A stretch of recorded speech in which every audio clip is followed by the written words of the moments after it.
a lot of Microsoft there. And actually, Kazaa, if you know, like at all distributing like it decentralized technology, it was by Estonia.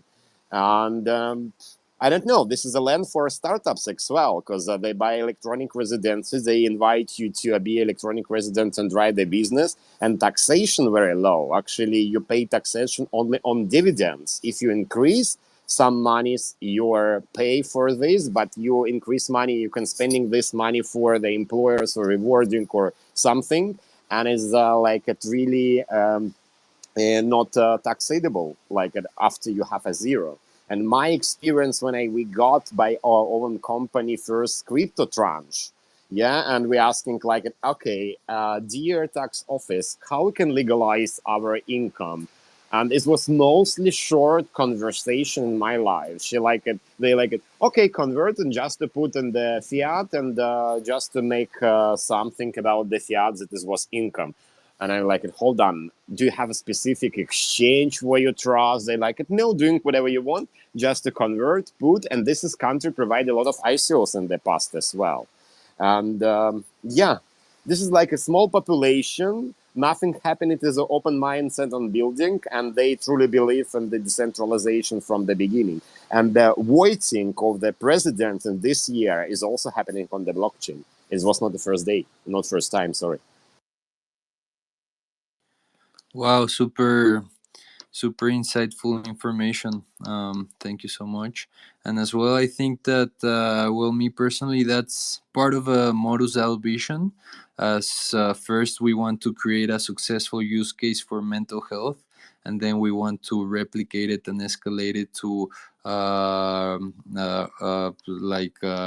the rest of medical or health services. We have a fractal architecture to organize complexity into simple schemes.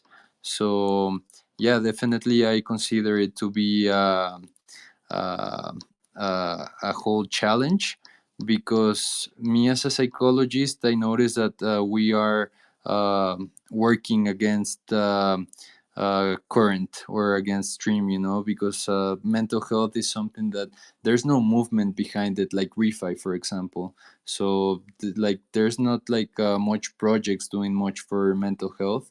And as well, Web3, by itself, it's not like fully loved by the rest of the world, and it's not fully integrated by countries, but still I noticed that these decentralized services that are running on decentralized servers or something, even though countries sometimes are trying really hard to block the service within the country, the same decentralization is always trying to find a way to overcome the schemes. So in this part, I feel that Modus DAO as well follows. I don't know if you're familiar with the lunar punk concepts, which is just like the contraposition for the solar punks, just like implementing more like data privacy usage.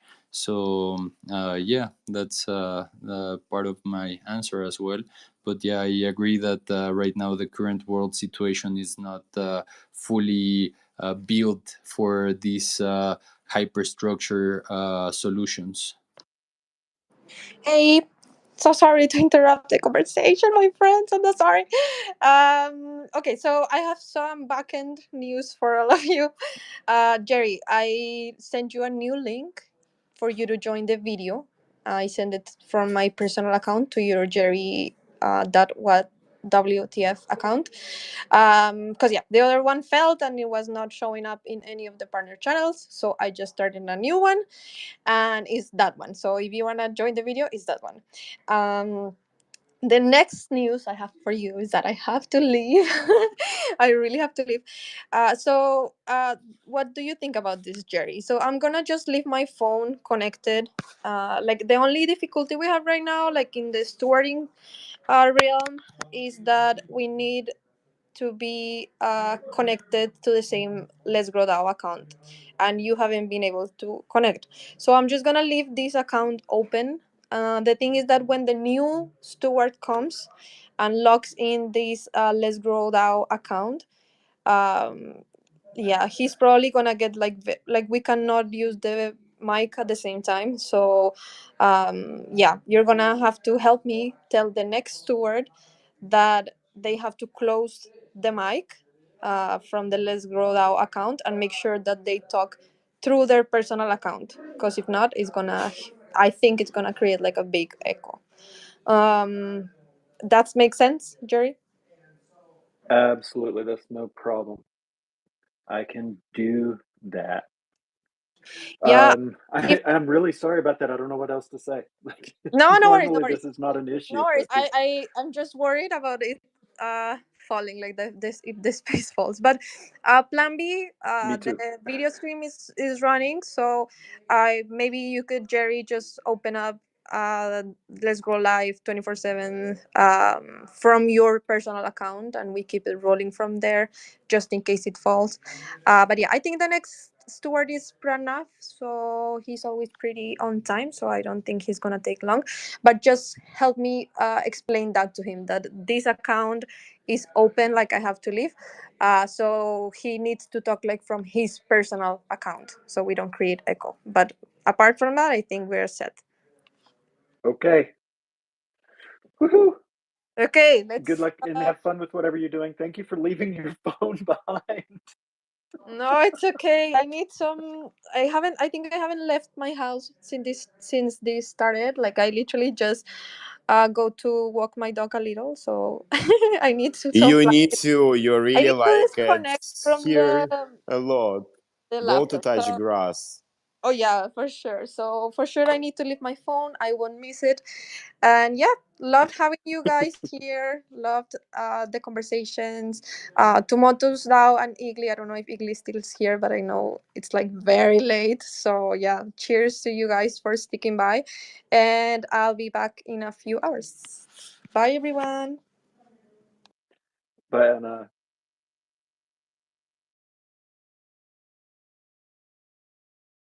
wow. All righty then. Mama left. We're all alone now, guys.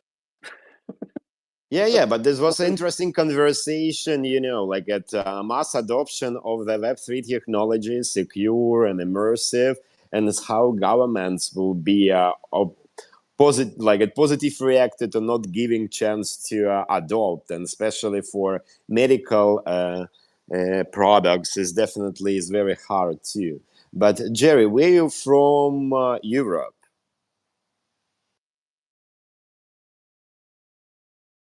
I am currently in Germany. So, I mean, I'm not from Germany, but I am currently in Maybe it's Germany. much better And than be in Germany. I don't know. who knows?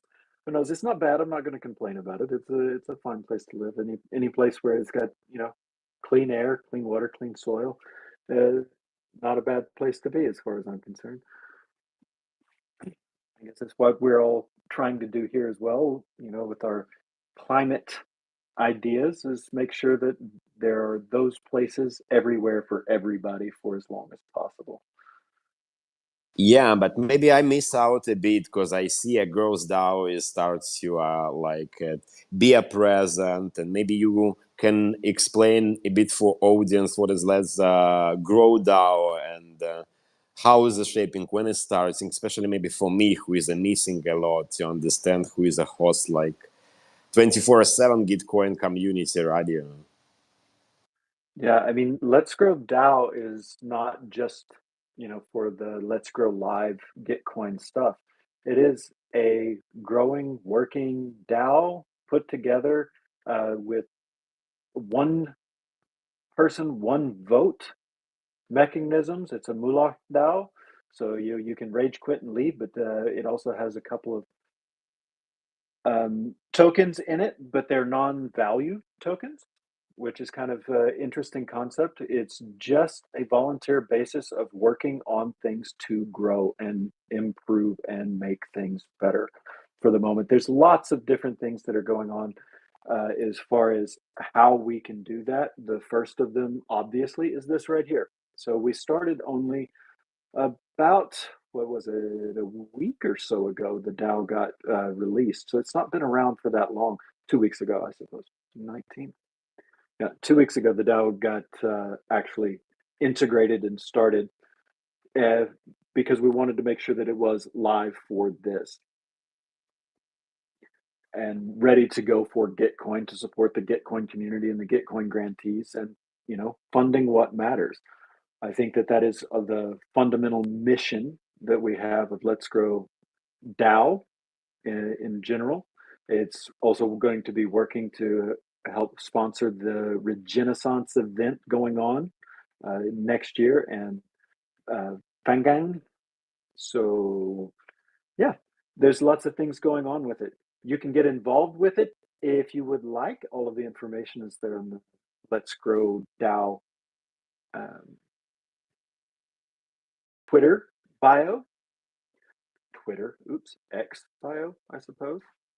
So if you'd like to, put in your application, put in your proposal, go into the DAO and become part of it and, grow this movement to a larger audience, that would be greatly appreciated. We like a plurality of voices, a multitude of voices from around the world to come in and help us grow this movement globally and really make something that is going to be a inclusive space for everybody to come in and help to do something positive in the Web3 space and in the broader world.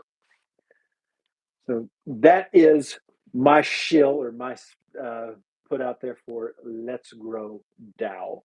My understanding of it as, a member of it for a very brief amount of time because it's only been around for a short amount of time. But it's a lot of the ethos that we all share, and it's just a way that I think we need a platform where we know that you can go to and it is actually set up in a governance forum where there are some rules where they're made by us in the community, and it's easier maybe to coordinate from that aspect than it is just X lists and finding everybody through Gitcoin all the time or trying to figure it out, but being able to really pull that in from all of us and eventually, Charmverse, metaverses, those kinds of things where we can all meet up in person and, in real life events as well. We need to have that sort of space where we can do that. Like-minded individuals building, together. Yeah, thank you so much. Now is more understandable and really mechanics with waiting without like at one voice. This is very nice and glad that the place we're helping to grow. I'm great that you are like it in Gitcoin because here's mostly people with like a philanthropic intention. That is very important to not abuse but growing together. To co-create is not easy at all, and really glad to be part. I'm in Telegram channel and following already the page, and definitely day by your insight because it's super dynamic. You understand what about DAO, but very important that intention is right to help each other and deliver good message for make impact in this world. It's cool, lovely. But do you in GG19 do you have application, Jerry? Because last time I remember you was not in GG18, right? No, I was in GG18. I missed the first 2 days of GG18, but we are also in GG19. Maybe I should probably pin that up there somewhere, right?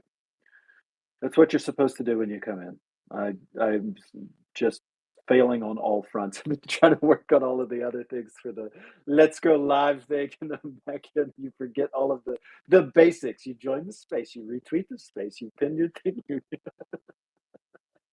This is support, I'm doing automatically, yeah, by myself always. Like, and I have 4 steps when you come to the space. It's good. But don't forget to archive your space. And yeah, maybe for people who don't know what is like at Gitcoin round, would you like to explain how it's a work and what people need to do with the like at your ping and link.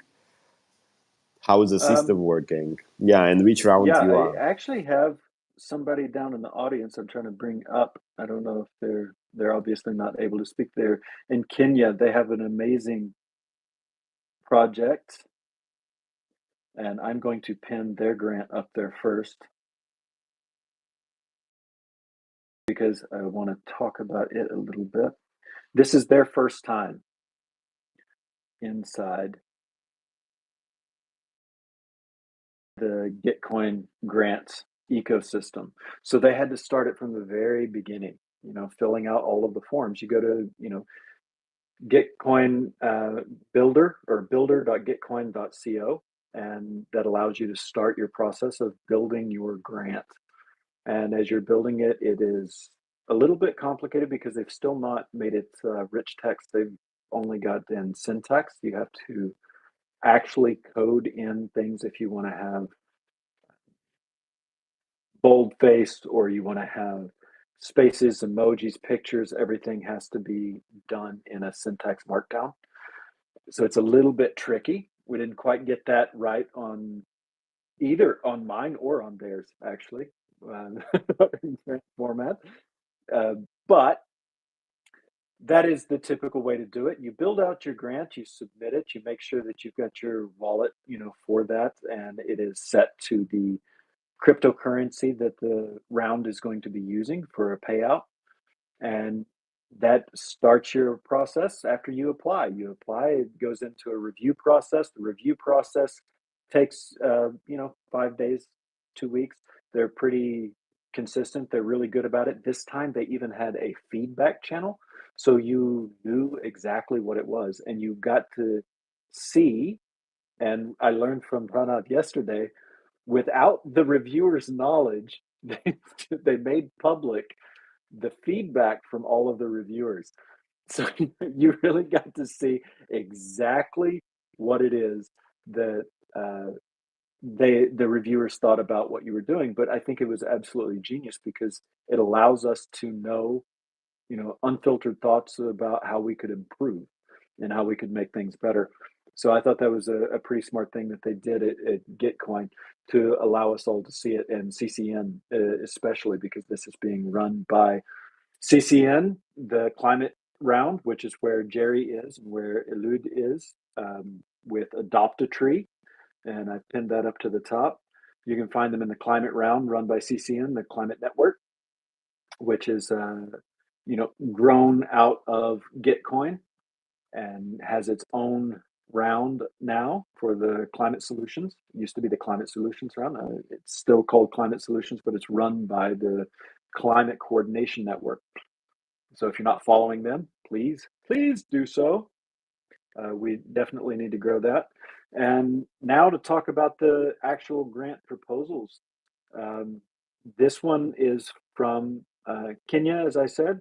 It is Adopt a Tree. They are helping individuals. They're working with all of the schools in their local area, and they're helping them to go back to agroforestry, to be able to learn the value of the way that they, I guess, used to live. I mean, most of Kenya was actually covered in trees at one point, and they had an agroforest diet and an agroforestry society that was completely destroyed. And they're trying to bring that back and build that back because it's better for the planet and it's better for the people that are there.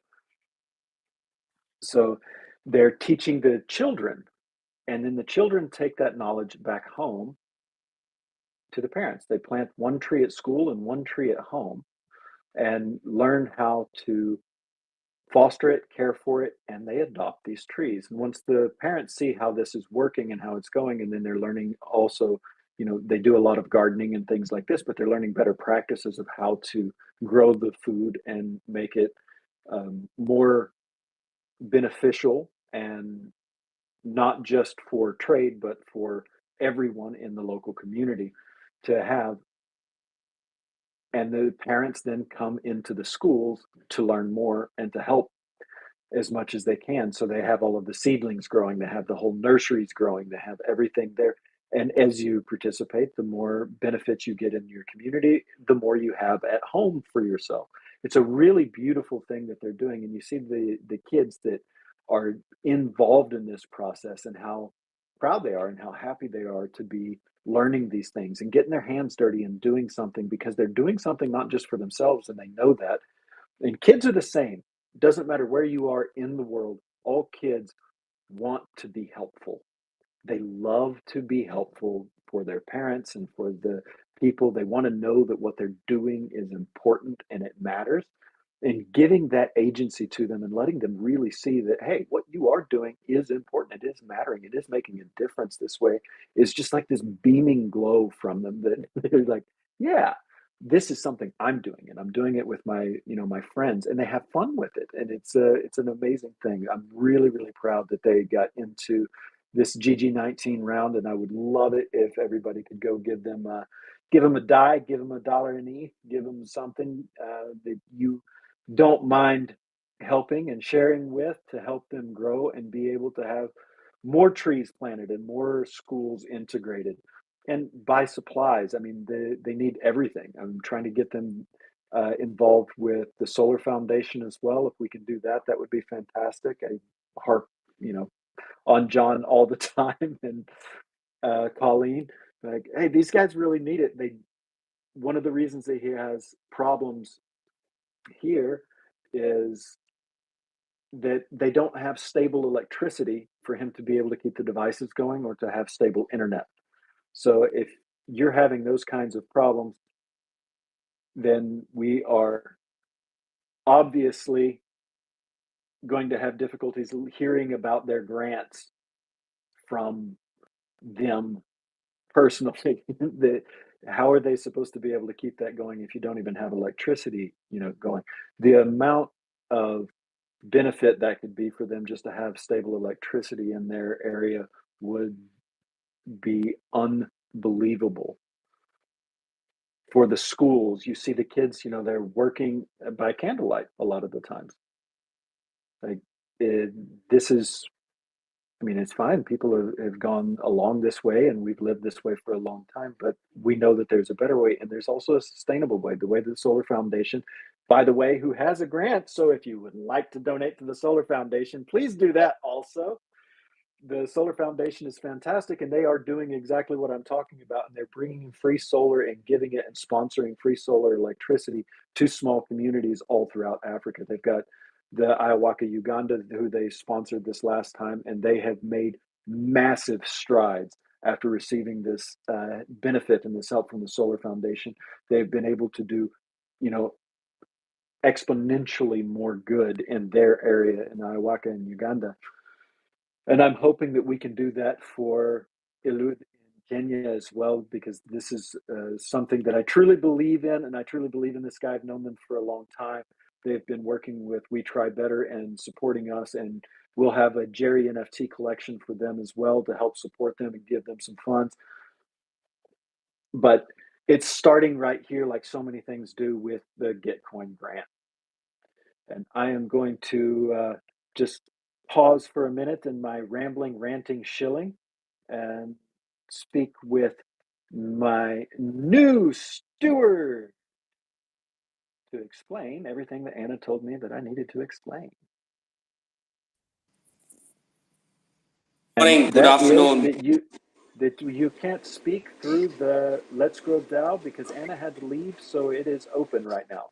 It's just open on her thing. So if you want to mute the Let's Grow DAO one and come in from your personal one, can you do that to speak?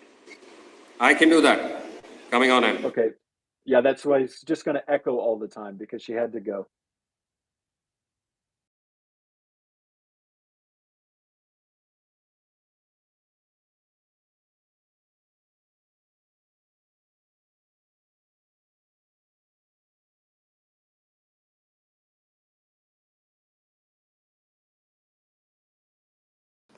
Meanwhile, he's here. Meanwhile, he connects. I just wanted to share what you were sharing, Jerry. By the way, my name's Gerardo, and everybody calls me Jerry. So, Jerry. It was the first use case that I got to know a social entrepreneur, the solar power giving energy and like helping local communities in Africa, and as well the project that I know, I don't remember the name, but they were providing crypto to the families for them to have like the rest of the money for their basic needs, and it was just like really helpful and super useful use case at that time.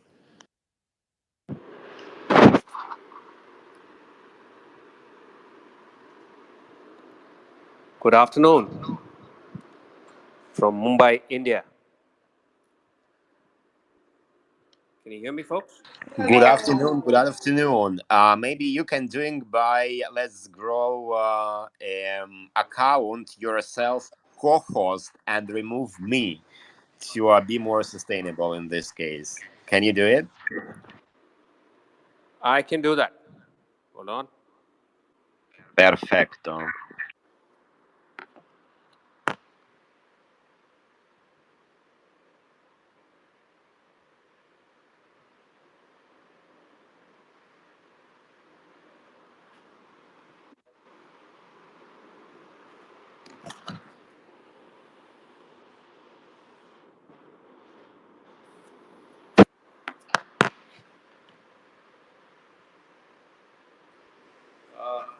I'm having some challenges with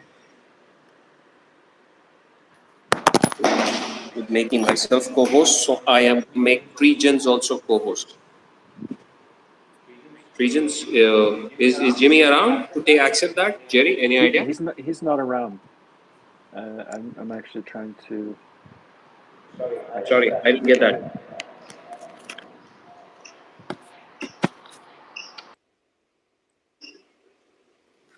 Too much echoing.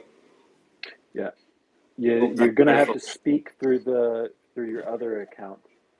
Yeah, through your personal account.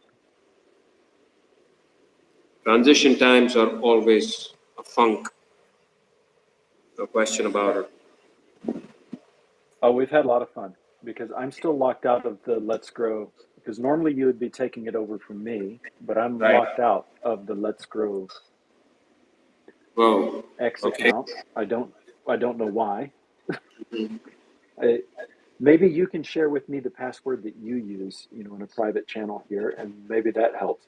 But everybody assures me that it's the right password, and yet it doesn't work. And then I get locked out completely, and then it locks you out for 24 hours. Seriously, that's before bad. You can even try again. Of course, no, I'll do that. No worries there. No worries. Awesome. But is this okay now? I'm speaking from the Let's Grow Live host account. Is that fine? It's the voice echoey. It's echoey. Okay. Yeah, because Anna she had to go out, and she just left her phone and left it open. Okay. That's why. Understood. Yeah, so she can't leave. So I am just gonna. Cool. So the only problem we have is of the co-host. Now my phone is unfortunately acting up. The other one. Igli, are you going to be around? You're on the speaker panel. Can I keep you as co-host for some time? If you want to co-host me, I'm probably gonna fall asleep. I should have gone to sleep already, but yeah. Okay. If I quiet down and don't respond, you know what? You can might be We passed Try out. Better the other co-host if we need to. Sorry? We could make We Try Better down there the other co-host. Understood. Doing that now. Yeah, just invited We Try Better to co-host, and then I'm going to switch on to my other phone. Yeah.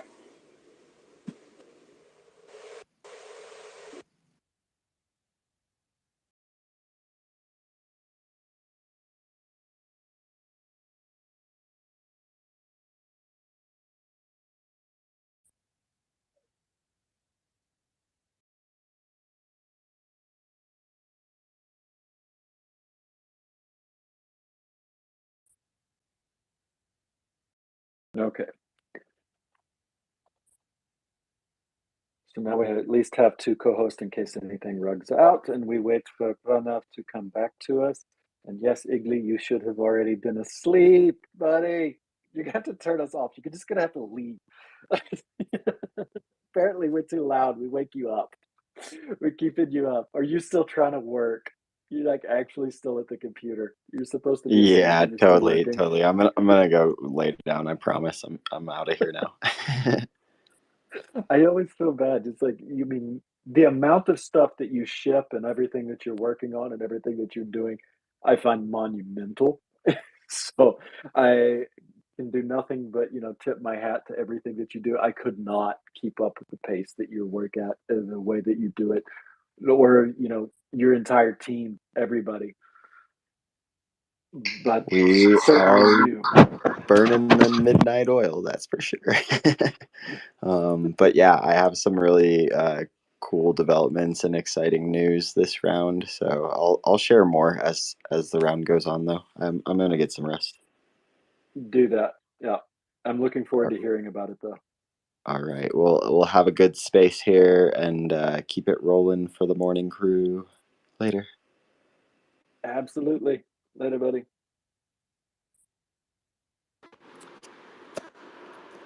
GM, thanks for your patience, folks. Is the voice okay? The voice quality? Yes, voice quality is fine. Can hear Awesome. you, no echo, all good. Awesome.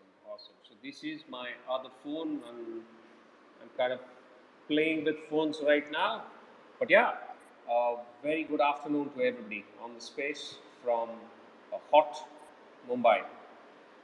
Welcome everybody, and we are having this amazing continuous conversation with all these great folks in the Gitcoin space. It is Jimmy's birthday. I see that loud and clear up there in the heading. So a huge shout out to Jimmy. Happy birthday, Jimmy, as and when you come on. We love you. You're doing an amazing job. How are you feeling today, Jerry? Bad timing, pal.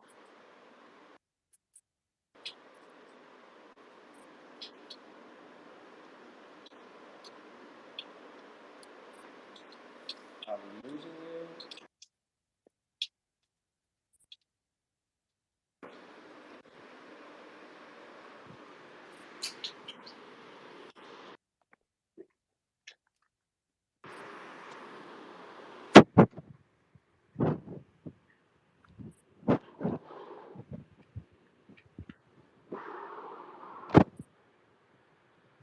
So sorry, Pranav. Yeah, I'm here. I'm still facing some technical glitches. Since this is not my regular phone, right? The one that I'm hosted through, it's kind of behaving a little weird.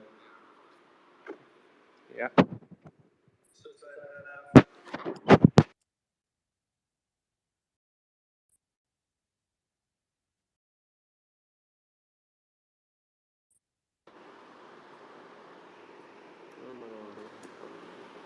There we go. Yeah, folks. So this is gonna be a. So the problem is that my the secondary phone doesn't have that good of a volume, and then I can't control all of the features that I need to do with the host. So it's, and if I bring both the phones together close, then they echo. Right. Because of the volume, you can't turn off the volume if you're the host. Yeah, that's what I've been trying my best to do. But yeah, it just doesn't go all the way to zero. But yeah, and here I am. Awesome. Good. Yeah, I think that we were also having some issues with the live stream on the Let's Grow account. Mm-hmm. I'm not sure what it is actually showing right now. It's showing the Let's Grow Because Live. I have obviously both of them.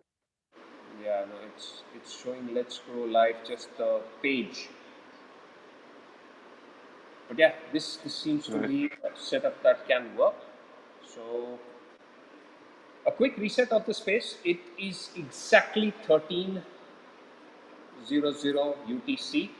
My name is Pranav Khanna. I'm speaking to you from Mumbai, India. This is the Let's Grow Live 24/7 Gitcoin community space. We have been going live for now, what it is, the 5th day. Maybe we just lost count, but yeah, I think Wednesday, Thursday, Friday, Saturday, Sunday. It's the 5th day starting up, if I'm not mistaken, and we are going strong. We've had a bunch of great conversations. We've spoken about lots of very interesting topics. We've had lots of shills out here, and most interestingly, we have met some very good people who are doing some amazing work in this space. These are a little bit of the slow hours. So for folks who are wondering, is this the usual way that things happen in this space? I can assure you it's not. A lot of folks join in the main hours, which is about 2.5, 3 hours from now. And again, going on strong throughout the night. That's when the US of A is in action. A lot of it, we have been working hard to get folks from the Asian space into this particular time slots. So we would welcome any folks who are working in the impact space, in the climate blockchain space, in the climate space, to come join us to talk about the good work that they're doing. It is the weekend. We really appreciate each one of you who's come up here and spending time on this space with us to take the conversation forward. These are important topics. We are fighting a very challenging, I would say, problem. I wouldn't say a battle, because all the positive things need to be spoken.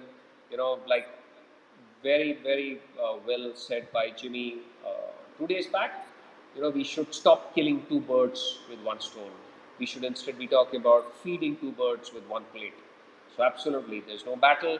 It's a problem we are working to solve, and we're working hard at it. I would love for folks, and this is just again very quickly, I just want to go over a couple of things. We have spoken about Let's Grow Live. Just as a quick update, the Let's Grow DAO is behind Let's Grow Live. We have been working hard at it in terms of making it available to the community as early as possible. So do let us know if you would like to be a part of it. We're going to have a structured process. It is a decentralized DAO, so anybody can join. That is to say, in terms of participate, there is the requirement, essentially, if I were to call it that, is to be volunteer your time, your effort, your attention, and to build for the for the public good, for the common good. I also want to give a quick shout out to the climate program, which is the handle of the climate round, the climate solutions round for Gitcoin. As you folks might know, we have graduated out of Gitcoin. We are well on our way to become an independent functioning. We are a working group, but we intend to build an organization out of this, have our own, I would say, funding, run the round to the best of service to the community in the way the community wants. So we are definitely also open to volunteers coming in to help us there. There will be a form. There's a bunch of Twitter spaces that's going to happen from that handle. So stay tuned for that if you want to get involved with the Gitcoin or the climate program's solution round as we build the momentum going beyond GG90. The other bit that I also want to share is that we are now in the solid part of the Gitcoin rounds. It's been like 5 days. There's a bunch of new features that's coming from Gitcoin, and this is again, a lot of this is on our timelines. Just as a hygiene, there is Karma, which is a way for donors to really specify, what's been their work so far. There is also curated collections, one of them being put by Wasabi, our dear own Wasabi, and it's up there. So you folks who might be interested in a particular collection of projects which are looking at a particular perspective or put together by a particular individual, go look it up. You can then donate with one click to all of the projects in that particular collection. Right? And if you folks are still wondering, and if you folks have still not donated, I would encourage you, I would urge you, in fact, to donate as little and as much as possible to all the projects. Remember, we are here for the community. We come for the money, but we stay for the community. So just want to highlight that really well. Yeah, and here we have you back, Jimmy, and I'm joining you on stage. Let's do this. Awesome. Great. So that was my little hygiene bit, and thank you for your patience on all of that. The stage is absolutely open. We have a bunch of folks out here. Jerry's been holding fort. Jerry is a rock star, no question about it. And Dan, he looks good, I tell you. Yeah, I love those glasses, Jerry. Yeah. As soon as I find time, I'm going to get a set for myself. No question about it. Jerry has an amazing project. He's already spoken to you about it. But yeah, we'll get to that again. We also have Be Try Better as the co-host. Thank you so much. That's your other account, Jerry. Thank you so much for that. You know, it just helps so much to have multiple co-hosts. Elon Musk is always jealous, right? Absolutely. We have a bunch of folks down here. You know, I see Fractal. I see, yeah, okay. We have Kingfishers Media also somewhere there. We have Lindsay. We have Krabby Fees and a bunch of other folks. We have Antonio too. Antonio, love you, buddy. If you're up for a conversation, I'm just sending you an invite to come up and speak. You know, one of the reasons there's nobody from India right now on this particular conversation, I'll tell you why. There is a cricket match going on. There is a cricket World Cup final. That would do it. 50 overs match going on, right? In India, in Ahmedabad. And I can tell you, there's, how do I say this? How do you say 5 crores, right? So, you know, that's 10 million is a crore, right? So there probably is about a 50 million people watching that match. You know, there's like 50 million people across the subcontinent, in the US of A, in Pakistan, Bangladesh, you know, this entire region, cricket mad people that we are following this match ball for ball, right? We have entire stadiums, you know, and it's not, you know, you would expect that people would go to the stadium where they're playing the match, right? But we also have other stadiums where the match is not being played. They just set up a huge screen. They just want to get the feel of being in a stadium and watching the match on the big screen with a bunch of friends, right? And it's pretty crazy, I tell you. And so that's the reason why in India today, you know, it's practically shut, you know, at least the metros. Nobody's doing anything. Everybody's just stuck onto their device and they're watching the match, ball for ball. India, Australia, and we have an old rivalry. Let's see what happens today. Wow. Yeah, that's a big one. That's not a little one. I mean, the only thing that would be a bigger rivalry would be what, the India-Pakistan or India-England? Absolutely. India and Pakistan in the final would be an absolute mind-blowing play, no question about it. Probably even more, so I wouldn't say popular than India-Australia, but for sure it would be more emotional, right? So, you know, for good or bad, whatever, right? We are like, India and Pakistan are like, you know, two brothers separated at birth, right? And yeah, our destinies are intertwined, right? We have all sorts of issues with each other, but we know we are geographical neighbors. Nothing can change that, right? So we have to live together. So, but yeah, we are very emotional about it, no question. Awesome, great.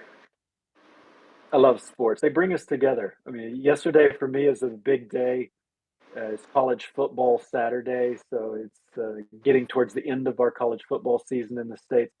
The games are, I'm in Europe right now, so the games are on super late at night. I don't watch them because I needed to be up and be here.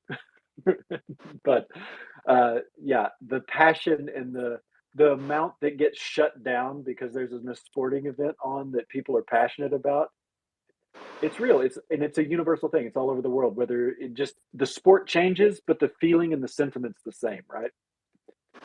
Totally. And tell me, Jerry, which team do you support? I'm the University of Texas Longhorns. Oh, nice. I am from Texas. That's my team. We're doing pretty well this year, also, which helps. We only lost one game to our biggest rival. But yeah, that explains that cup. Yep, it does. Yeah, everybody's like, "Why do you have a bowl on your cup?" You're like, "It's a Longhorn." Absolutely, fantastic. So tell me, Jerry, what's been the day for you like? What's the one keyword that came up today in all of the conversations? Opportunities. And by opportunities, I mean challenges. Mhm. We've been discussing a lot of fixing things uh, right out here live. I see Matthew just joined our space, though. Oh, I I wonder if we just can bring in Matthew and say hi. I would love that. Just invited Matthew. He is such a champion of the space, no question about it. Matthew, I just sent you an invite, buddy. Would love to have you up on stage. Let's see if you can get that. Artist with heart. I mean, everything that this guy has been doing for so long on his own and creating in Serbia. I haven't spoken to him in quite some time, but I'm about to. I'm looking forward to it. Matthew, Hello, please. Matthew. Hello. How you guys doing? Texas Longhorns. All right. I was just reading about them. Welcome. Yeah. So how's everyone today? We have a nice Gitcoin community going on Jimmy's birthday today.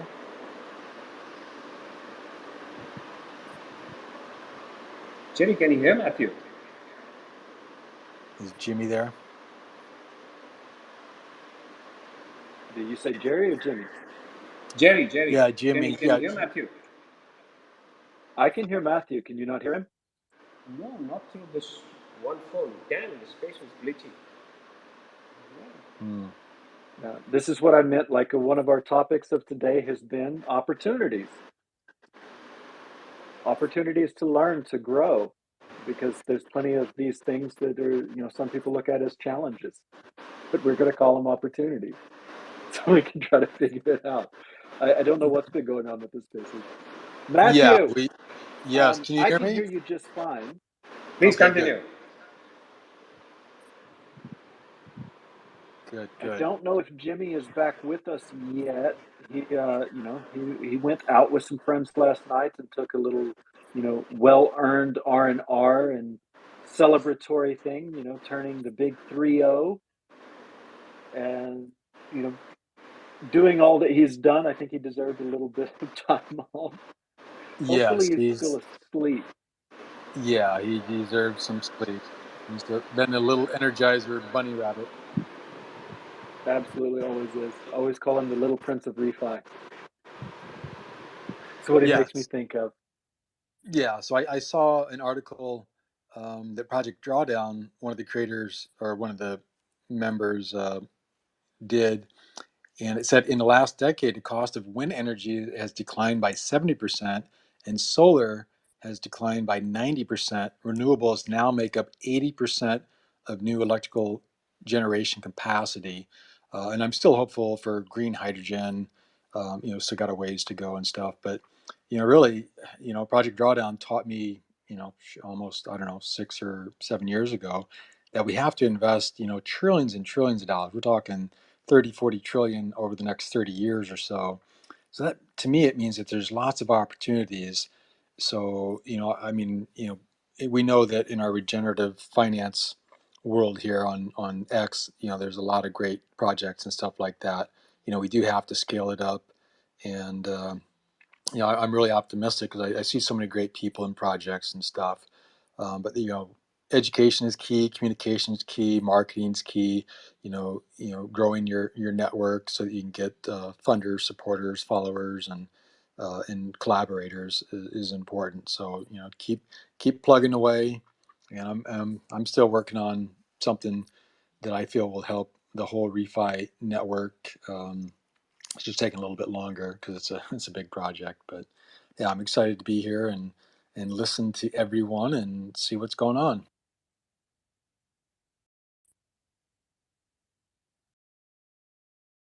Yeah, that is great news about the renewables there. I'm wondering there's a lot of hydro electricity that's being created and putting out in the oceans. I wonder how fast we can get that to scale and the cost of that to come down as well. But that is amazing news on that drawdown, the project drawdown, doing that and putting that out there for everybody. And you're right, trillions need to be invested. Yeah, and to me, regenerative agriculture, that alone is a multi-trillion-dollar industry. And no-till is growing and stuff like that. I'm not saying you should never burn some of the leftover crops. I'm not the total expert on that, but I know that some people, here in Serbia, they do burn too much, and it really messes with the visibility and the air quality. And me being a photographer, videographer, I like to be able to see. But yeah,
EBF, what Wasabi was just talking about. I pinned the podcast episode, the Refi podcast episode with Douglas, who from the Lexicon, who helped organize that EBF activator, and that also has Monty, who's got a project that is all about activating Refi and EBF. So yeah, check that podcast out. It's really, really great and gives a great explanation of what this whole framework is about.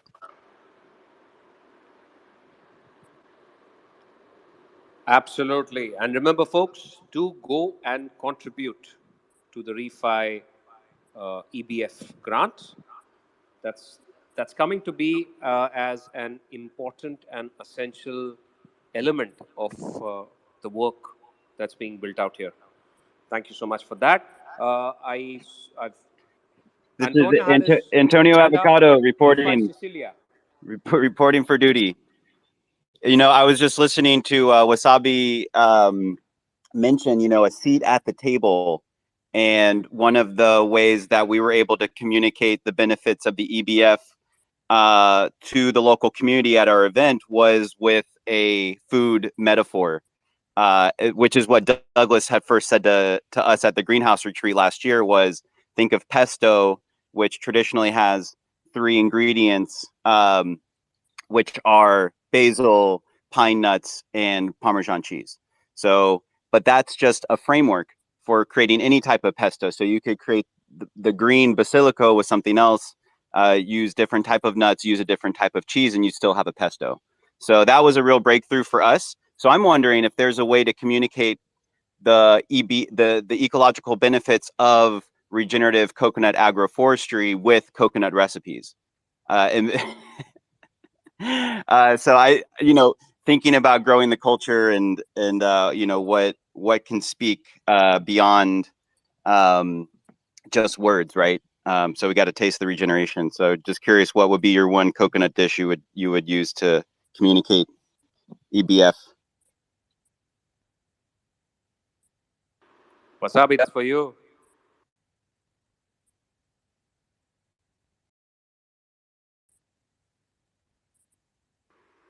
Oh, He's got busy. Wasabi He's thinking on that eating. one. He's eating right now. He's eating a coconut Could be. curry chicken. Could be. Well, Could be. Pranav, this one's for Absolutely. you. What would be your coconut dish of choice to communicate EBF to your Wow. countrymen and women and children? Wow. Okay, so I'm going to take 2 options, right?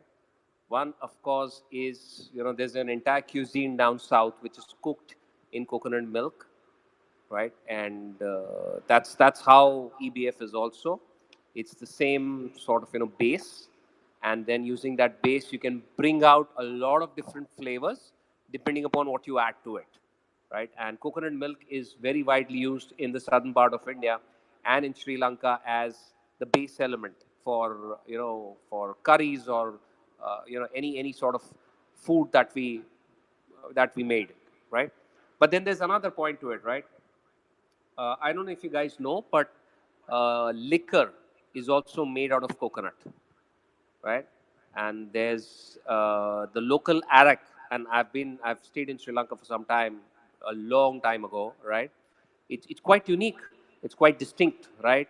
And for sure, it has those very specific notes, and depending upon what you add to it, a certain different notes get amplified, right? So I'm a big believer of first of all finding out who my audience is before I come up with any communication for them.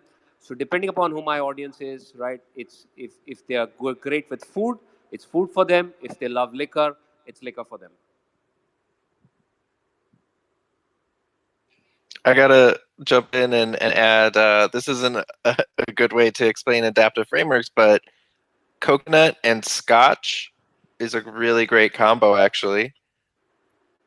If you've never tried it, yeah, it's actually quite delicious. So folks, it's a Sunday. You know what to do tonight, right? Test it out, right? And let's have your feedback tomorrow. I mean, you got to test it out. Absolutely. Love it. Love it.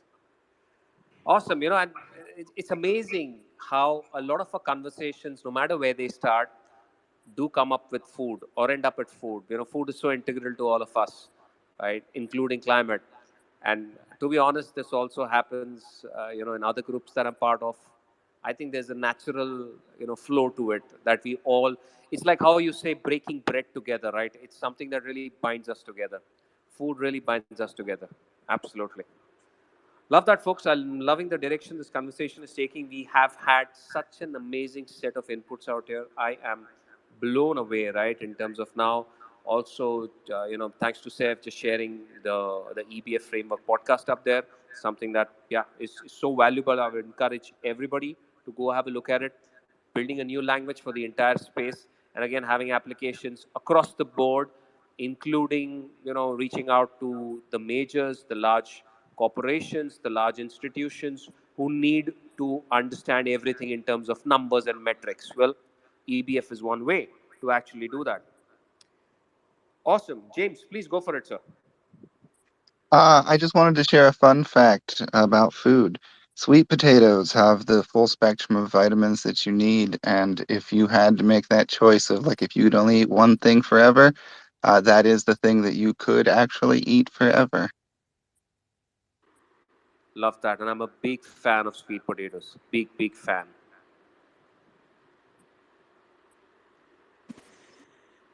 Fantastic, folks. We are coming up in the next 10 minutes on the 1 hour mark. The next hour mark, and it is going to be what, 13, right? Yeah, earlier was 12. I made a mistake 1 hour back, right? Yeah, this UTC thing really gets me calculating, right? So I started off at 11 UTC. It was then 12 UTC, and we're going to be coming up on 13 UTC, right? So there's going to be, in all probability, a fresh host to come in and speak with you. There's going to be a guest. I believe Ayovaka is going to be coming up on board to talk about his work. We have Agroforestao back up here. Agroforestao, please unmute yourself. Go for it, sir. Hello. Yeah, I wanna say thank you for everybody. Sorry, I had a lot of problems here with the connection. For some reason, I couldn't hear Antonio. I did hear Sev. Hello, Sev. Happy to have you in the space and listen to what you said. I wanna let Antonio know that the price of olive oil here in our town just doubled. So we had to cut in half the consumption of olive oil here. I think we're gonna have to get into the coconut oil more. So yeah, just what's funny is I've been using coconut oil more here. Bro, yeah, coconut oil gonna take over. is just different. That's but we've got it's magical. Yeah, but luckily I've got the first few liters from the tree outside my house that I tried this morning, and now we have the new olive harvest came in, so now we're getting like a look at the inventory, and it would just be great to continue the food diplomacy and eventually Sail Dow will take off. Emergency airdrop olive oil. Yeah, no. When my wife said that, I said, "Whoa, shit!" I was just thinking of those 5-liter cans that you show all the time. Maybe you wanna come to Rio next year to the Ethereum conference and we'll get a surprise for you, an airdrop also. Okay, I will paraglide in. I was lucky enough to snatch one of those 5-liter jugs and throw it in a checked luggage and bring it to Malaysia with me. So I got my at least a few months. If I have any left when I come to South America in the spring, I'll bring some with me for you, Diogo. That would be awesome. Just to get the vibe. This kind of brings up the topic of so I know we talk a lot about agroforestry and talk a lot about practice, but then there's the whole issue of distribution. And I was always inspired by Marco and his Solar Punk Nomads, and like who are the people that are like moving goods across like the new Silk Road and green route. So yeah, I think. And Sev, how did it come out? Was it did the can make it all the way? It was it was actually very dented up, but all good. Secured the oil, the green gold, and we've been eating it up, slopping it up. We've been actually making fresh homemade bread and soaking it, just drenching it in that good stuff, and then just had it today actually. So good.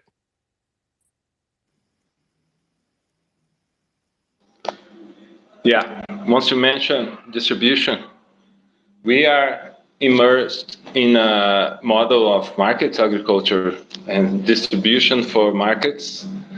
But yeah, community agriculture is different. If we have a schedule, a calendar of rituals, of gatherings, of meetups, and maybe you cannot be in Brazil, but someone that was there could and could bring, or even if we cannot actually deliver the asset itself with the technology, we can distribute the value.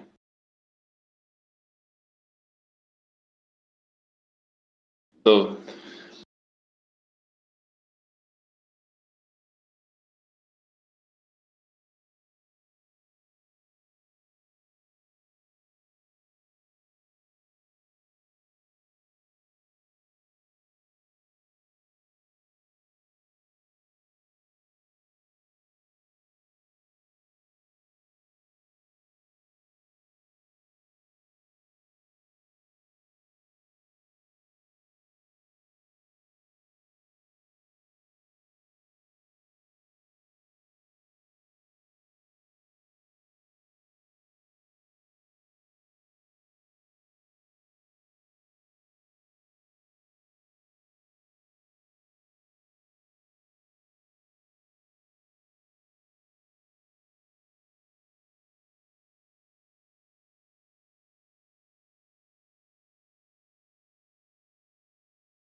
just focusing on getting the olive harvest in, and then setting up the community supported agriculture NFT, and yeah, start to get start to exchange value overseas, and or just to the neighbor next door. So Love that. Let's grow. Absolutely. That Let's really works. Let's grow. grow. Let's grow. Let's grow. Hey, ci Seth. cresciamo. Go ahead. I'm just wondering, how are the moringa trees growing on Butterfly Hill, Antonio? So we had first of all, they're doing really good. We've got a high success rate. We're keeping track of how much we're replanting, because you do get about 20% of the trees don't make the transplant. So we're learning as we go, because we've got more land to plant in the spring. So we've done a small phase one, and next year we'll probably do direct seeding because we'll have more time. So it's interesting to see which ones are surviving. We've got a lot of clay in the soil, so there's a lot of issues with drainage, and so it's a very exciting site to work with. But the moringa trees are doing well, and yeah, I was gonna lost my. Oh yeah, okay. This is what I want to say. So we had a volunteer yesterday, an Italian woman who's traveling around, who lives in Berlin. So she's one of these like kind of region nomads, and so she comes through and she tells us that there's also another butterfly hill near Catania. So it's crazy that this is like the synchronicity happening around this regenerative agricultural movement is uncanny. So I just thought that was really exciting. So yeah, Butterfly Hill V2. Awesome, folks. This has been a great conversation. You'll have to excuse me. I have to go attend to some family matters. I will be back here tomorrow again, same time, same place. Look forward to speaking to you again and sharing about what's happening at my end. Thank you so much, Wasabi, Sev, James, and of course, Antonio. Love you, man. Thank you, Let's give Pranav. it up. Have a lovely day. Give it up Love for one you. of the best Spaces hosts. Thank you, Pranav. You're a rock star, man. I'm just reflecting what I'm getting. All the love from you folks. Thanks, Jerry. Jerry, you too. You are a rock star, man. Take care. Love you, folks. Bye bye. So you, Pranav. Have a great day. See you tomorrow. Rock and roll and regeneration. Rock and roll and regeneration. I like it. Let's grow. Let's grow that idea. Let's do the rock and roll and regeneration DAO. Wasabi. Man, how many DAOs you gonna create? Bro, 100 DAOs. Come on. Like, it's just one click and you summon a DAO. It's crazy. Like, why not? Like, we need to replace every major organization with a DAO, but a community control DAO, design a way that, is community first, but for real. It's not like just gimmicks on a white paper. Addicted to Well, DAOs. one of the things that keeps coming up is value and business models for eco credits. And maybe, Wasabi, maybe you have some direct POV and kind of how you thought about the revenue sharing, the yield sharing, and yeah, I'd be curious to hear like what Sev's thinking with Sunflower. Like, if I'm being honest, we like I said, there is a bunch of stuff that we don't talk of because it's best if we can get an expert in that field as a DAO member, and they can build from scratch the idea. Because basically we have only talked about like planting coconuts and harvesting coconuts and selling coconut at a wholesale level, but let's say that um, we have Ceph. Ceph is providing this rich data of people that is being onboarded by the region ID, and they have better ideas on what to do with the farm, and that's the beauty of what we're building, because even though we only have talked about wholesaling of coconuts, but now we adding the ecological benefits on top of it, and then we're gonna add carbon credits by using the CRISP framework by SolidWorks. Like it's just a foundation, and we're gonna be able to build other sources of revenue on top of it.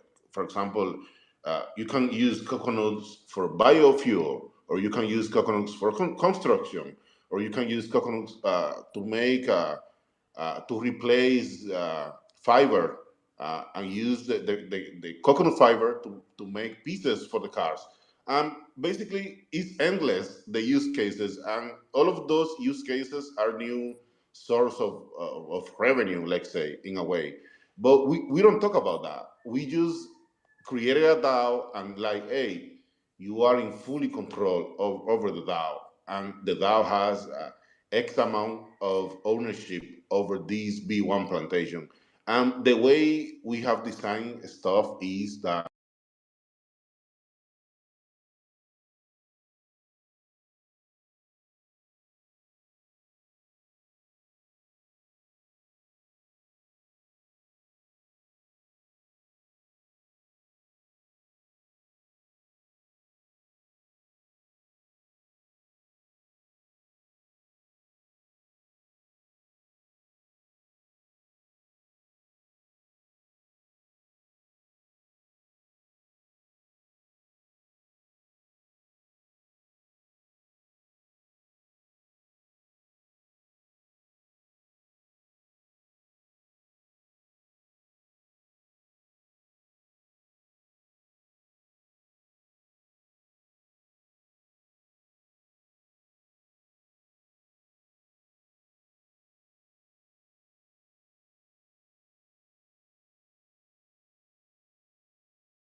for 4 years. So that's the price of the voting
Houston, we have a problem. We have lost our stream. Let's see if we can get it back. Can we get it back? Does it come back?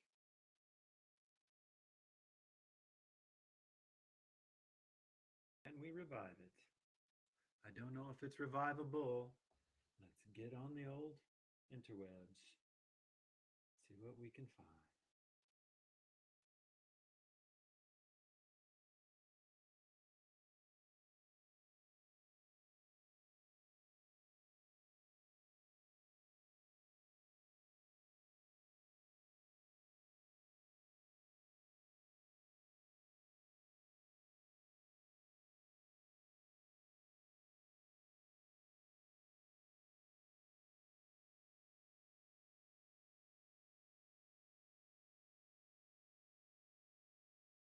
Well, look at that. Everybody got it growing on so fast. We're going to have this back up and running in just 1 second. It already is. Let's get it back going.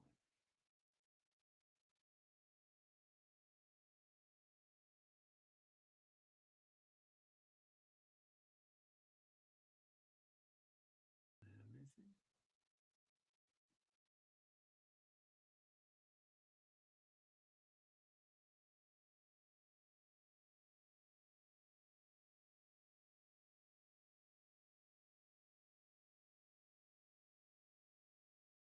Have we got it?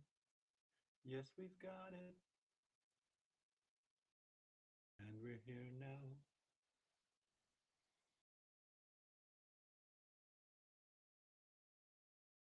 Bum, bum, bum.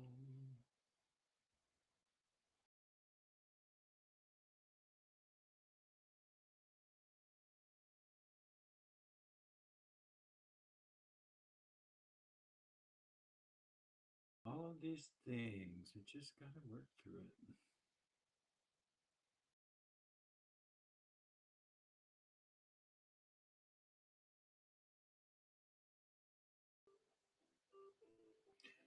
Resetting this old room, got a little bit of reset music in there.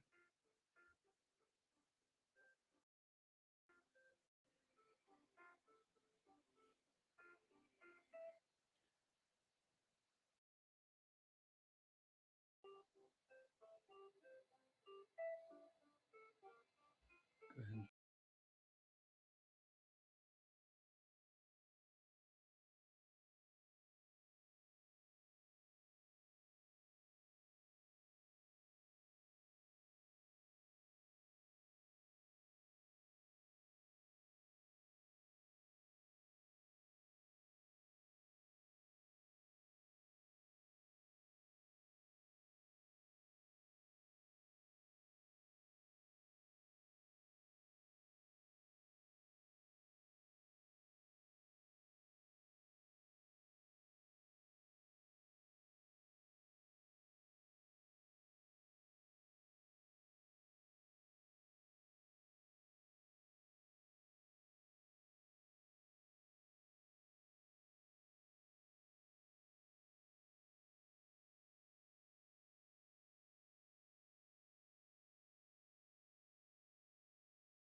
can be quite difficult.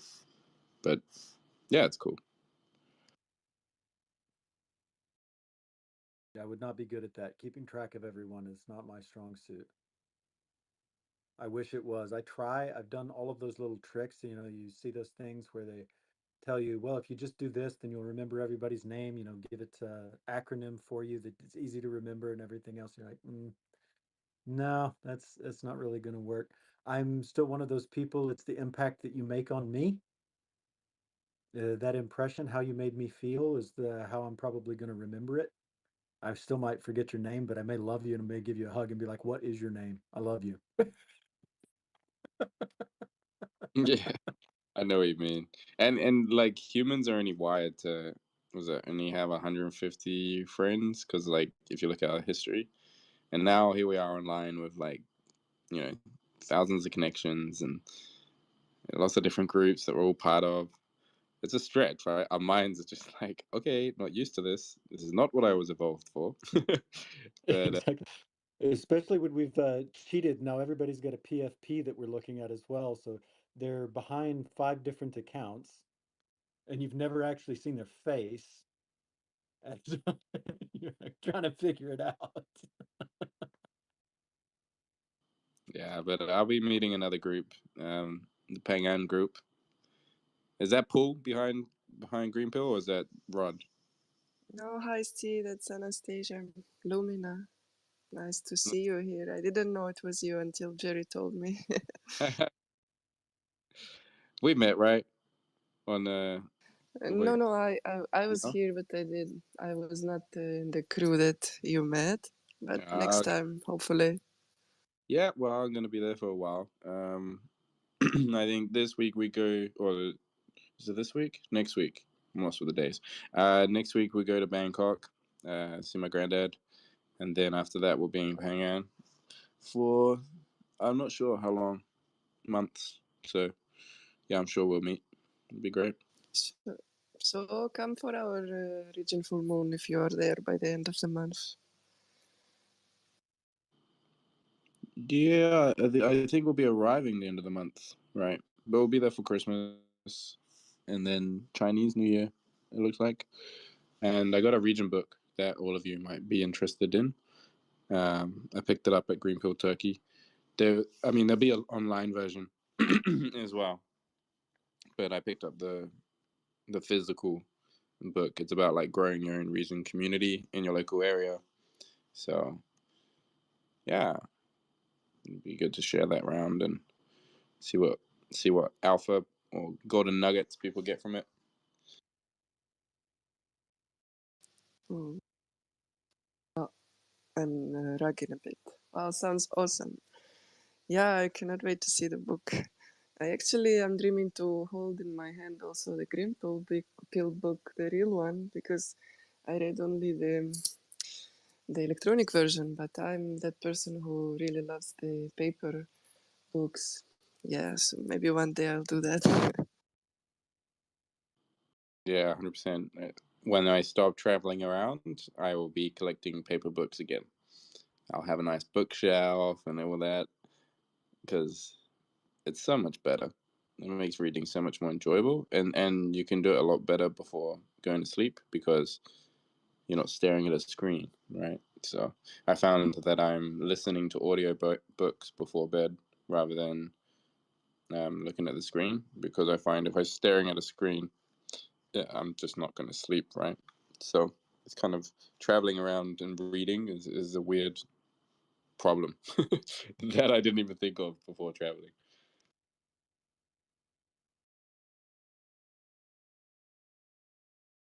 Yeah, that's especially a problem if you're reading all your books on a tablet, on a PC, on something, right? Instead of actually having them physical in your hand.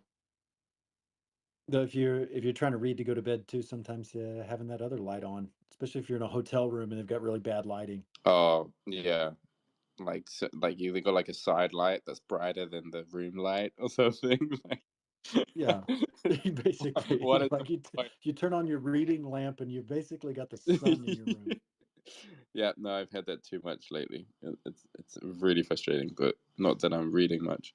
Um, But I think it's always like an interesting thing to turn up at a hostel and then I'm like, oh, I can switch a book. Not that I travel with many books, but because of the weight. But yeah, I'm looking forward to it. That's one of the settled down things that I'm really looking forward to. Paper books. And so we should start a club, paper book club. Get off life. Get off online. The paper book Web3 community. Come on. Great for the environment.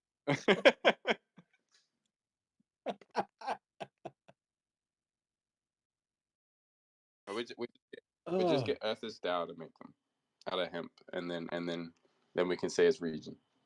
You know. that's the way it works.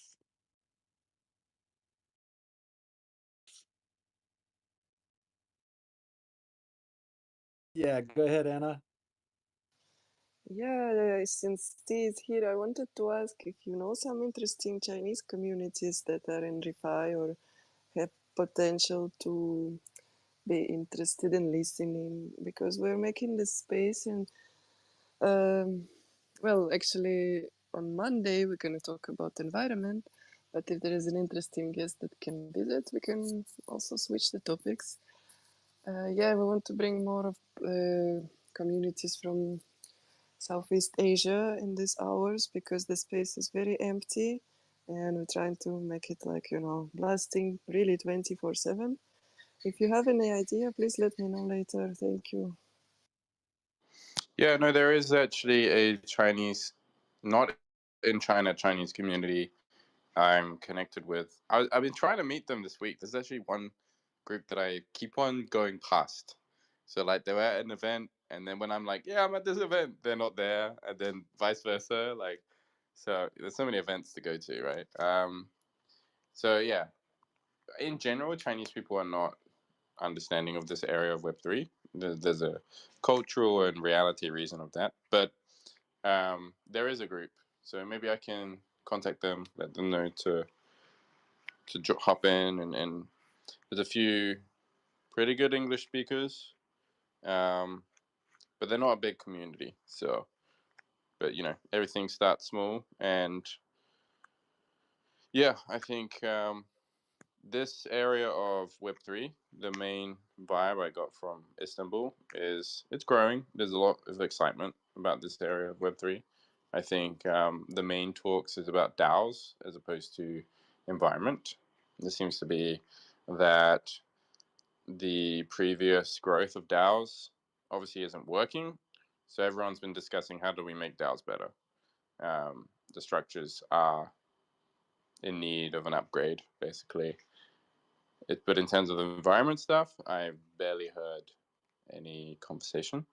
So I think the environment side of things is there's not much narrative around it, but hopefully in future events there will be, because region isn't just environment, right? Region is regenerative systems, but it doesn't always mean regenerative environment. It could be like an impact system, right? It's kind of a broad term if we talk about region Web3. So we've got, I would just say Web3 that solves problems. It's kind of my umbrella term for region, as opposed to Degen where it's all about making money. And Jimmy's here. What's up, Jimmy? I'm guessing Jimmy's been here the whole time. Happy birthday, Jim, again. Oh, it's his birthday? Yeah, it is. I'm 30 now. Let's grow. Happy birthday, man. Yeah. Sorry I How's didn't 30 feel, last night. Much buddy? love. Oh, I'm so grateful that my birthday was during a Gitcoin round. It was so beautiful. I could just come into this 24/7 space and so I was like yell. I just have these memories of coming in here and just like yelling "Let's grow" in the club, and then just dipped out and came back and did the same. That was amazing. Great memories. Last night was amazing. I love all of you very much. And thanks for being you. You're all very special and incredible human beings.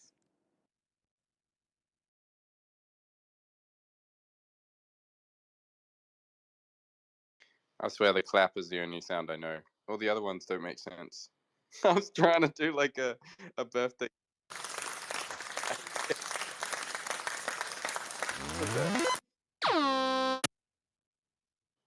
Let's have a play. There we go. Yeah. Are you back from Istanbul yet? No, man. I'm sorry I missed the last 2 days. Friday was like a weird exhaustion day, and I slept all the way through the hour. It was like a 30-minute nap that turned into like 3 hours. You got the post Dev Connect relaxation. Yeah, you gotta recharge after that. And then yesterday I have no excuse. That was terrible. It was terrible. But I'm here. Come on, mate. Set the alarm. Come on, mate. Yeah, I set an alarm today. I can't miss this one. So I'll be here. Although I don't know about. I love why. You're representing a few different orgs, eh? Yes. Giveth GM. Giveth and GM, and GM equals General Magic, guys. It's not good morning. Get away from that crap. And see, we gotta. I thought it was General Motors. General Motors. You're in this refi space for General Motors. Actually, there used to be a General Magic company, in the 90s. I think it was like a IT carpet cleaners. No, like an IT company, and then that's why they got the name for this. And if you look down our page, you'll see that we have a running meme of GM equals General Magic. It's fun. It's fun to make these memes. But yeah, representing 2 orgs. There are many other orgs I could also represent, I think, but don't want to shield too much. Yeah. The Griff is just like a creation machine, bro. He just pumps out companies like it's nothing. Oh, I wish they were my companies. No, just working with a group. There is a. Oh, you're talking about Griff? Yeah, I meant Griff. Yeah. but still, I mean, obviously, it takes great people to enable a creator to do that, right? Like, you can't pump out companies and then run them yourself. Like, you really do need to empower people and give people that space to do the thing, right? And so it's really cool that you could step up to the plate and do this space with us, and yeah, man, keep these companies growing. Yeah, Griff is really good at that, like interesting people. Obviously, there's so many moving pieces, so he can't cover everything. He's more like the steward of everything. Comes in, gives his expertise, ideas, and then kind of like, all right, guys, carry on. Carry on. Carry on. We had him on Max Impact once. I'd love to bring him back. I know he's got so much on his plate, but that guy always work with and expect him to turn up late. So it's fair enough. But I know, like the whole Giveth team goes to Burning Man, right? Or at least a good chunk of them goes to Burning Man each year. And we're throwing the Regenaissance Festival with Let's Grow, and we want to kind of take inspiration from that festival, right? It's so successful. There's 50 plus burns around the world, right? Regional burns that they've empowered people to do, and and much like how that event is put on by the attendees, Regenaissance is put on by the refi movement, right? And we want to empower all the startups to co-create it with us and create different experiences at the event. And so I'd love to pick his brain, or like definitely collab with Giveth at some point on that festival. To have, I don't know if it's like going to be like a Giveth corner or like something, but like creating this culture of giving is so crucial to cultivate the vibe at a festival, because like it's part of the reason why the vibes are so good during these Gitcoin rounds is everyone's giving to each other, right? Like it's a beautiful thing when people give to each other like unconditionally, just from their hearts, and like build such, it's like you're insta friends, really builds a connection. Yeah, that's one thing Griff says is like the biggest impact from going to something like Burning Man is that you are experiencing a giving economy, and it's like if you haven't had that experience, you just think the extractive economy is the only type of economy there is, unless you come from some other culture, right? That maybe has a different economy still tied to it, which is very, very unlikely these days. So, it might not have all the answers, but it's a very good experience, right? I think years ago, like even my grandparents' generation, right?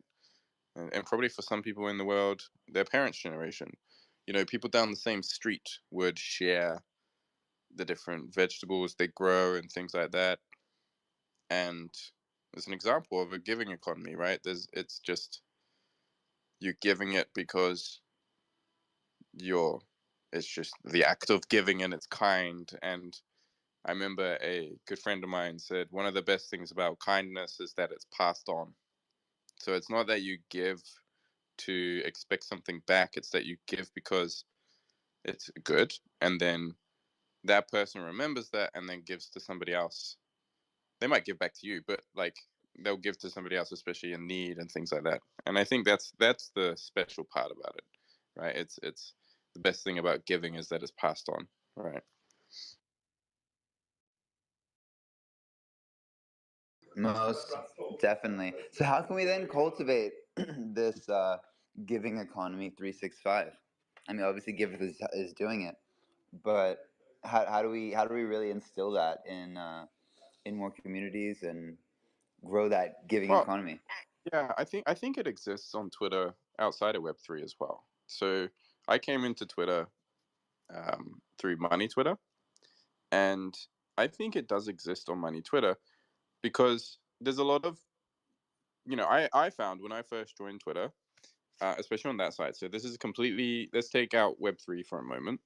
There's so much information. There's all these opportunities, courses, and there was like a group. Like there was all these people who were giving me advice, suggesting different courses. Okay, maybe some of them were trying to sell things, as it goes, but there was a lot of useful advice. There was a lot of people who were very welcoming for newbies coming onto the platform, trying to figure out what they're doing. And then so I just naturally do that with new people on Twitter. And there seems to be this common wave where people go, wow, Twitter's like the same thing that happens in this space. People kind of go, wow, Twitter's like so great. Like everyone's so friendly here. Everyone's so welcoming. And I think it is just, you just give. The way you do it is you just give. And, you know, let's say you give to 10 people, maybe even if it's 3 out of 10 people give on, like you're helping that growth, right? Not, you can't force people to do the same thing, but you just act of kindness, and then you know certain people would just share that on, and it's just what it is, right? Like, and that can happen in all aspects, right? Not just on here, online, in your life in general. Just it feels good to give, but don't give if it doesn't feel right. Don't give because if you're meant to give, if that makes sense. Give because you want to give, or you believe, you really enjoy the act of giving in that moment, or you really want to help someone. But I think if you're expecting, I don't know, some sort of like I am good label from your giving, that's not good. Like, you don't need to Right. showcase it on Instagram and stuff. You should give without expectation, right? That's the key, I think. Yeah, give without expectation, and give without being expected. You flip it, right? I think, and that's the challenge in this space, right? Because it's almost like you're expected to give in these donations and stuff. Um, but that's kind of what I like about this space, is that we just talk, and we have good conversations. So it's less about like the shilling, right? It's more about the connections and the culture that we're building. Beautiful. Love it, man. Love it. So there's a bit of shilling that goes on. There's nothing wrong with shilling. That's No, something that yeah, needs no, to it's fine. happen. I got to know about all these projects. I'm gonna just shill it just for a moment. Put You not should not speaking shill, shill but it. I'm gonna put the put the thing up in the top like everyone else is doing right now. There you go. It's up there. It's up there. Good job. Pairwise. Check it out. That is our garden. Just so you grow. That is our garden up there. Yeah. If you got you got some governance, you got a lot of choices. Pairwise, you got to check it out. It'll be I think it's going to be a very successful product for General Magic. It's Optimism. It looks like Optimism is going to adopt it, and then ENS as well. Potentially. Don't take my word for it, but there's talks, so that's good. That is amazing. Making moves. Love to see it. I mean, as you guys are talking about Burning Man, every time I hear Burning Man, I always think about the Rainbow Festival, and because that's where Burning Man kind of came from, is that idea of like this festival of people coming together and being free, and they're having nothing, to it. And this Rainbow Festival's been going on for ages and ages and ages and ages. And I was wondering, there's a friend of mine that put together this really lovely book called Rainbow. His name's Joth Shackerley. He's a photographer, and he's been going since 1986 to these rainbow festivals, so they've been going on for a lot longer. Would we like to have him come on, maybe, and share his experience at something like this?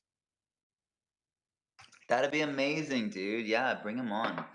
Bring him on Mondays, ideally. That's when we have our public meetings on the festival. Everything is built in public.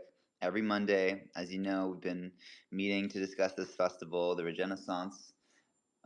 Yeah, please do bring him on. I think Song of Om also has a connection there. So let's ask all the peeps to come through. I also know one of the organizers of a regional burn that happens in Australia called Burning Seed. It's crazy. My mother lives in like a tiny little town, like literally tiny, like 150 person population. That's minute, and that's just so happens to be where the Australian Burning Man happens as well. So like a ton of people like flood to that town once a year, and I know the organizer of that event, and so I'd Wait, love to bring in like a few mentors, like advisors. there's an Australian Burning Man? Yeah, dude, there's Burning Man's in 50 countries, bro. There's an Africa Oh my burn god, how too. do I know about this? I'm not 50 countries, but 50 locations. Yeah, I need to look yeah. this up because that part of the world, right? So what's going on? Like I don't. Oh, you're in Australia? Well, no, but my home's in New Zealand, so it's close enough. Yeah, And not too far. usually, There may be a New Zealand burn. You should hit up T-Rex of Hack Refi. He's actually, I think his handle's like T-Rex or something. He's in our Telegram. But he's actually going to New Zealand, I think at the start of the year. There's like a big thing. I don't know if it's a regional burn or just some huge festival, but yeah, he's going to be in that part of the world for the festivities. I'm about to chow down on some cake. My roommate made this delicious looking cake. It's like a chocolate brownie kind of cake with all these like blueberries and other kind of berries and dark chocolate and roses somehow like sprinkled on there. It looks freaking amazing. sounds like a Black Forest type cake. Okay, Black Forest. Glad I know what it's called. Thank you, man. Yeah, it's got some like nuts sprinkled on there, some cinnamon. Oh man, I'm so blessed and grateful right now. It has got to be fitting that it is named after a forest for you, right? I Oh mean, my come god. on. Yo, I just pieced that together. Yo, is this cake called Black Forest? Is this cake called Black Forest? No. It's just a chocolate cake. It's a chocolate cake. Okay, that's not Black Forest. Okay. Oh, that's a bummer. Cinnamon. You should call it a Black Forest cake anyway. You know what? Now it is. It matches the color scheme. We're gonna call this tree Gen Forest. It's a mangrove forest. Mangrove forest cake. Uh-oh. Yeah, Our I just host is having connection issues. That may be a problem. we about to get rugged. Again? Oh, no. We just did that. Come We just on. did that. Wait, who's under the host's seat right now? Wasabi, I believe, is there right now. Wasabi! Don't get rugged, bro. Find some good Wi-Fi. Wasabi! Nah, go get rugged. Go get rugged. Rugged You all out got of experience once. uh, Hey, well, I sent General Magic there. I sent you a little linky in your DMs if you want to come join me. I'm pretty lonely on this video right now. Just all by Let's grow. myself. Do it, fam. Do it up. We're I'm live Come on on. like a lying down. billion different social media platforms. Let's put you out there everywhere. Get your Does this face work? out there. And why don't you screen share and like show us what's up? You know, show don't tell. You could do like a product demo, dude. What's General Magic? What kind of magic are they weaving? Don't have to connect this to the computer though. Yeah. What? You don't have a computer? I do. I could. Of course you have a computer, bro. Come on now. Exactly. Whip You're it at out. Dev Connect and you just went with your phone. When in doubt, whip it out. I'm very untech. Oh, the pain is real with these X spaces, man. I tell you what, for a wonderful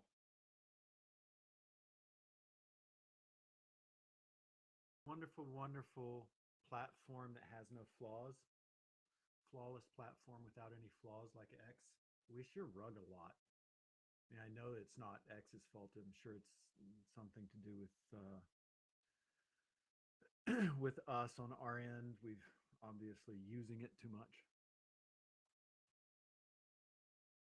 But, you know, I thought it was meant to be used. I thought that's why we're here. That's what we had growing on. And now we're waiting till we can get back up. And as soon as we're back up again, I will get off of talking here and we will put you back into the spaces and get all the people back on so we can learn some more about what's going on in this big wide world. I'm really curious as to what is happening with General Magic. They seem like they've got a lot going on. And I'm looking forward to hearing what all of those things are. And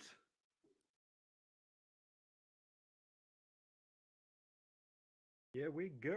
Roll. We're going to grow it up. Grow it up, grow it up, grow it up. Let's grow. Bum, bum, bum, bum. Right here, I'm going to join that space.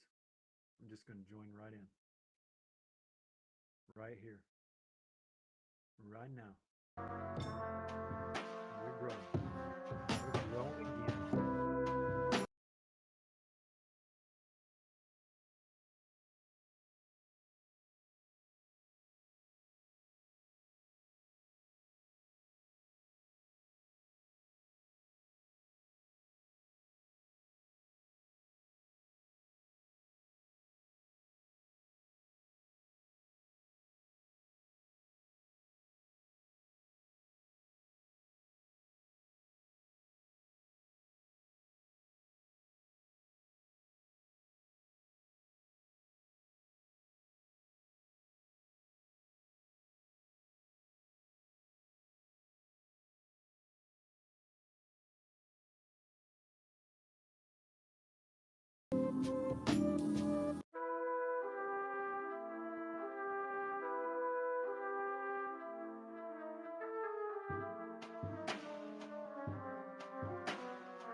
Let's grow, shall we?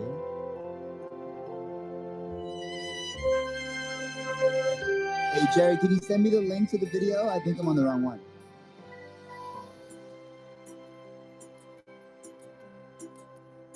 Yes, sir, I certainly can. Just a second.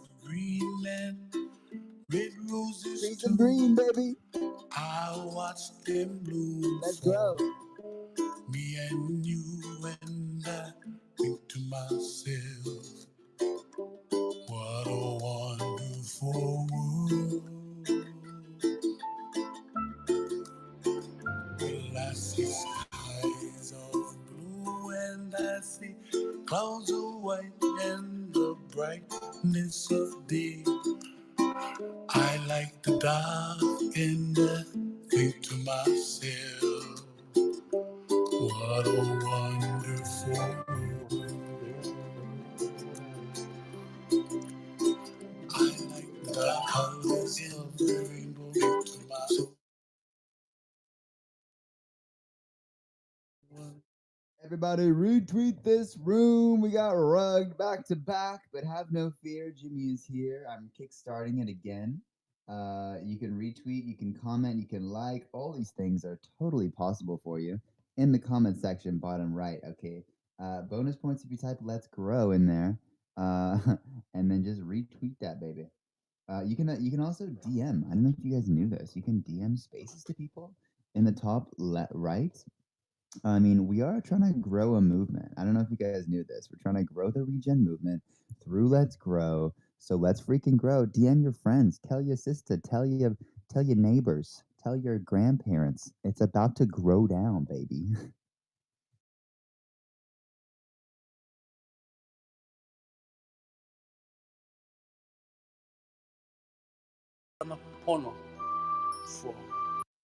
Okay. One more is a little bit of is in your life. Everybody needs a bit of is in their life.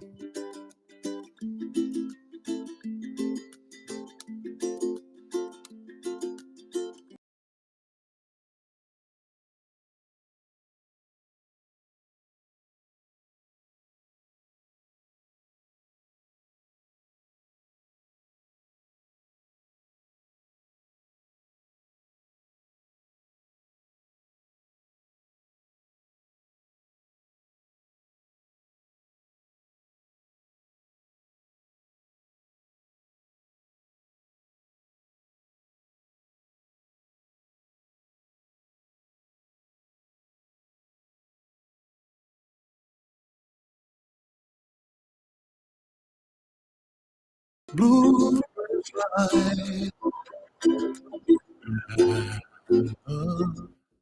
you that you love, you did it true. Someday wish. Yeah. All right. Too much is. It's back into itself. Hold on. Hold the phone. Okay, you got a space. Where's this echo coming from? Here we grow. We're growing. Here we grow.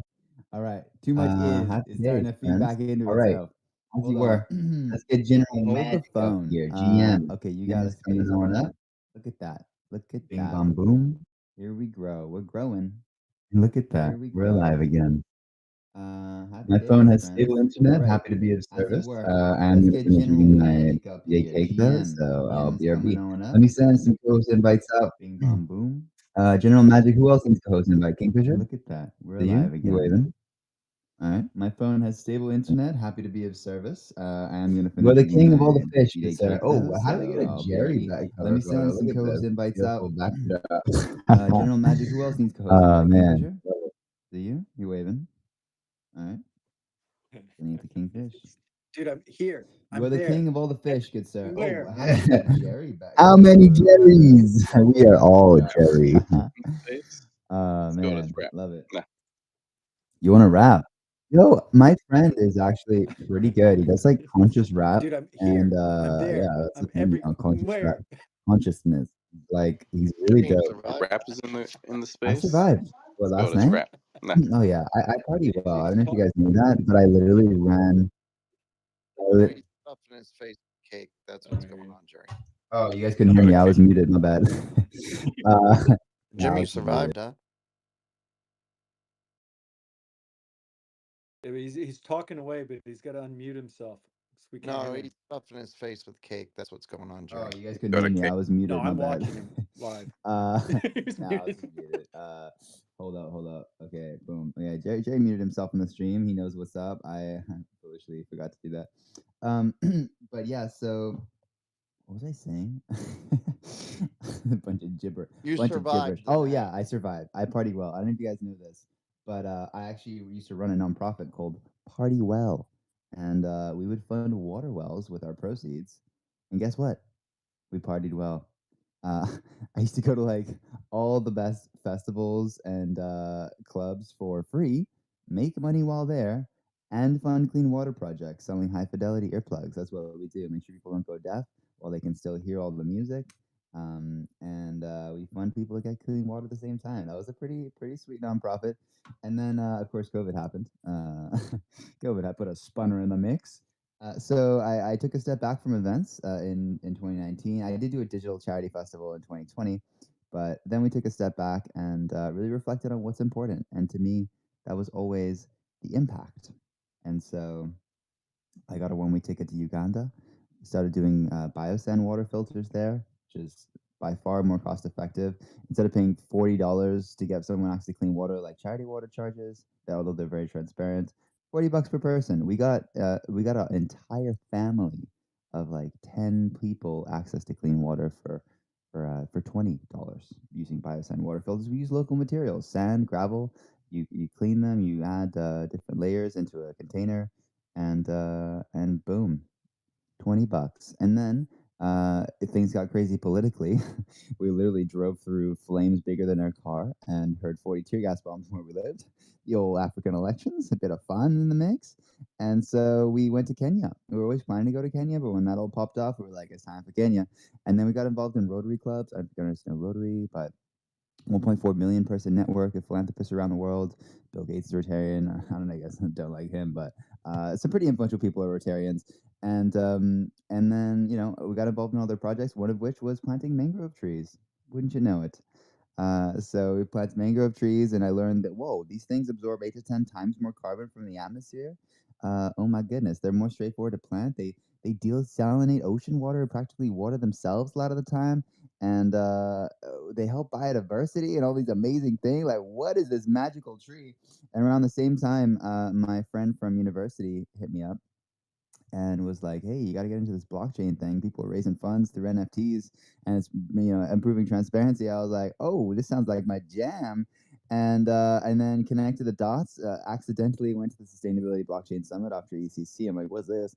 I realized that there's an entire movement of people behind this. There's a whole ecosystem who are effectively growing a movement and making an impact along the way in this space. And I was up till 4 a.m. with Stanford from Denver from Solid World DAO and basically talking about carbon forwards and how this could exponentially scale over generation. And I never looked back. That's when I went down the refi rabbit hole. So that's my story. I'll pass the mic to you guys. Do you want to know a fun fact? I don't know if you know this fun Yes, fact. Apparently, Gitcoin was saved by Vitalik. Do you know this? Saved how? I mean, why do they need saving? So, I think it was the last bull run, not this bull run, the one before. When did Gitcoin start? Well, we're at GG19, and it happens every quarter. So divide 19 by 4. It's almost 5. It's like, okay, maybe the first bear market. I don't know what years. Bear market, but basically Kevin was saying that the two things that I heard him kind of the first thing I repeatedly heard him say in 2 different events, and then the other thing was like, oh, that's kind of interesting. So the first thing was that he felt quite lonely when Gitcoin started because nobody else seemed to be really interested in public goods in Web3, and then I think it was his first bear market. It was like there wasn't much left money wise, and Vitalik got on the phone with him and was like, "Yeah, here's like 90,000. Like, I want this to survive." So Wow. it's pretty What a amazing. legend. What a ledge. So I feel like this is almost like a selling point for Region. Like if you like meet people outside of the Region space and they're like, well, I have no idea what you're talking about. I'd be like, well, Gitcoin, the most famous, like, you know, the big region kind of point, you know, that all the regions know of. That project was actually saved by Vitalik, the creator of Ethereum. And then boom, it's like, this is pretty important if Vitalik supported it. You know what I mean? So yeah, that's a potential way to connect the degens to the region side, because a lot of them don't really know anything about the side or don't care to know. So yeah, speak their language. And Quadratic Funding, the paper was co-written by Vitalik as well. Yeah, so you know, Vitalik's driving this side. So I Vitalik, met when I met Vitalik in Palau at the Palau Blockchain Summit, and I asked him like, where's ReFi gonna go? Basically at the buffet, I was like, hey, where's it going? And he's like, well, I think that the things that are currently working will continue to work and grow. Like, for example, Gitcoin and Optimism Retroactive PGF. Those are like the two things. He was like, yeah, these are going to continue to grow. So there you yeah, go. we're not there yet, narrative wise, blueprint wise. You know, it's still early days, but you know, I have faith that either next bull run or the bull run after, it's going to be the main narrative. And then we've made it. We've made it, guys. We were early. We were very, very early to the movement. So, Boom. Gary? Yeah, it's for you, Steve, because you talk about this quite a bit, and I mean, we've talked about it a little bit back and forth chatting. You know, what is going to be the big narrative for and what matters? Nice, Jimmy. But what is going to be the next big narrative in the coming bull run? And you're like, it's not going to be refi because you don't hear anybody talking about it. You know, it's just our bubble that's really talking about it. So what is it going to be? And real world assets is obviously one of the things that it is going to be. You can see it happening. Everybody is talking about it. Every single place is talking about it. XRP is talking about it. You know, all of the banks are talking about it. Everybody is putting gold, art, real estate, anything that they can tokenize, they're tokenizing it, and they're doing it as fast as they possibly can. And I love that because I also think, aren't real world assets and refi what we're doing almost one and the yes and no. same? Yes and no. What you're talking about is tokenizing real world assets. So, tokenizing something that already exists. And in our space, we're more creating new things, right? We're redefining what value is. We're, you know, creating tokens based on trees that are being planted. It's one step removed, but it's a good thing that that's happening. I do think, like, once, you know, real world assets becomes like the norm, then refi makes a lot more sense to people, because we have this disconnect both in Web3 and outside of Web3, where people don't see how blockchain helps like the physical, right? Even in the refi space, because if you look at like the most, let's say, efficient refi projects are nothing to do with the real world, right? They're completely digital.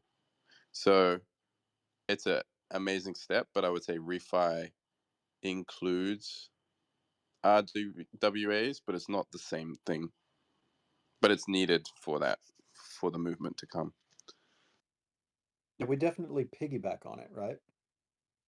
Yeah, 100%. And there is a potential piggyback in this bull run. I don't know what you guys know about this project, and I'd be interested to hear your views. There's a project that is the only quote unquote refi project that I've seen Degens mention, and it's Planet Refi. I have no idea how refi it is. It seems very doxed, and no, very undoxed, and a lot of red flags in my opinion. But they paid Messi for like an ad, and if that project kicks off in the bull run, then because it's got refi in the name, it could be a good one for a lot of the refi space to piggyback on in the coming bull run. I don't think it'll be a main narrative, but it could be a rally, you know. So that's the only thing I've seen.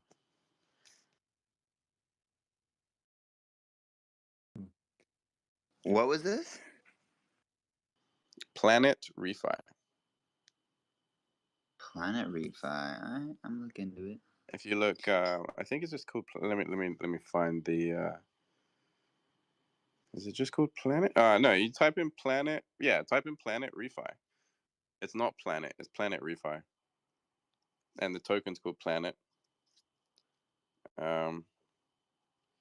Yeah, it's like a BNB chain one, and you know they were first a meme coin, and I kind of looked on their site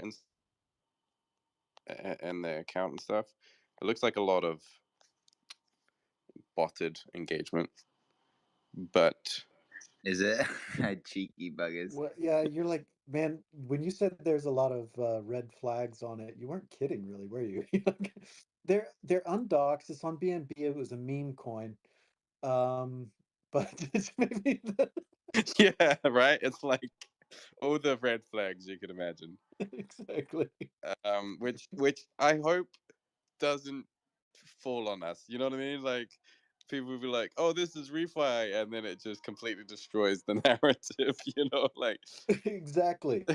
Yeah, I mean, that's exactly the problem, right? You have one big one come out and then ruin the narrative for everybody. I mean, just look at crypto in general, right? Like overall, what people think about everything. They they don't understand the utilization and the what's good about it or anything else. They just think of crypto and they're like, "Oh my gosh, everybody lost their money. It's all a bunch of big scam." Right? Yeah, good yeah. Lord. So And it happens so fast. that could be the worry with this project because it's they look pretty big. I've seen that's the only project I've seen Degens mention, and they mentioned it because of the Messi connection. So yeah, like it could be a pump and dump. Be rugged. They collaborated with Messi. So they said they partnered, but it turned out to just be that they paid him for an ad or something. So that's another red flag, right? Even their own. Yeah. Yeah, just overstating their collaborations with Messi. Oh dear.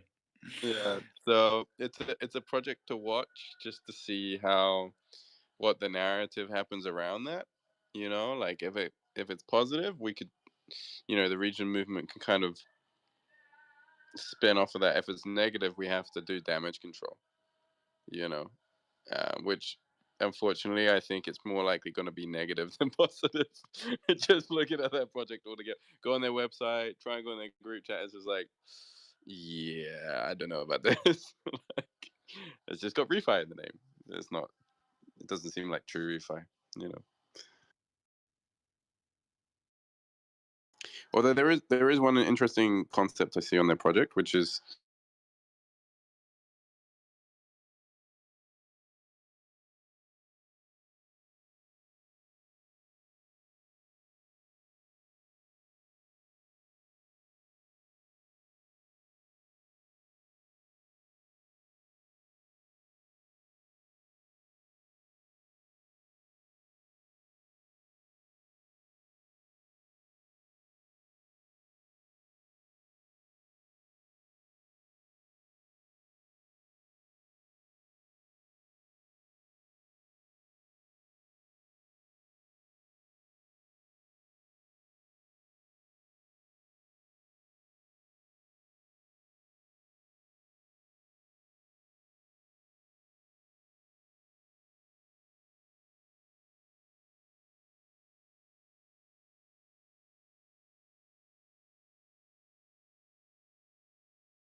whatever money you're making is going into the good long term.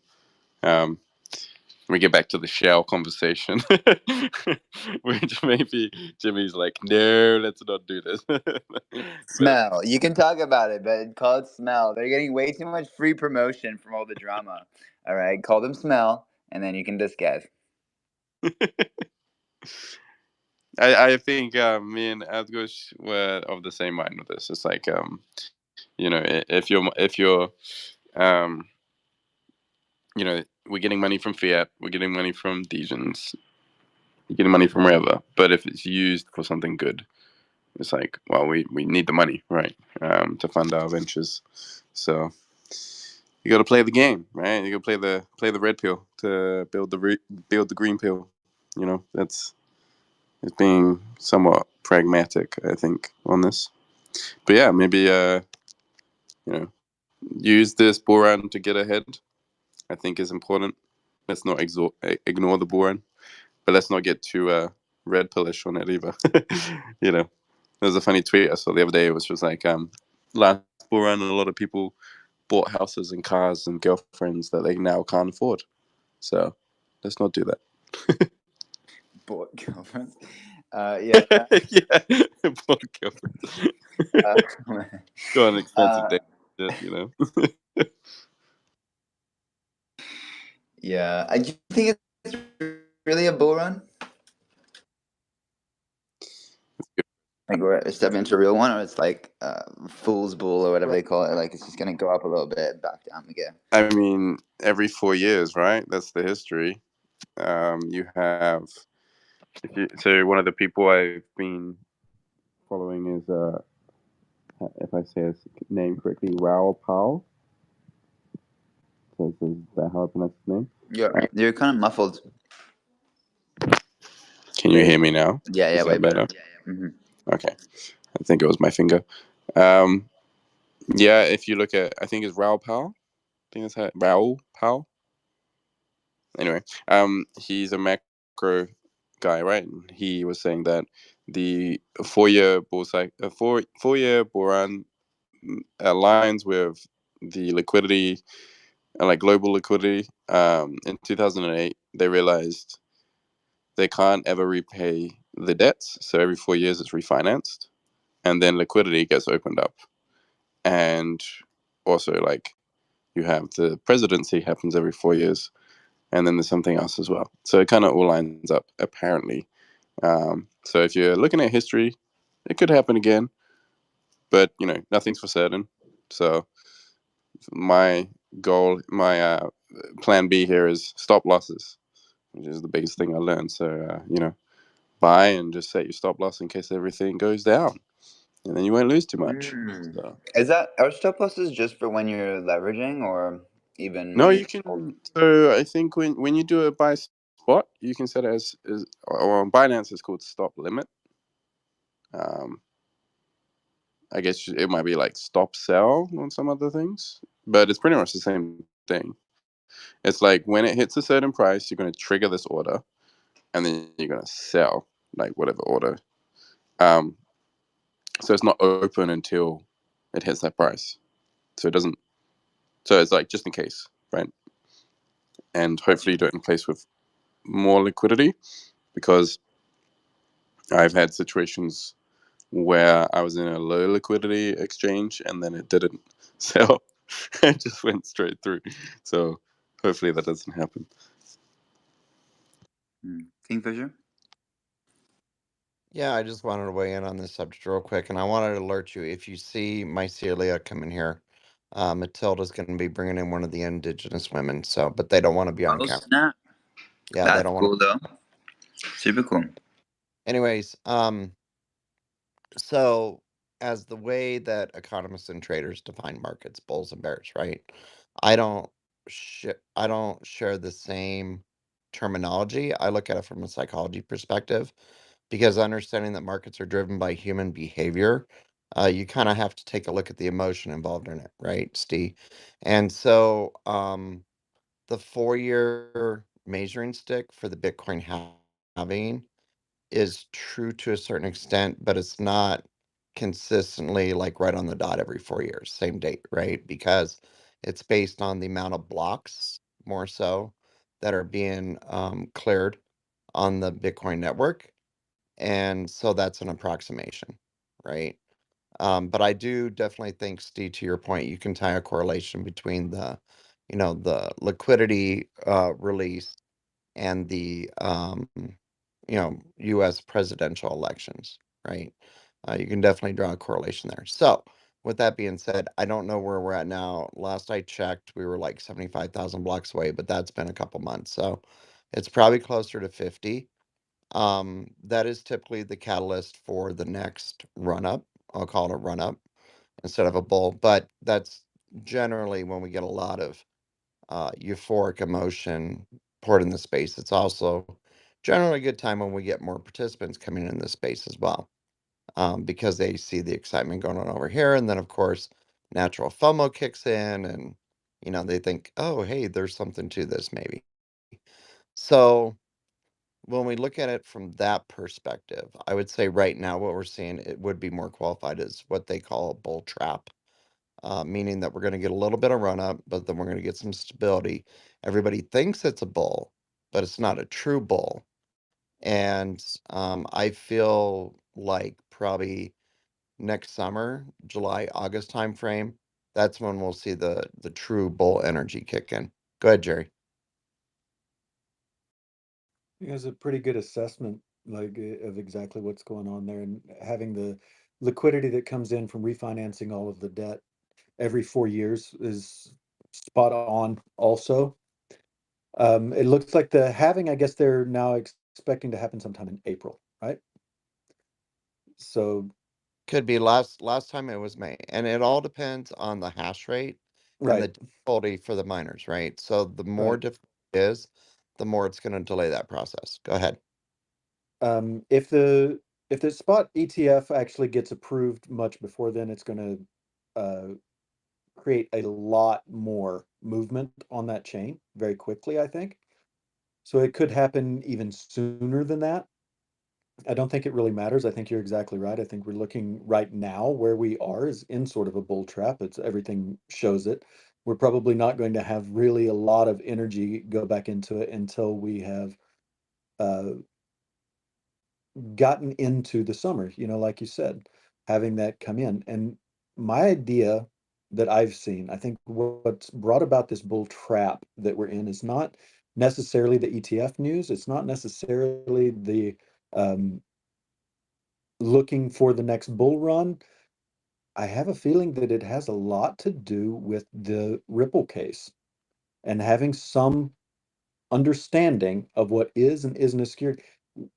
Everybody is set on their hands, not knowing how this is playing out, not seeing any regulation on anything, and thinking that maybe everything is going to be taken or classified as a security, or we would be screwed. And I think a lot of people put money back into it immediately after that and are continuing to. I think that that has as much of an effect as anything in my view. I mean, obviously the spot ETFs and everything, that brings them much closer to approval, having that Ripple case kind of behind us now and knowing that XRP is not a security. Yeah, and you're spot on that, Jerry. I think you got your finger on the pulse there, accurately. Now, what I will say, the reason why spot ETFs are so important is for the institutional cash flow into this space, right? Because institutional investors got to where they're at for a reason, and they want products that they're familiar with, right? ETFs is a big thing in the traditional equity markets. And so providing them with a product that they're familiar with, but they can still have skin in the game, is going to be a very important make it or break it for a lot of institutionals. Now, we saw in 2021 when Michael Saylor started banging the drum for Bitcoin. At that time, he was CEO of MicroStrategy, and he started loading up their balance sheet with Bitcoin, right? And he was on CNBC regularly talking about Bitcoin. So and that started in 2021, carried over in 2022. And then of course we all know what happened earlier this year. But With that being said, there's only a handful of institutions comparatively to the grand scale that are here right now. Now, with the recent development with JP Morgan Chase and JPM Coin and them testing it with their institutional clients, that's a narrative completely against what Jamie Dimon was saying 2 years ago. So just wanted to point that out and bring that in. Wait, what was the narrative 2 years ago? Cryptocurrency's a scam. Stay away from Oh, it. Lose all your savings. Yeah, that was the narrative. That was the drum Jamie Dimon was banging 2 years ago. well, isn't it the guy for BlackRock is saying it's a fleet to safety now? Yeah, So that's exactly Yeah, what I was about to say, Steve. It's like Larry Fink used to say that all the time too, and now he's got his bag full of Bitcoin. He's like, I've got a spot ETF going out for Bitcoin. I've got another one on the works for Ethereum, and crypto is a flight to safety for my clients. You're like, right, guy. we've been duped. You're not manipulating this at all, are you? No way. I think the question is how much it's going to influence, right? Like, yeah, but I agree with you guys. Like, I would say this is like the rally before the big rally, right? Like, it's a bull trap if you're not careful. Hence, set the stop losses. But you never know with markets, right? And I don't know. Just looking at when I was, I had a panic moment, and I was just looking at, past charts and things like that, and it did look like, it looks like obviously we've gone past the bottom, but there does seem to be after you go past the bottom, there seems to be like a consolidation period, right, for like a good 6 months or something, where Bitcoin kind of hovers around a certain price, and we're kind of like in that. Like, I'd be very, very, very surprised if we hit down to like 20K, and if we did, it'd be like buy everything, like, but yeah, I think we're just gonna hover around whatever we're at, like 30 to 40 kind of thing for the next 6 months. So still early, like that's the good thing. But DCAing, I've just been telling my wife, just keep DCAing. We got our chosen coins, and just, don't panic, but set your stop loss just in case we have a dump day, because then, like, I think the weird thing about the whole stop loss thing is you're worried that you're gonna lose your money, right? It's like, oh, if you set a stop loss at 10%, and then it goes down, oh, I just lost that money. But you can buy at a lower price. You're not holding that thing as it goes all the way down. So that's the whole point. Like, you get a better entry. But you buy it now because what if this thing keeps on going up?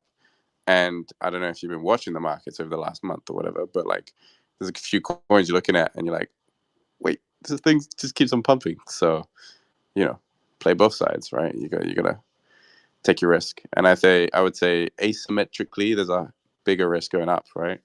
But I don't know anything. This is my first bear market, so everything I'm saying is probably crap. So, maybe listen to Kingfisher or something here. no, Like, you're good, Steve. You're really good.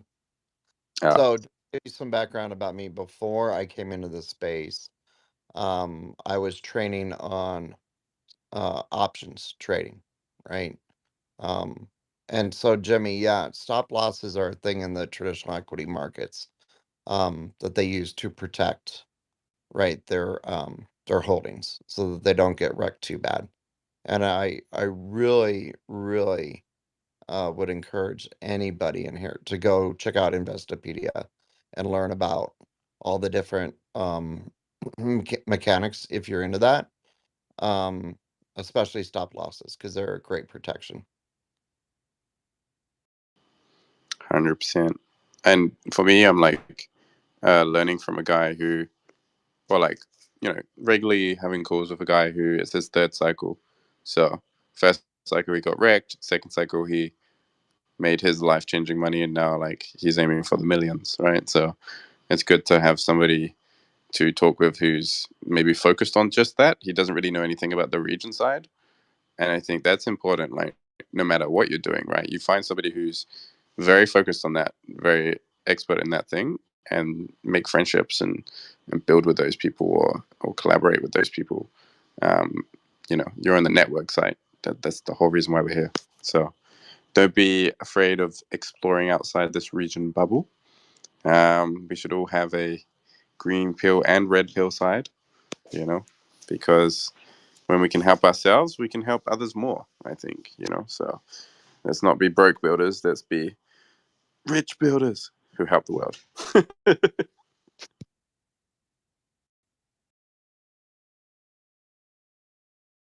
Let's grow. Love you guys. I'm heading out for some brekkie from brunch, but I'll be here in case of anything. Okay, don't rug. Don't rug. Yeah. Don't rug. Don't you dare rug. No, If he I'm in Lisbon. There's decent internet connectivity throughout the city. So we should be good. We should be good. Fingers crossed, everybody.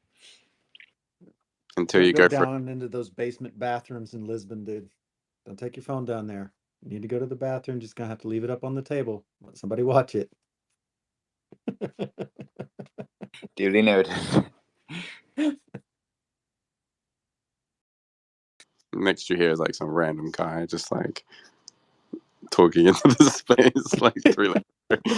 Wait a minute, you're what not just Jimmy? unmute again and like share our whole brunch conversation. It's so funny how it just like unmuted on its own, like multiple times too. I was like brushing my teeth as well, and I was like making these sounds, and it just like unmutes on its own. Sometimes spaces have a life of their own. I swear to God. It wants you to engage. That's what it is. So Jerry, is that your mug I'm seeing there on the live stream? Plausible deniability. I love it.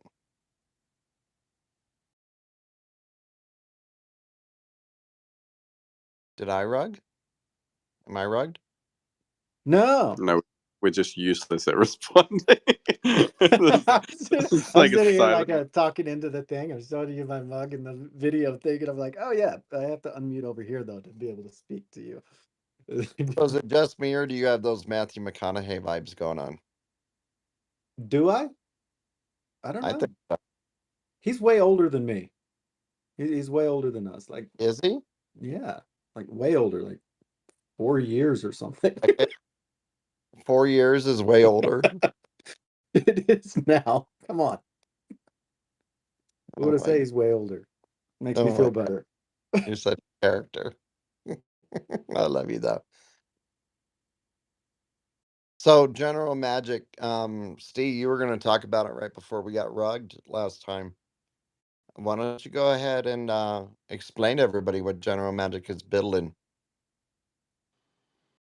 Oh, thank you very much. Yeah, so General Magic is a design and product agency. So we help projects design products. We also create our own products. And one we have is called Pairwise. So basically in a DAO, usually, or it could be any governance system, but obviously it's focused on DAOs at the moment. You come across situations where you have too many choices. Take Gitcoin, right? We have how many projects are there in Gitcoin? Just so many, right? How many projects are there? Retro PGF, right? So many things to decide. So deciding fund allocation is a use case for this tool. Basically, what you can do is we can categorize this long list into different categories, if that's not already been done. And then let's say you're not sure which project to allocate funds to. Basically, what would happen is 2 choices come up on the screen again and again and again. And each time 2 choices come up, you would vote. So let's use this space as an example. Kingfisher and Tregens comes up. And you go, oh, I prefer Kingfisher. Cool. And then like another time, Kingfisher and Jerry comes up. And then you go, oh, actually, I like Jerry, like more than Kingfisher. It doesn't mean that you didn't vote for Kingfisher. It's just that like you're showing preference, right? And then this would happen again and again and again and again and again, and then at the end of it, you get like a result about which project you had more preference for, and it becomes like this percentage thing, and it lets you see your own mind of preference. So then you can finally make a decision. Doesn't make the decision for you, but it's a tool to make the cognitive, what's the term called? The cognitive burden of choosing a lot easier. And think of, and in this tool there would be also, you know, summaries of the projects, and relevant details, so you don't need to go read all the forums and things like that. Yeah, so that's kind of Pairwise. It's a tool for making the voting system a lot easier for each user and lowering the burden of choosing, because engagement is a massive issue in governance, so it's trying to solve that issue. Yeah, I can imagine. So you explained the product, you explained the value prop. Access. How would a DAO who is interested in this product go about accessing it? So at the moment, they would contact General Magic and we'd set it up. That's something that because it's still in beta, right? So it's not fully completed. But yeah, at the moment, it would be contact GM, and then we would set it up with your system. And there might be one or two things we would adapt to your specific situation.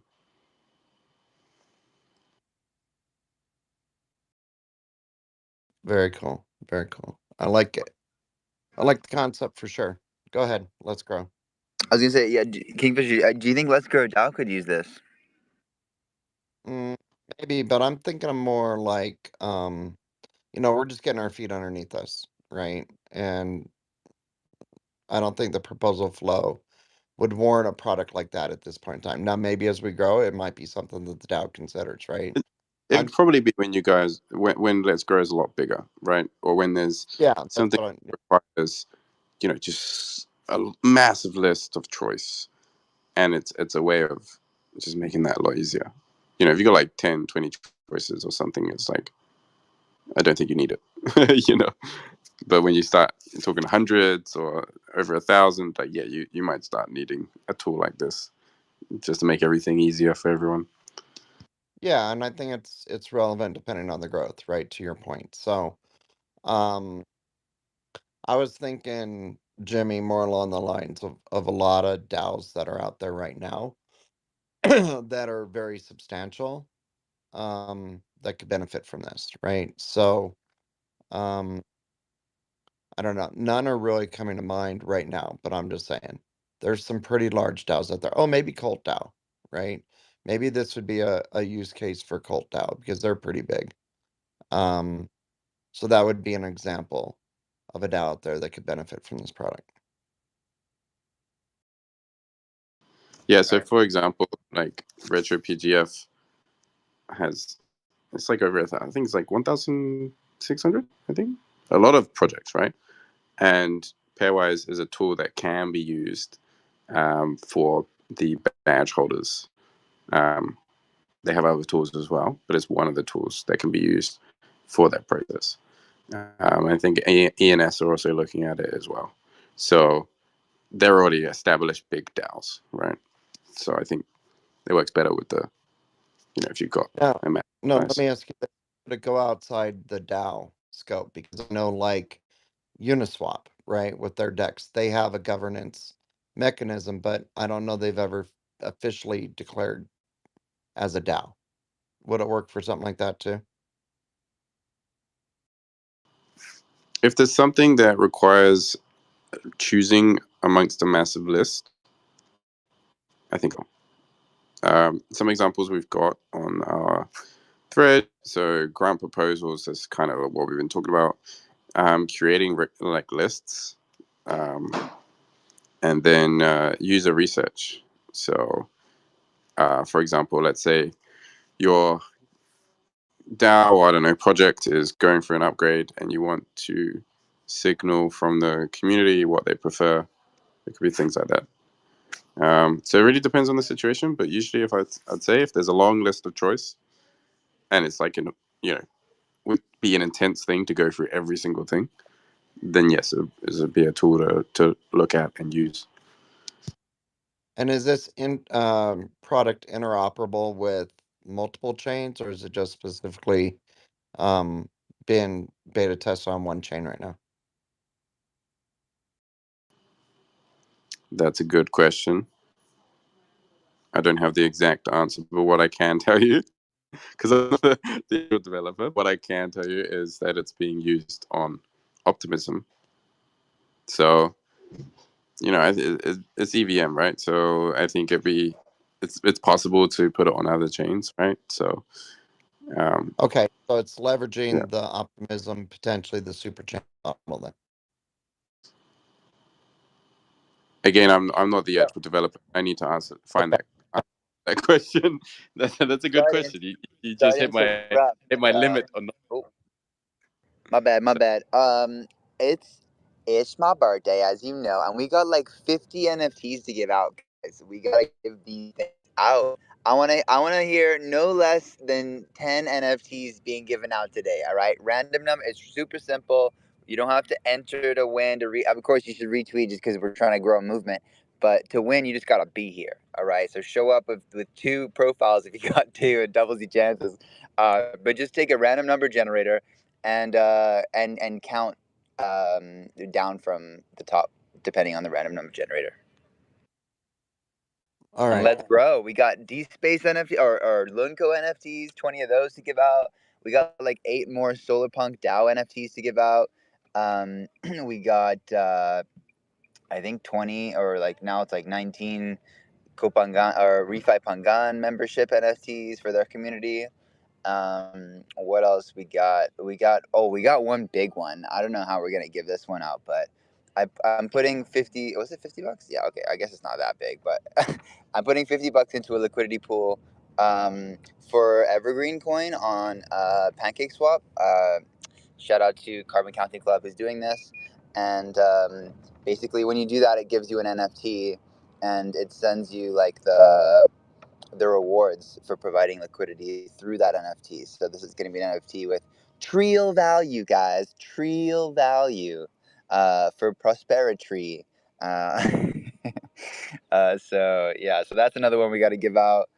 And I don't know. We'll see, guys. I feel like people just keep adding to this pot the more we announce it. So keep giving them out, and you might grow how many NFTs you're giving out. Sounds good. Yeah, we can do that in a little bit. And I think Refi Pangam would be appropriate for maybe this hour before this hour closes. I do want to see at least 25 people in here though before we give out any NFTs. So tell a neighbor, tell a friend. Wait. Before we move on, everyone retweet, like, and comment on this space. Let's get more than 25. Let's go. Sorry. Let's grow. I love the energy. Let's grow.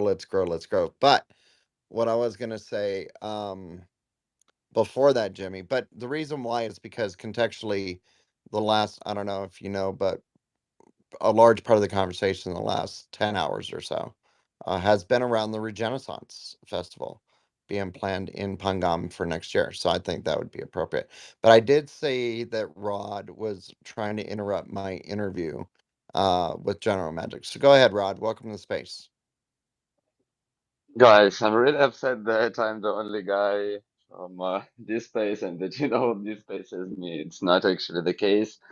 I'm just the guy who jumps on most of the uh, Let's Grow live spaces, but we also have other spaces with the other stewards, so it's not always the case. But I'm the most loving guy in the community. And actually, yesterday, I came from Border Run, and I just checked. Round starts a while ago. The last time I checked, there was like 6 donors and 7 donations on the DSpace round, and I was quite upset. Today I checked, and we actually have right now 23 donors, not 47 donors. That's my mistake. And 50 donations, and I think that's a huge success because we have a lot of activity in the DSpace community and a lot of OG projects that already has traction they started to pay attention to a broader Gitcoin community. So hopefully, on the next GG20, there'll be many more, many more DSpace exploration related projects on Gitcoin, and hopefully there'll be more shilling. And definitely, I hope that a couple of guys would host um, several hours of Let's Grow Live on the next Gitcoin. I also want to add that reporting cards are great. I just add the link to the Space QF reporting card, and if anyone wants to support or participate in space exploration, just $1 donation to any of the projects on this space round would make a huge impact. And to be more specific, on this space round, we have most of the projects actually are already well established, and I'm quite active with Lunka, but Lunka is nothing compared to the projects that are there.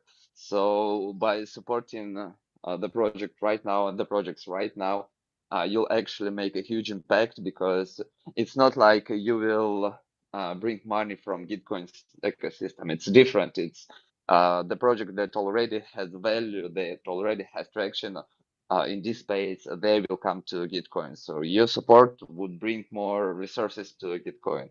And the last thing, sorry, I don't know who is behind Let's Grow right now, but the last thing that I want to add, just to be more specific about the impact. I've been shilling lunar exploration for already more than a year. And when it started, most people thought that, it's kind of, it's somewhere far away in the future, and it will never happen, and things like that. But one of the projects on the DSpace QF round, the name of the project is LifeShip.io. They actually sent the first ever human DNA to the moon in about a month, on 24th of December. And there is a chance that by the end of this year, it will land safely. At least I hope so. And at that point in time, from a certain perspective, Gitcoin would be on the moon. So when I was talking about literally bringing Gitcoin to the moon, I was not referring about, many, many years ahead. That there is a huge chance that in some sense, in a sense that there'll be a project that has a physical payload on the moon, and that project was presented on a Gitcoin.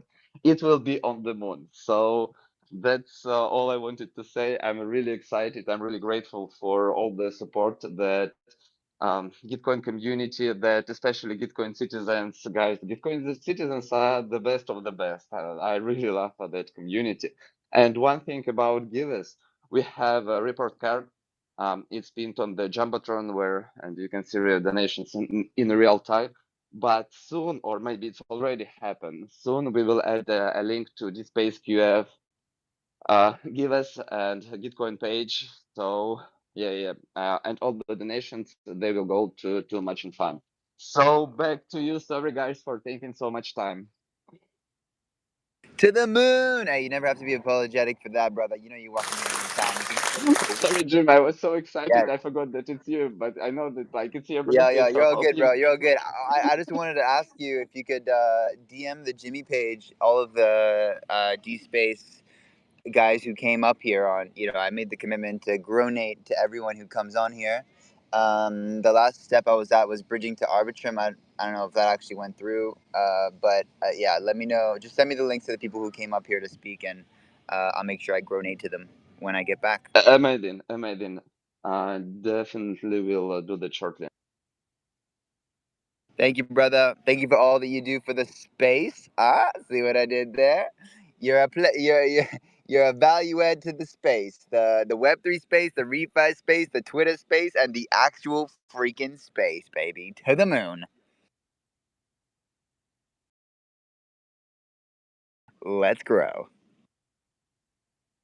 Let's grow. Yeah, let's grow. We need to make. Okay, so I've got like a custom soundboard on the Rodecaster. So I need to like record, like, I don't know if we can use like some AI magic on like celebrity voices and have them say "Let's grow," or like we get someone to do like an acapella and like different tones, and we just go "Let's grow." You know what I mean? Like that'd be fire.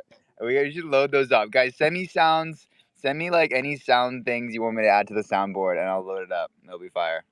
I was gonna say, be careful with those celebrity voices, because yeah, we don't need any DMCA takedowns or anything like that. Yeah, So well, there's speech. I think it's called Speechify.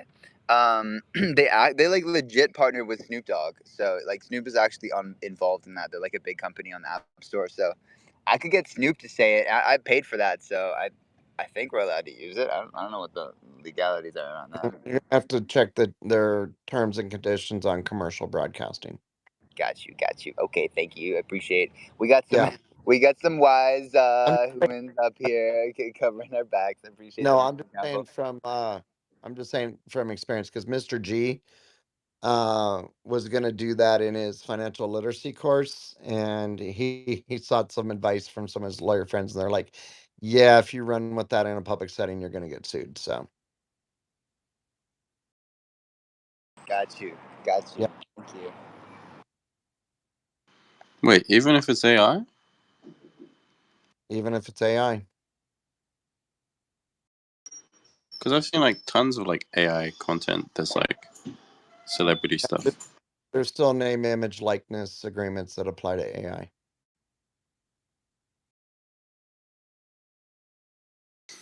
Isn't the most common But you didn't question? say voice. Name, image, likeness. Just steal their voice. What'd you say, Jerry? You said name, image, and likeness. You didn't say voice. Can't we just steal their voice? Voice. Likeness covers voice.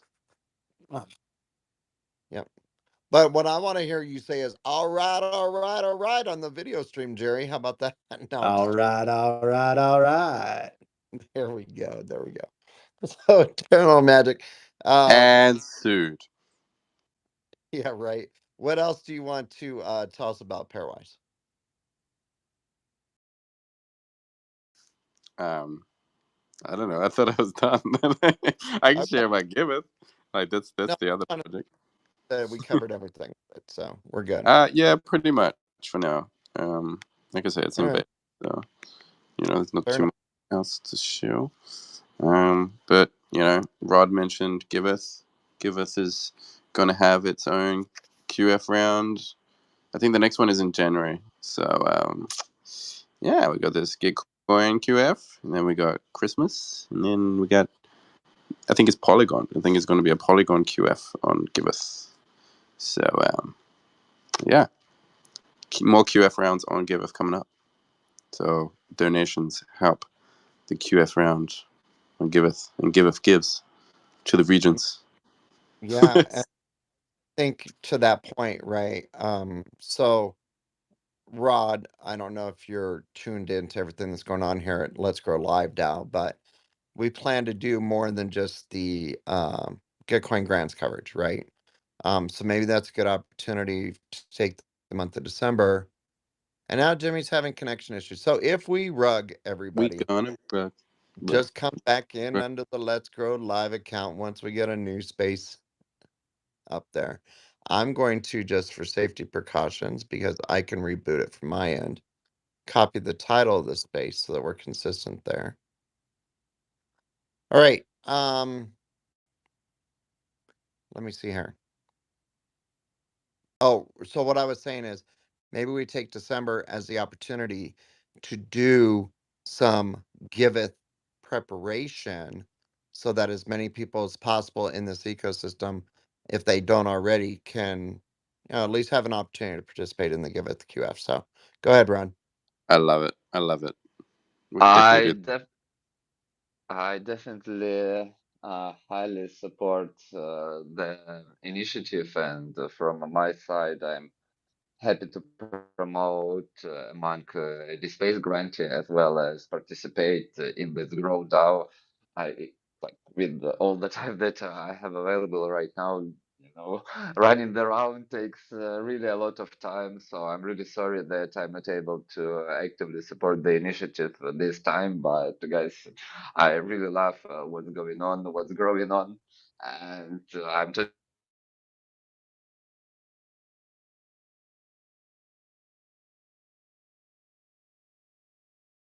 this time. But guys, I really love what's going on, what's growing on, and I'm just. And there it went. It happened again. You got to be kidding me with the rugs today. Come on, come on, come on. Forget all right, all right, all right. This ain't all right at all. We get it back up. I know that Kingfishers Media is right on this right now. But we'll be back up very, very shortly. Rolling again with everybody. We're talking with General Magic and everything that they've got growing on. And with Kingfishers Media, obviously, and got the Tree Gens in there. We've had D-Space out there in space telling us all the things that they've got growing on about moving our possibilities in space and how we can help grow that movement and space exploration and how it can help all of us down here on planet Earth, what we can learn and how we can make that grow. I think it's a very important topic and one that, you know, obviously doesn't get as much attention as maybe it should, because especially in our group here, because we are desperately, you know, trying to save the planet that we're on, and we somehow can forget that it is actually also necessary for us to look outside of this world in order to do that. But we are back up and running live in spaces again. Got a little music going on at the moment, and I'll leave it to that.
So I'm really sorry that I'm not able to actively support the initiative this time. But guys, I really love what's going on, what's growing on, and I'm just. All right. I'm not hearing anything coming through the space. Anybody else out there hearing anything?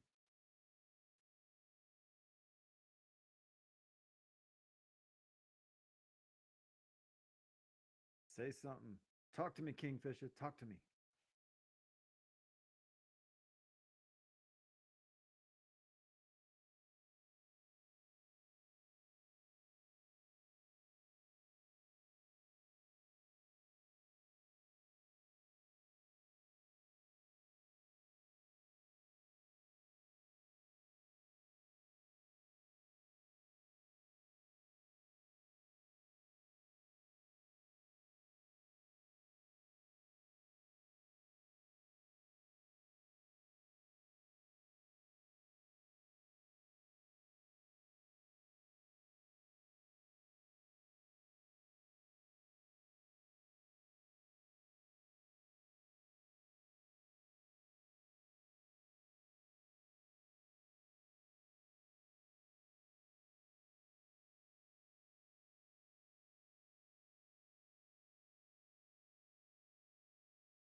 What else do you want to tell us about, your experience with GG19 so far?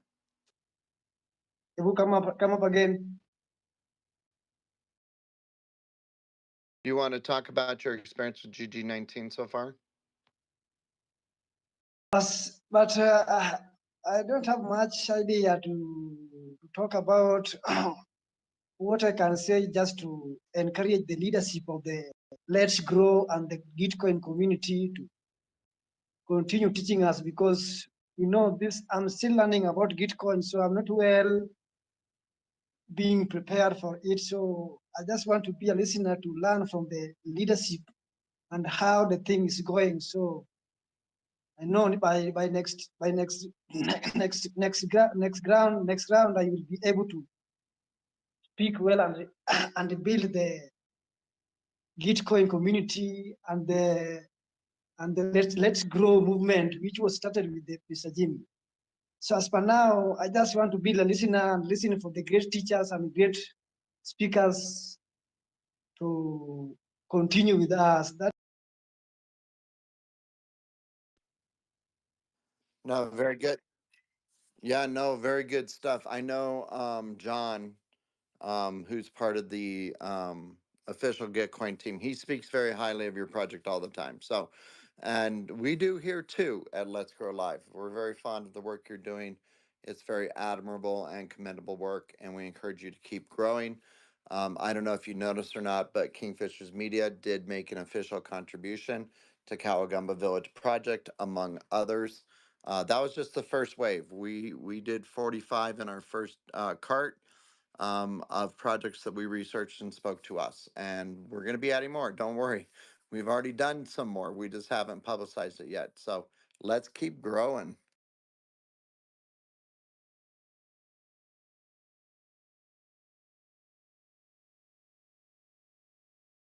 Jerry. Will. How's GG19 treating you? But GG19 is treating me like a prince. It has absolutely been lovely. I don't think I have looked at a single donation other than making them. I have not looked to see what has been going on. And I realized I don't care.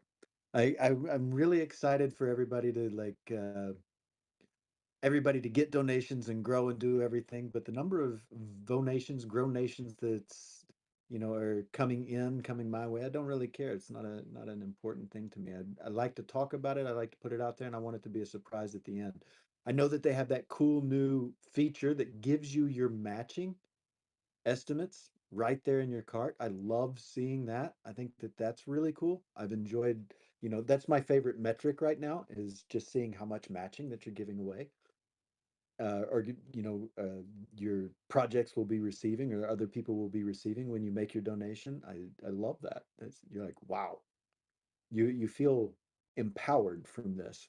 And I thought that was a genius rollout by them. So, for all of the things that they're doing, I'm astounded, and because of that, I would say it's a beautiful thing in GG19 so far. And the new projects that started, the lists that they started, gosh, I love the lists. I don't know if you've been able to check those out, but since we had General Magic in here and they're talking about, how you discover and find them, well, you had some guys that love refi and love Gitcoin and completed a joke race, so they won the prize of being able to curate these lists. And they show up right there on your Explorer when you go into any of the grant pages and look at the Explorer. It's such a cool thing because you can trust those guys. They love what they're doing. They have researched the people that they put in there, and you can just select it and just give to all on that list, which I find brilliant. Absolutely brilliant. No, I mean that those are the two biggest ads, right? I think that are very noticeable. I'm actually later on today going to be recording a video about all that, covering all that, and getting that out on our timeline. So that's part of our current marketing campaign, is to cover all the new feature ads with Gitcoin for GG19. So yeah, I'll be looking for that later on today. I will actually be showing my face. It's fine. I know. Well, I showed my face last night in my salute to the birthday boy. So there is that as well. Hopefully he saw that. Hopefully it was received well. Um, but no, I mean, yeah, we're gonna cover that. We're gonna do some pre-recorded videos so that everybody has a full understanding of what that means. But I would say, yeah, that was a very smart move on Gitcoin's part, not only to add the potential quadratic funding match, but also to add the curated collections. And they went through a process, right? It was all a process of who they would select that would. That would come in and would give a very objective perspective of the various project startups companies that are part of GG19 and be able to say, hey, these are the ones that I'm very fond of. One of the ones that is a little biased about because this person's pretty closely attached to us, but is Wasabi's with his Evergreen, right? And he did it with the mindset of, these are the ones I think that are going to make it in the end because they're building for longevity, they're building for sustainability, and they're going to be here in the next round, and they're going to be here in the next round, and they're going to be here. It's going to be a perpetual cycle for the ones that he hand selected. So I really like that.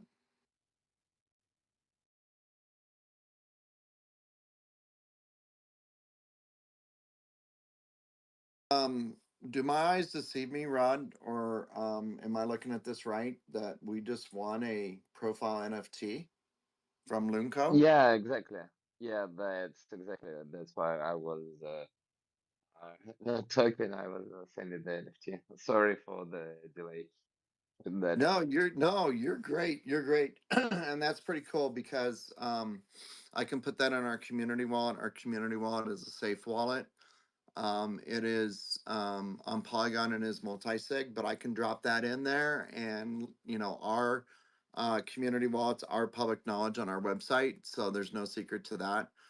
So this way, the holders, but anybody who goes to our website can see exactly what's in that wallet. So yeah, let's grow. Thank you for that. Appreciate you.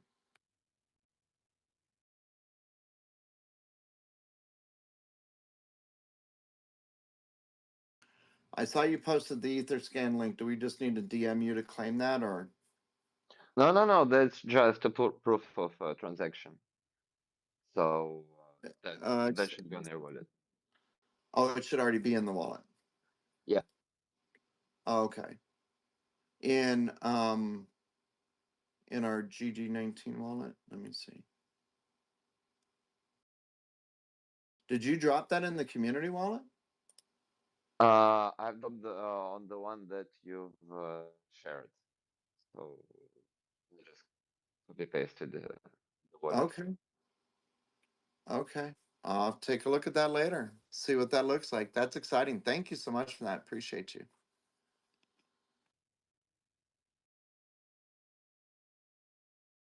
All right. What else is growing on? Let's see who is next up on the schedule. What about that, Jerry? Do you have the schedule in front of you? I've got it. I'm pulling it up right now. Let's see for your programming pleasure. Oh, that's the wrong one.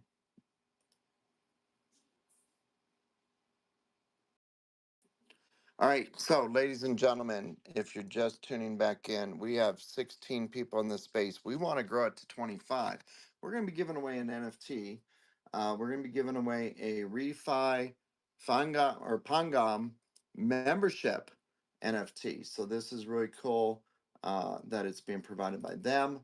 And yeah, we need to get up to at least 25. The only requirement is you need to be in the space. We're not asking you to do anything but get more people in the space, get more people involved in this conversation so they can understand what's going on here for GG19. So with that being said, we are coming up on 1600 UTC, so that's 4 p.m. for those of you who need the conversion. With that being said, we're going to have hopefully Monty or Anna will be able to join us from Refi Now. I do already see Impact Market here in the space. So Impact Market, I'm going to send you a co-host invite because, It's only 6 minutes, and I'd like to have strike up a little conversation before you come on the space and share with us what you're going to be covering today. So, and we did DM you. Hopefully, it's Susanna behind the PFP, but we did DM you, and when GG19 is done, we'd like to set up a meeting because we see a lot of synergy in what we're building, what you guys have already built, and like to see if there's some partnership there potentially. So yeah, let's grow. Welcome.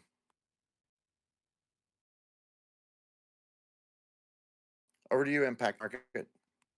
Hi, good afternoon. Can you hear me well? I've been struggling a bit with, I don't know, some technical issues here on the Twitter Spaces. Hope this time everything will go fine. So, can you hear me well? You sound good to me, Susanna. It is Susanna, right? Yes, Suzanne. Yeah, I'm terrible on it. I always forget to introduce my name. So I'm Suzanne behind Impact Market. Maybe some of you might know some other people at Impact Market, like Jessica, our COO, Marco, have a new CEO, Will Lee, coming from the Seller Foundation, Gates Foundation, IDEO. So yeah, really cool team. But I'm Suzanne, leading communication at Impact Market and really being deeply involved in this Gitcoin round. Very excited to be here with you all this Sunday. So how is everyone going? Is everyone being fine? I don't know if Jimmy's here. We just had an epic birthday celebration last night. Really lucky to have been able to celebrate his birthday here. So happy birthday, Jimmy. I don't know if you can hear. But well, I hope everybody already extended a joyful happy birthday to Jimmy, just getting to his 30s. No? Maybe he's enjoying a well-deserved break. Well, he went out for breakfast. To be fair, he went out for breakfast. So we're taking control of the helm until he gets back. No, amazing. It's really well-deserved and needed to keep growing, need to nurture ourselves. So yeah, I don't know if anyone else would like to come on stage, and I see some of people on the refi nodes here online, and then as will be there's a lot of Impact Market and refi DAO, feel free to jump on stage, and we'll be happy to hear more from you. And then personally, also to understand how was this week so far, this first week of the Gitcoin round for everyone who's here. Everyone who's here is having a grant. If you have, please thumbs up. If no, thumbs down, just to see a bit the audience that we have here. Mostly grantees. To see this space saying yes. Who else has a grant? No, the Refi Pangan has a grant. Does Refi Costa Rica as well? This space want to talk? Decentralized. Kitty, no. La Madriguera, I don't know if you did thumbs up. White Friends, amazing. A lot of grantees in here. Hi, this space. You want to share maybe a bit about your grant, about your experience Hi. this first week of Gitcoin? Yeah, definitely. So that's Rod behind DSpace QF. Most of people should know here should know me, the founder of Lunko. So when I raised my hand, I was referring to my grant, but actually, and I've joined Gitcoin on GR15, and after a year, a bit more than a year. Right now, I'm talking on behalf DSpace QF as one of the DSpace Quadratic Funding stewards. So actually, from a certain perspective, well, we have 15 space exploration related projects on our round. And actually, I'm quite amazed. To be more specific, one of the projects, LifeShip.io, they decentralize life, and in about a month, on 24th of December, they're actually going to the moon with the Astrobotic Peregrine lander, and hopefully by the end of this year, they will land safely on the moon. So from some perspective, Gitcoin will be literally on the moon. Perspective means that one of the grantees on Gitcoin will have a physical payload, a physical stuff on the moon. And actually, at the Gitcoin citizen. One of my not promises, but things that I was working on and plans that I put on the ground was to run the round. So now it's actually happening, and I would encourage everyone here to take a look at the project on the round and to support at least one project with at least $1 donation, just to help to kickstart the regenerative space exploration. Um, Also, the last thing that I want to add that a lot of projects that are on the around are actually quite mature in a sense that they've been started many years ago. They are already established projects and they have traction. However, they're really passionate about public goods and they're really interested in Gitcoin activities. So um, please support at least one project on the round, and that's would change a lot of things. The last thing that I want to add that it's actually the first ever quadratic round in the world that is going directly to space exploration projects. So right now you have a unique lifetime opportunity to, in a sense, put your name to space exploration. I mean, if you donate, the um, it will forever stay in the blockchain that you have supported. And you've been one of the first in the world supporters of space exploration in a Web3 manner and, of course, in a Gitcoin manner. Thanks for the opportunity. Back to you. Amazing, super interesting. And then how does the week ahead looks like for you? Like what are your plans, and then if you have a few other ways of activating your grant? So that's, I'll be talking personally.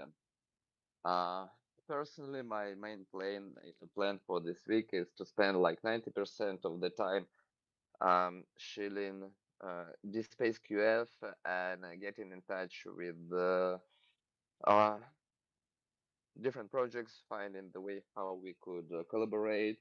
For example, we're already in touch with CoolDAO. We have a Green Deal DSpace chapter, so that's like 90%. And 10% I would spend to promoting my own grant. It's called Lunko. It's actually is allowable for 4 different rounds, and I've pinned the link to a tweet with links to the all rounds that Lunko is in. Um, so if anyone would like to support Lunka and help to continue building space exploration infrastructure, uh, I would really appreciate if you could donate on token engineering round on Arbitrum to Lunka.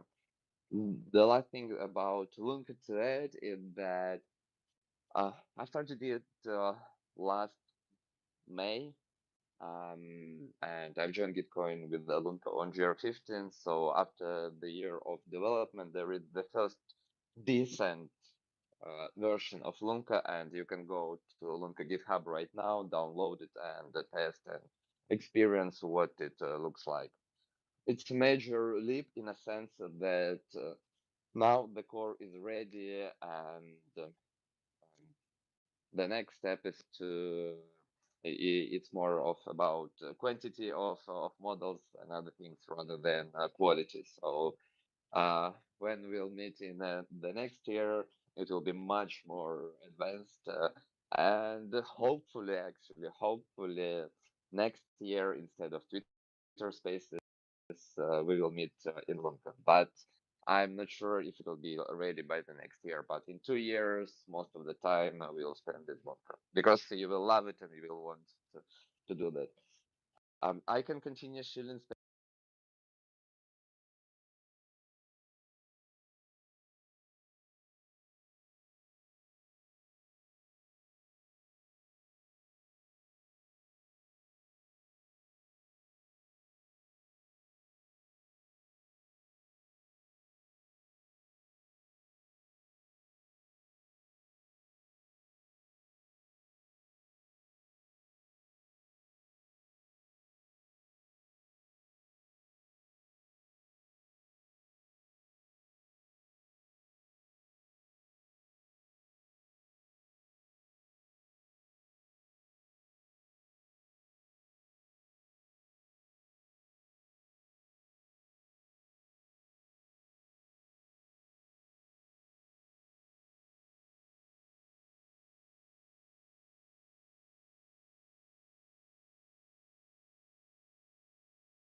kuna one camera pia kuna request kutoka computer and yeah okay cool kuna one camera pia kuna request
Let's see what this does, though, if this gives us some sound right here.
amazing kind of initial team that gravitated towards it, to the community you've built, and the kind of initiatives that have sparked from it. I think it's a really inspiring story of exactly what a core function and mission of ReFi local nodes is to bring those people together and co-create things and support different regenerative initiatives that are using these tools. So they're fantastic. Definitely, we are really thankful and proud to be part of ReFi DAO.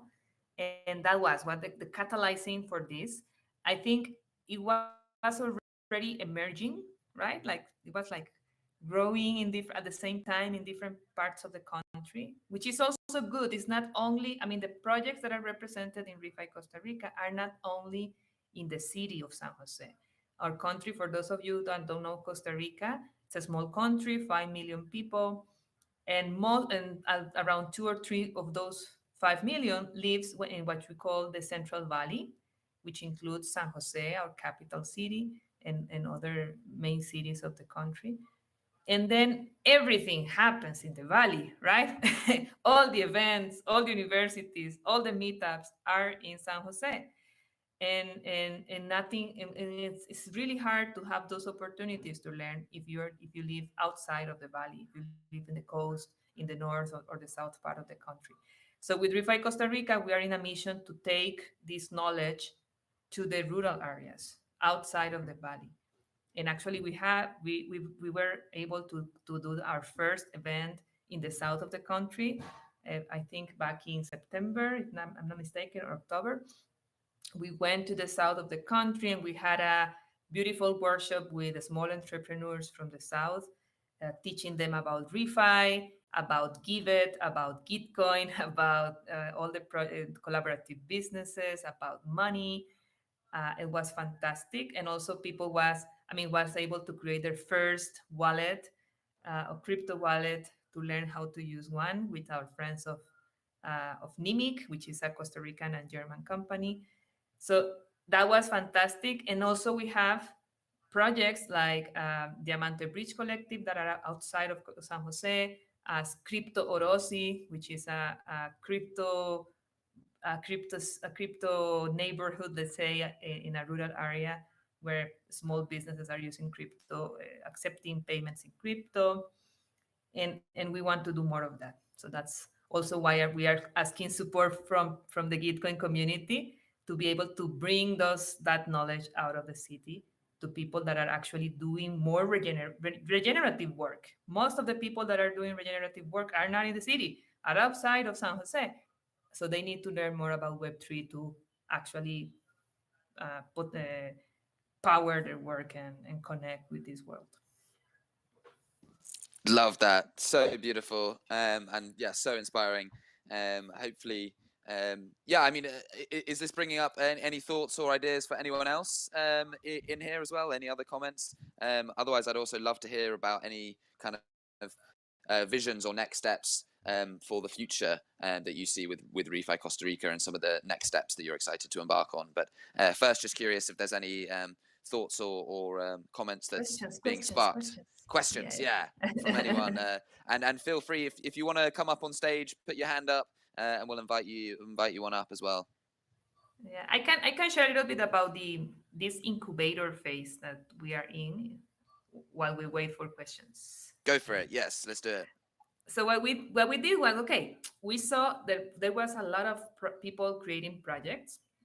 So what we decided to do with Ronnie and Ranulfo that are here and the other people from the node, was to at least try it out. So we did it, really inspired by the sessions we had during the local node incubator program. We did 8 weeks of weekly meetings with the projects that were interested in preparing their pitch, right? Like a business pitch or a project pitch to present to potential members, to potential partners, to potential investors, right? All the projects have a business model, so they have the plan to create revenue, but the original goal is always, of course, impact and regeneration. So really, really together. And this is really important because it's also to provide financial sustainability to the work we are all doing, right? So we did this incubator program for 4 weeks, covering things like business model, what is refi, what is a collaborative business, how to create your pitch, how to present it, right? So from the strategic to the communication part, and they did it. It was really fun to do, and people was really committed. 8 projects finished the incubator program, and then as a reward, we had a demo day session during the blockchain week, which was the blockchain jungle event, which was this huge event we had last week, when they were showcased and also was live on social media. It was super fun. And now what we want to do is, for next year, we're actually crafting the idea of the incubator as a business itself, as a real project that has funding. We're looking for funding to do that. We have a partnership with a local entity that is uh, in charge of supporting co-ops. So probably we are going to do this incubator program next year with more time and more resources, and hopefully with seed money for the projects that go through it. And the whole purpose is to sparkle this creativity, right? How can you reinvent your business to be a refi business, to be a collaborative business? How can you include Web3 tools like NFTs and tokens and governance and distribution mechanisms of your treasury into your business? And we are looking for co-ops that want to make that a jump. And the incubator is for them. It's for people that has traditional business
the exchanges. They have to do several swaps and use different exchanges. So it might be quite tricky for the users in the community. So this is one of the main goals of this partnership with Ummer, because Ummer has a solution with the cards, a really physical card. It seems like a credit card that it's like your hardware wallet, and then you can use in the POS of merchants that have both the wallet of Ummer cards, that have the POS of Ummer. So we engage two merchants, two women with grocery stores in this little community. We distributed them conditional basic income for around 3 months. It's finishing now in the end of November, and to support the community, to help them to cover their basic needs, to empower these merchants to increase their sales. And these two merchants, they also received microcredit to invest in their businesses. By the end of the pilot, the beneficiaries, they will be open to apply to get a microloan as well. So they will pass through the application process. If they pass, they will get microcredit as well. And now we are looking for other partnerships and possibilities to keep fostering the sustainability of this project. So pretty cool. It's ending now, and then we're gonna release a mini documentary with more information, some articles going deeper on the details of this pilot. So yeah, pretty amazing. Awesome. Amazing work. Super cool. Kingfisher, did you have something to say there? I know we're coming up on our time Yeah, in a we're sec. coming up on time, and before we close out this hour, we've got a giveaway to do. What do you say about that, Monty? Let's do it. Let's do the giveaway. What's the giveaway? The giveaway is an NFT from Refi Pangam, and maybe they can explain a little bit what the beneficiary receives when they receive this NFT. Yes, it's amazing. We're gonna give away our NFT. So do you want me to also pin it up in the Jumbotron? Yeah, go for it. One second. All right, just while she's pinning that up, everybody, just so you know the details of the giveaway, you only have to be in this space. We have currently 24. Well, we did have 25 when I noticed it. So we'll roll with what we got. We'll roll with 24. We're going to do a random number generator between 1 and 24. And Monty, from your view, you're going to select who that winner is. How's that go? Bum, bum, bum. Okay, let me know what I need to do. This is cool. How am I? Do I need a random number generator? Or? I've got it right here loaded up. So just give me a drum roll, please. Okay, wait 1 sec. Here we go. Who is it? Let's hear it. All right, the winner is number 23, so that makes it easy. 23. Well, what do I do with this knowledge of this number now? You select the person in the space that's the 23rd slot from your view. Okay. Well, let me do some counting. 1, 2, 4, 8. That's a lot of work. 16. Or you can just do subtraction and just subtract 1. You know what I mean? I think there might be less than 23 people in this space. So the very last person, maybe we could do. Yeah, maybe. Exactly, I mean, we had 24 at the time we last did to it. join. So. May, I think. And also it has a cute image. Yeah, let's go for that. All right, So congratulations, enthusiastic. May. We'll be posting the results, and contact Refi Pangam, right, for the receipt of the giveaway? Or does Jimmy have custody of it? Go ahead, Refi Pangam. Yes, I will find out if Jimmy has. I think Paul sent him our NFTs already. But I can explain what does it mean now. You officially has become a member of our community of Region Pangan, which include Refi Pangan, Green Pill Pangan, and Ecosynthesis X, and Gitcoin Pangan. So now, if you ever visit Pangan, first of all, you get free Region Full Moon access on our event that we are going to do monthly, and we're already doing the third one this month. Getting the free access in an app that we are developing. It's like kind of an impact marketplace app. these rewards are going to be a sort of these NFTs are going to be sort of a rewards provided, and as well by purchasing the NFTs, the ones who are purchasing it, they are directly contributing into our local Pangan quadratic funding pool. Yeah, this is one of the main features. And at the moment, we're discussing with Let's Grow DAO on an opportunity to provide discount for holders of Region Pangan community member NFT, discount to the Renaissance Festival that is going to happen next year on Kopangan. Yeah, that's all for now. But welcome to the community. Ooh, fantastic. Beautiful. I'm curious. I know we're running up to the end of our time here, but I was just wondering, Carla, about the kind of social token angle and how that could play into to this as well. And yeah, in terms of any application in ReFi Costa Rica and as part of the kind of community. Yeah, I'm curious. Yeah. Any thoughts there? No, I first I want to send a big hug to the people from Impact Market, a fantastic project. I've been following their work, and I'm definitely open to talk and maybe collaborate. A gente pode falar português também, tudo bem. It can be in Portuguese too. So that would be fantastic. And also thank you for ReFi Pangan for this beautiful giveaway. And the social token can have a different function for each node. It depends on your context, it depends on your objectives, right? For example, you could set up something that is a reputational token, right, for the node. And if you want to reward people that is attending events or learning or collaborating or creating content, you could do that. And it could be a reputational token that, of course, if it's your reputation, you don't want to use it, right? You want to keep it. So it will be for to grow in reputation in the system and maybe have access to things like discounts and other activities special for people that has the token. Or it could be if you want to encourage people to exchange between them, knowledge, products, services, time, right? You could set up the currency or the social token to do that. So people will earn it by being members or by participating, and then they could go and offer their time or their skills and accept the token as a payment.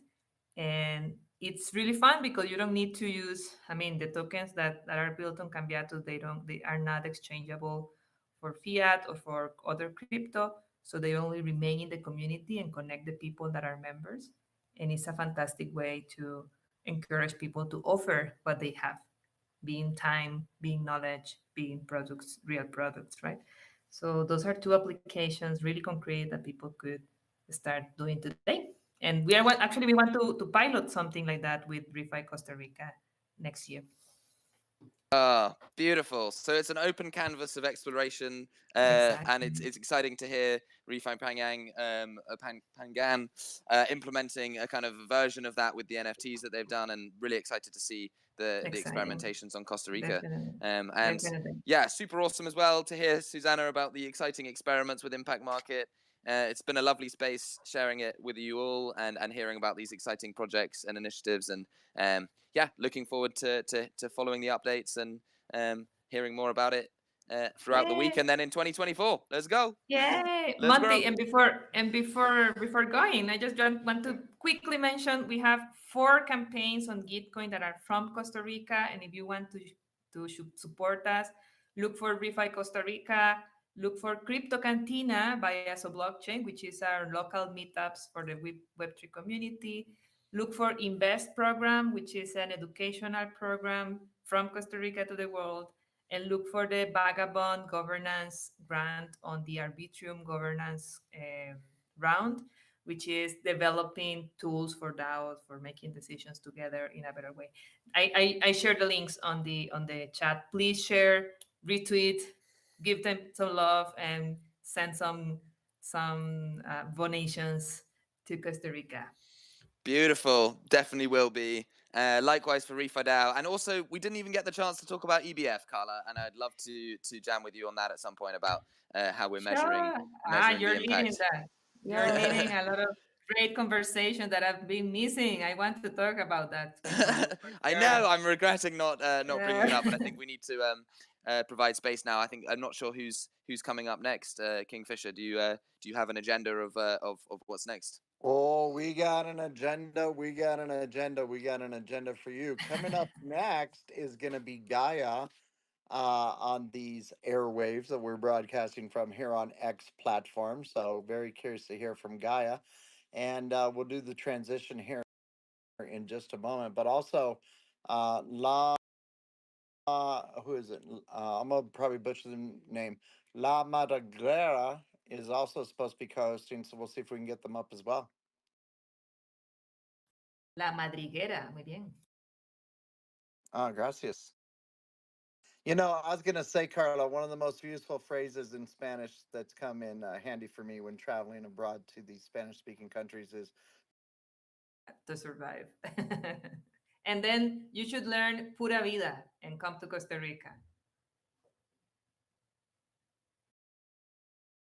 Pura Vida. Pura Vida.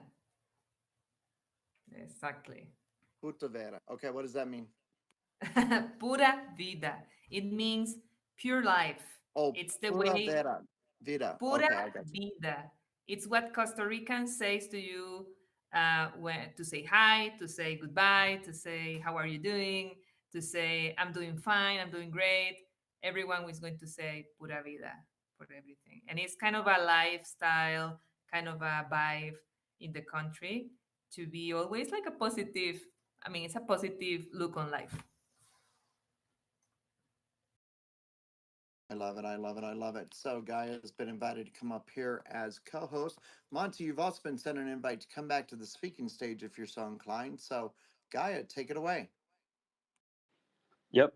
Hi, everyone. Can you guys hear me? Loud and clear. So, okay, so this is actually Pontus taking it over for today. Usually, Chaos is the one that's doing the talking, but he's not available. So, I'm the one hosting right now, Pontus. So, yeah, interested in having some conversation going about the space.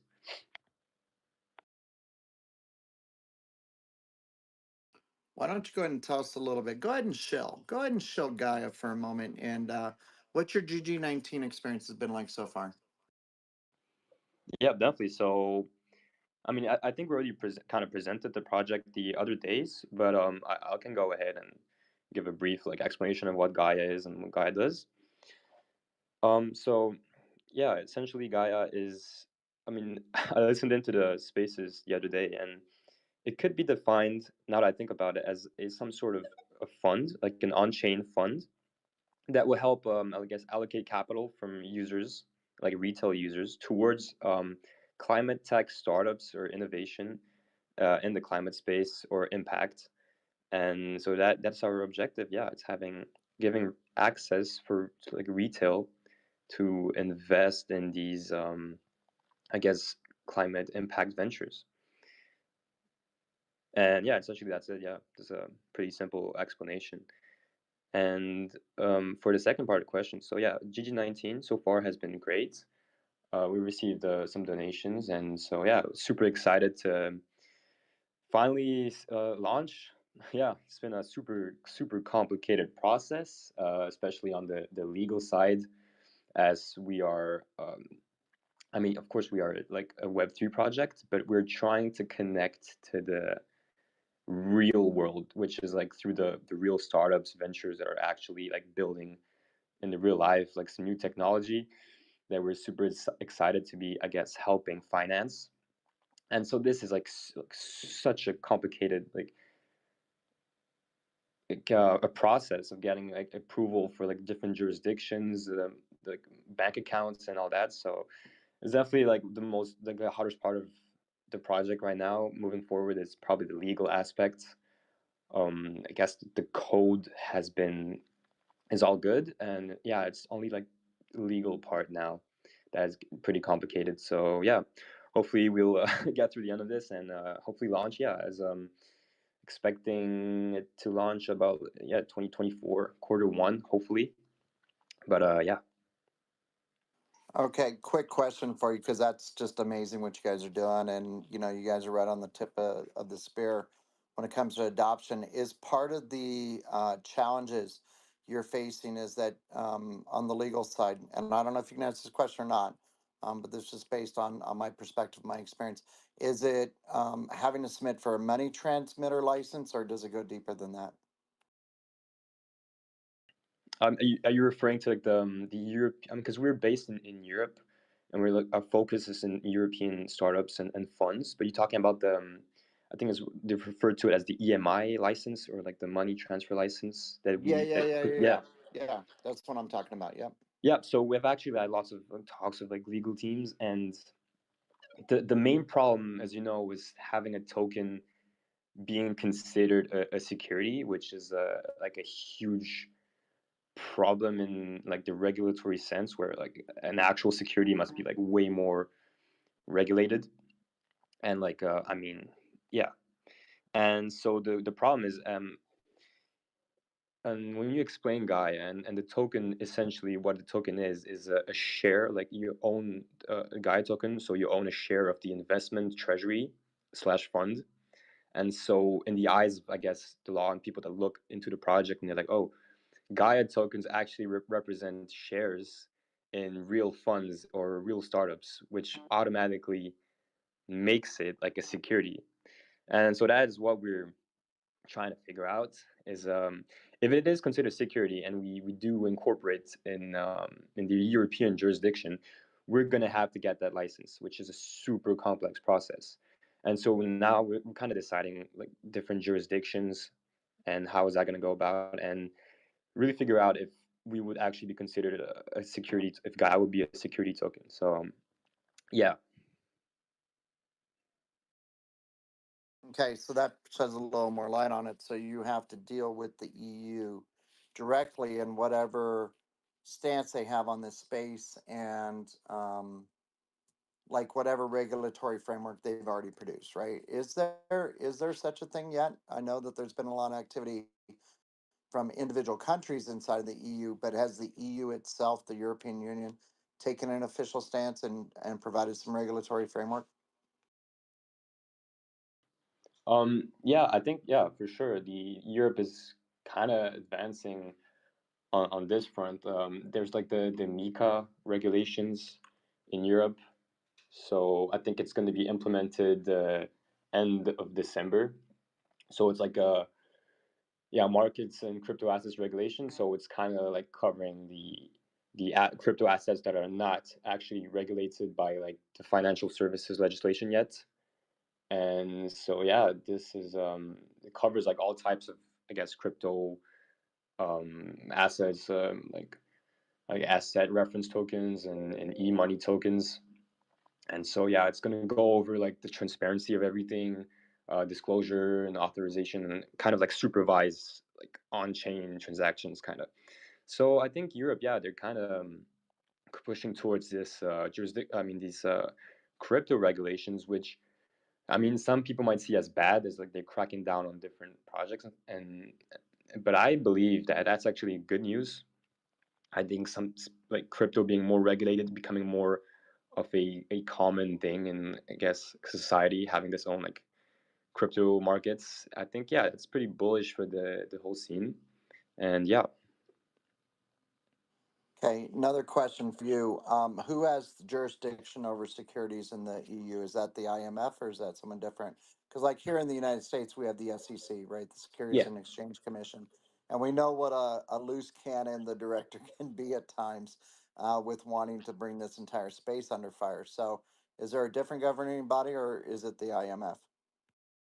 I'm actually sure for Europe. I mean, I know within Europe there are different, like obviously different countries which have their own jurisdiction itself, and of course I think one of the most like common countries where crypto projects incorporate is I think it's like talks of like Estonia or Lithuania, which actually provide like a good like of course there's the costs involved in incorporating, and I guess in those countries it might be a bit cheaper, and they have good regulations. And there's also a huge difference for each country. Some have these crypto licenses, which can be seen as more, I guess, regulated than just an authorization. For example, in the Czech Republic, I mean, crypto is regulated, but it's more of like you're authorized to do this. It's not a real license. So, I mean, anytime like a new law could come up banning these type of companies, and so essentially like these types of companies would have to move to other jurisdictions. I mean, as we've seen, I don't know, in China, for example, like there's this huge ban and huge migration of miners going elsewhere. So yeah, so being in these countries in Europe that have a more of like this is like a license company rather than just having an authorization from the government is yeah. Some countries might have better regulations than others within Europe, and yeah. Okay, so fair characterization to say is not only are you working with an overall governing body like the European Union, but you also have to be sensitive to the more localized jurisdictional stance as well. Is that fair? Yeah. Yeah. Okay, cool. So let's change gears a little bit here. I know this kind of turned into an interview, but I'm very curious to understand a lot about your project because I feel that if we haven't already contributed, we will be. So it's important for us to kind of be doing due diligence. So thank you for bearing with me on this. Let's say you guys get registered as a security. Does that give you guys access to the European equity markets as well? What meaning? Like like the equity market? Like the publicly traded exchanges in Europe. You mean like first invest in public shares of companies, or having Gaia as an actual stock? I mean, either or, right? I mean, I'm just wondering if it gives you access for your token to be able to list that on those types of platforms. Oh no, definitely. I mean, if we do get to the security point, I think that is different from being I guess, a listed company on the stock market.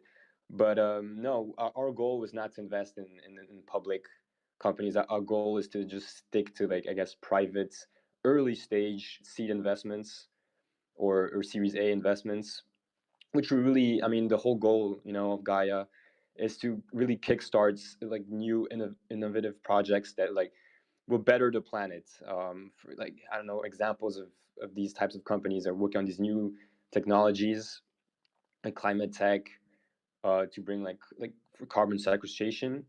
And so yeah, our goal is just funding these companies and seeing these new technologies come to life that can potentially mitigate climate change in the longer term. And the aspect of having, I guess, getting returns from these ventures is like our ideal goal is having, basically regenerative finance, having like finance for good, making profit off of these innovative technologies that are here to help build a better world. And so yeah, so be more on the startup side of things rather than having more of the investing in established, I guess, shares of companies that have already built out. And yeah. I guess that's a little foreshadowing you provided me with, because that's a perfect lead into my next question. Does Gaia have plans to run their own QF rounds in the future? Like what do you mean? Like run your own quadratic funding round, like a lot of other grantees from Bitcoin grants have evolved into doing? Yeah. No, definitely. Yeah, that's something we're definitely looking to do. Like, always give back and like allocate funds to projects on Gitcoin. That'd be incredible. Yeah. Amazing. Igly, I see you up here on stage. Do you have any questions for Gaia? Hey, I am listening, still kind of waking up here, but yeah, just was up really late, so happy to hold space. Awesome. Amazing. Thanks for joining us, friend. What about you, Jerry? What questions do you have for Gaia? No, Jerry can't talk. But by the way, isn't it Jimmy's birthday today? It is. Jimmy Cohen, his birthday. Happy birthday, Jimmy. Go ahead, Jerry. Am I audible there? Can you hear everything in an echo? You're good. Yeah. Phew, we got that sorted. Yeah, it is Jimmy's birthday, so that's really lovely. But Gaia, like you were talking about, you're not really interested in joining up with a or issuing your securities on a normal exchange, but it is possible to do so. Yeah, you would be able to once they're listed, once they are accredited securities, you would be able to. It would just have to go through another process, and you'd have to be big enough to, I guess, Yeah, definitely. accommodate their requirements. But technically, you could. Yeah, but Is I that right? think, yeah, but I believe that becoming a security is kind of not the like not the way we're going. Like it's not a like it's too complicated from a legal perspective for us to become a security. So we're kind of looking to like maybe register in other jurisdictions where we might not be considered a security. But yeah, it's definitely stuff we're looking into. And being regulation is the most important aspect. I think it's a huge moat. I mean, I hate moats because like it's kind of like gatekeeping, but like crypto projects that are really like competitive advantage over other projects is having this established legal structure. So being, oh, this project cannot be, I guess, just completely shut down by the government as it's like a legal operating company. So yeah, it's definitely something we're looking to get rid. And it's a huge plus as well on, like, I guess, transparency and being compliant. And yeah, so yeah. Yeah, so from my perspective, then I would take that as playing nice in the sandbox and corporate preservation to make sure the company's protected, right? And I can understand and appreciate that because before we even launched Kingfisher's Media and we did any token launches, we did confer with a lawyer and with a legal entity just to make sure that there was nothing in our ecosystem that could be construed or misconstrued for that matter, as a security. So we've gotten some very sound advice on that, and everything that we're doing within our ecosystem, at least based on the current narrative being put out from the United States government, because we are registered as a legitimate company in the United States, so we have to follow that jurisdiction, and we also have to follow the jurisdiction of the state that we're registered in, which is Wyoming. It's very important for people who are looking to start companies to make sure that they're paying attention to that landscape. And if you are doing something that could be misconstrued as security, absolutely go through the proper channels and get it registered. That's just my little PSA. But anyways, back to you, Gaia. Sound advice. Sound Jimmy. advice from a wise man. Yeah. Thanks, Jimmy. Did you have a question for Gaia, Jimmy? When launch? You said Q1, right? Do you know roughly when in Q1? Yeah, that's kind of I guess hope, like we're hoping to to be launched in Q1, but yeah, probably end of Q1, I'd say. But yeah. Right on. Cool, man. Well, yeah, let me know. I'm a big fan of impact investing. I mean, yeah, I think you also mentioned micro loans, right? How would that work in terms of like, I don't know, interest rates or the type of micro loans? I think you have you come across what water.org is doing? So there's like 5 questions in one. But water.org is giving like more than 40 million people access to clean water through microloans on taps, which like getting taps into more people's homes. Because I mean, it's not only like great for the environment because there's so many plastic bottles, but also like not everyone can afford that in developing countries. They end up having dirty water, which obviously kills people. And yeah, the micro loan model for taps makes a lot of sense, I think. Yeah, it definitely sounds super. What was the name of the project you said? Water.org. Okay, yeah. Yeah, they got Matt Damon. Matt Damon. I couldn't see what's it called? Team America. Anyway, so yeah. So wait, so you guys are doing in both investments and loans, or planning to do both? We're actually more focused on the equity side of things, but definitely looking into loans as well, I guess, to diversify and having a more like fixed income. But are you aware of a project called Goldfinch? Goldfinch, yeah, I think they were on Refi podcast, no? I'm not sure, but I don't think they're Or I think really they, or maybe it was focused like on mentioned. Maybe it was refi. mentioned on it. Yeah. All It's right. like a pure DeFi project that does actually loan debt Oh, no. financing for crypto projects, and it's actually All pretty right. interesting. And I think it's something, yeah, we could try to implement, or maybe even use their platform for, I guess, us to get, I guess, financing for, yeah, through loans, or Oh, projects here. can just go on there and get loans, yeah. Yeah, no, I think it was actually Green Pill podcast where they mentioned that. But okay, here's another thing. What do you think about carbon forwards, where impact investors can buy the future value of carbon credits? A lot of people are speculating the price of carbon credits is going to go up as more and more companies pledge to go carbon neutral. Of course, you could potentially do forwards on other ecological assets, but this is obviously the most developed one. So instead of paying like $20, $30 for mangrove carbon credit today, which is the premium people pay for it because it's like blue carbon, has many other ecological benefits. You could pay like $5, $6, but then those would mature in the future, actually become credits in the future. But like once the trees are planted, and you could like de-risk this, right? So what we plan to do, so even at $5, $6 a ton, that's still an order of magnitude. That's actually 19 times more money than what it costs us to plant the trees in the first place. And we put 50% of that towards conservation, local initiatives for conservation, and then basically approximately 9x multiply the trees. That's our plan, to leverage carbon forwards to exponentially scale regeneration. And so, but what we would do is take of that 9x, take 3x, let's say, and put that towards like almost like tree insurance, right? So in different countries, right now we're across Kenya, Tanzania, we're expanding to Southeast Asia, hopefully South America soon. And basically, like if anything happens to the trees when an investor buys carbon forwards, then, sorry, I'm going up a lot of stairs right now. Then basically we'd have these like other trees in different locations that would also mature carbon credits in the future. But we kind of like de-risk it for folks looking to invest in carbon forwards. Curious to know your take on that potential investment.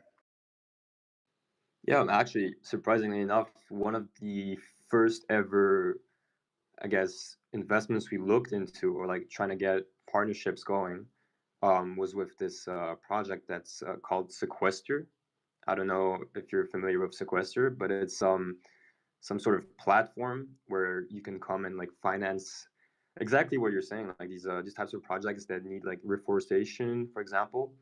And so I guess companies or individuals could come and buy these carbon forwards, so it will initiate the project. So that have the like, farmers, for example, would have the funds needed to build out what they need to build. I guess a reforestation project, for example.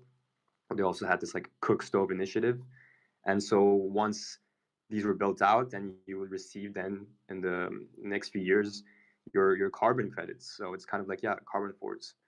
And so this is something we actually looked into. And I mean, this is obviously on the voluntary carbon market side, right? So it's more on the VCM side, which I think is super interesting. Of course, we also had calls of Toucan, the big guys in the VCM space, tokenized VCM space, and yeah, and actually, surprisingly enough, we're like alumni from the same uni. I mean, all of us, the team in Gaia, and one of the teachers there actually is working on another blockchain project, but it's actually focused on the mandatory carbon markets. And so I think this might be a more interesting side of things. As voluntary carbon markets is good, but in terms of, I'm not going to say tokenomics because it's not really a token, but economic supply and demand, it's kind of hard seeing where it might go. Whereas the mandatory carbon markets, companies actually have to buy it, so there's this constant demand for it. So I think it might make more sense to go towards the mandatory carbon markets and find a way to buy in on the carbon credits on the mandatory side of things, versus the voluntary side. And of course, it's super regulated, and normally individuals are not allowed to buy these mandatory carbon credits. But there's these blockchain projects, and we actually had calls with the founder, which was actually one of our teachers at our uni. And so yeah, it has these what they call the EUAs.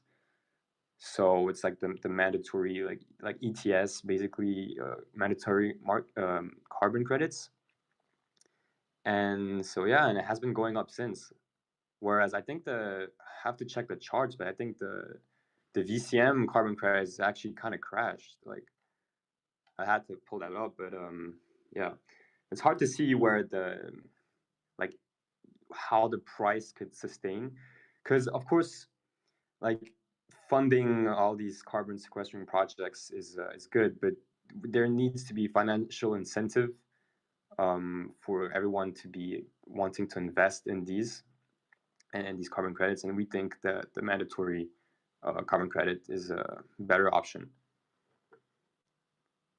Yeah, I used to be really bearish on compliance, those mandatory carbon markets, carbon credits, just because it's kind of like giving a company or country in some cases permission to emit carbon. So I thought it was like neutral impact, which wasn't exciting for me. But with this model of taking what we sell for carbon forwards and reinvesting back into an order of magnitude more trees, then that of course is good for Gaia, right? It's good for nature. So and of course the compliant market is significantly more valuable, right? The credits there can sell for like $60+ each. And so when I went to Palau, I met a person who's very active in the compliant carbon market, and she was really inspired by the keynote that I delivered there at the Palau Blockchain Summit, and wanted to help out.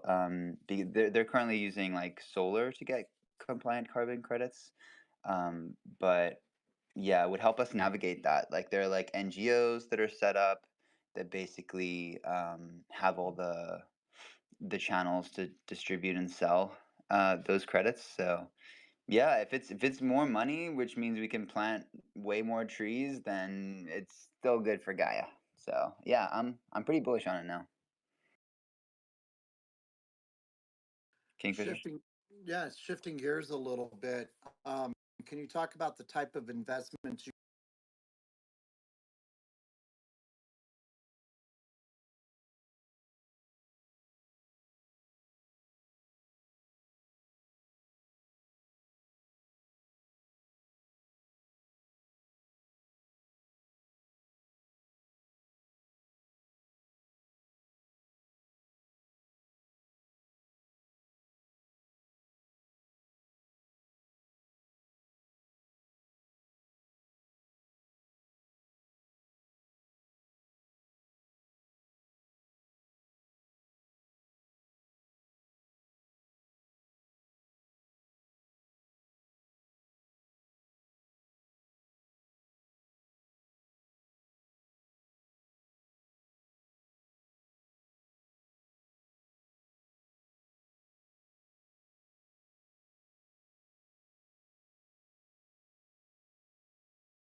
Who's gonna bring it back to life?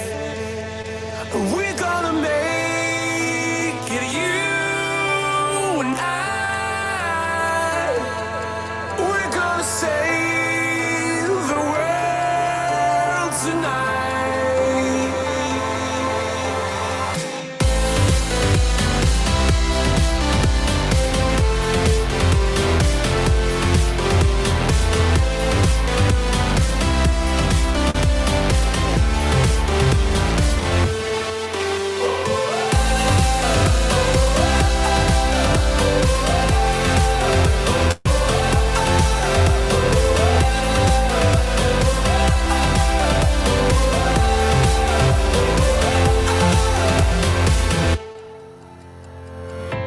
We're far from home, it's for the better. What we dream, it's all that matters. We're on our way, united. Turn the crowd up now, we'll never back down. Shoot down the skyline, watch it on prime time. Turn up the love now. Listen.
On a length interview discussion like we had today. So thank you so much for being here.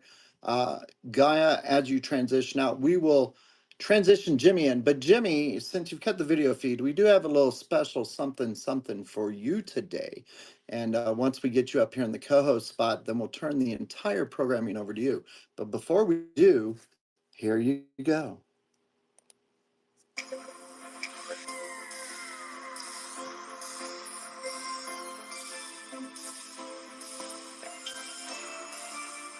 Here we grow.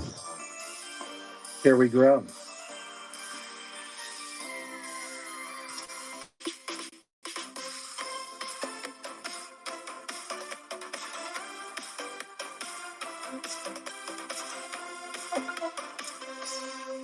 Happy birthday to you. Happy birthday to you. Happy birthday, happy birthday. And the stars burn tonight.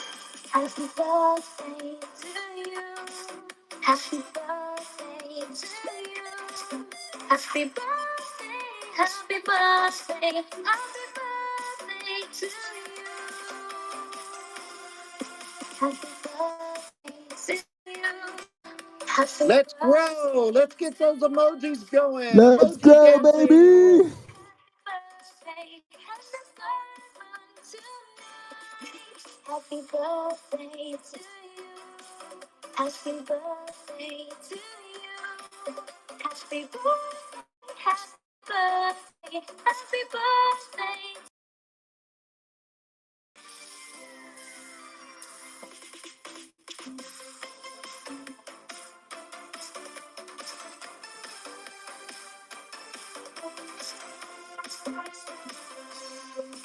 Happy birthday to you. Happy birthday to you. Happy birthday, happy birthday, and the stars burn tonight. Happy birthday to you. Happy birthday to you. Happy birthday, happy birthday, happy birthday to you. Happy birthday to you. Happy birthday to you. Happy birthday, happy birthday, and the first one tonight. Happy birthday to you. Happy birthday to you. One more again. Happy birthday, happy I'm all in. birthday to you. Okay, that was the best happy birthday songs remix of 2022. We do not own the rights to music, but we wanted to help you celebrate Jimmy live here on Let's Grow, live 24/7 Gitcoin community. So happy birthday, my friend. And did you see my shout out to you last night? I did. That video warmed my heart. I felt so warm and fuzzy. I don't even know whiskey comes in watermelon. But that was so sweet. Thank you, sir. It means a lot. Appreciate you. All right, Jimmy, Let's give us a grow. rundown. What's up next on This is your hosting hour? yeah, before we get into that, this has honestly been my favorite birthday. And it might sound weird, like that speaking into a phone and listening from a phone like made it that way, but it really did. Like going, like as soon as I turned 30, I just went into Twitter Spaces and people sung me happy birthday in Spanish, and I was just showered in love. And like a couple hours before that as well, and then like periodically throughout the night, I just like came in the space while in a club, and I was just like screaming into the space. It was like my favorite place to be. Like honestly, like I was with a bunch of people. I'm like, oh, hold on, let me see my real friends right now. Just give me a second. Obviously didn't say that, but no, like you guys are freaking amazing. I love this community so much, and yeah, what a beautiful birthday it has been. Well, actually, on that note, hold on, give me 1 second. I'll be right back. I'm gonna go get some. I had like a bite of it. This is freaking delicious. My roommate cooked it. He's a talent when it comes to cooking. Hold on, give me 1 second. 1 second. Okay, you're good. You're good. Good. Well, now all I have to say to that, Jimmy, is that everybody in here, I feel we all share the same sentiment, but I don't want to be speaking for anyone. So if anybody doesn't have this sentiment, that's fine too. But what I do want to say is you have made such an impact on a lot of the people, a lot of the profile pictures that I see here.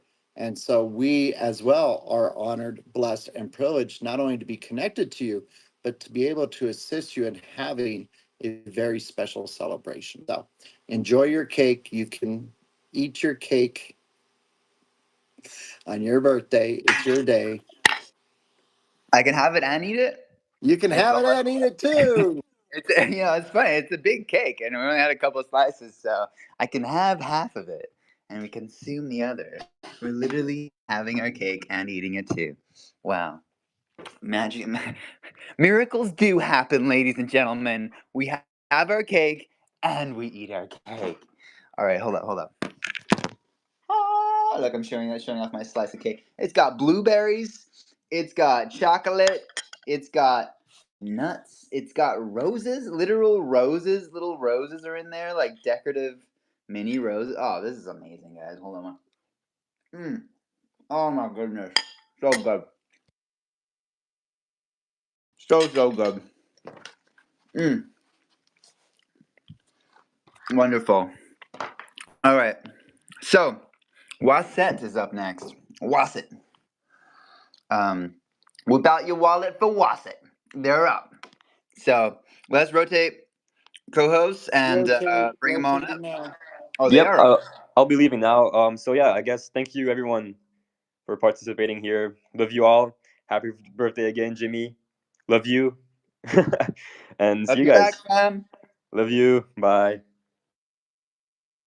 Much love. Anyone who co-hosts, don't think that when you're removed from co-host, we're booting you out of the space. By the way, like hosts can be here anytime they want, obviously. But yeah, no. Appreciate everyone who's come he left through. on his own. Yeah, I know, I know. But yep, love it. Okay, all right. I'm gonna play one more track, and then we're gonna do our intro as per tradition, and then we're gonna grow. And we're gonna learn all about the good things that Wasset is up to. Wasset. Hold up. Hold the phone. Which tune should we pick? I have a playlist called LF Grow. Oh, yeah. We're doing this one. Okay, cool. Hold on. Give us a tick. One tick. Oh, doodly-doo. I don't know how a tick became a measurement of time. Oh, like a clock goes tick-tock. We only need one of the ticks. Got you. Okay. I'm talking to myself right now, but I just figured it out. How this game is thing. Okay, here we go. Ready?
Once upon a time, there were beings who wanted to create something.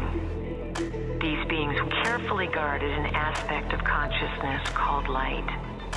At different times, these guardians of light met and worked together in the different realms of reality. And they designed a time when their plan would go into effect. These beings are you, and that time is now. And each of you knows, in the deepest portions of your being, that you have come here for a purpose. You are beginning to feel what may be coming.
He said, my name is Femi from Reset, and I'll say I'll describe my life as one that is all about making impact, yeah, making impact and leaving a legacy behind. I mean, for the coming generations, to always look at, what we're trying to do is to create, or personally, what really inspired me is the need to actually create this narrative that we have some of the best minds, actually kind of beautiful stuff can come from Africa. And not just that alone, I started this whole journey of, should I say, entrepreneurship right from university days, right? I think I was in 200 level then. And Nigeria, we have this problem with power, power outage and some other issues face off. So then I wanted to solve this issue with metering and reporting, live reporting of power status, something like that. That was what I was trying to do then. Though I was a mechanical engineering major, like that was what I was studying. I started delving into electronics. Trying to see. I was basically just trying to see if I can build this smart meter or this particular device that can, tell these power authorities that, what, this location we are out of power. You guys need to come here and fix it as soon as possible.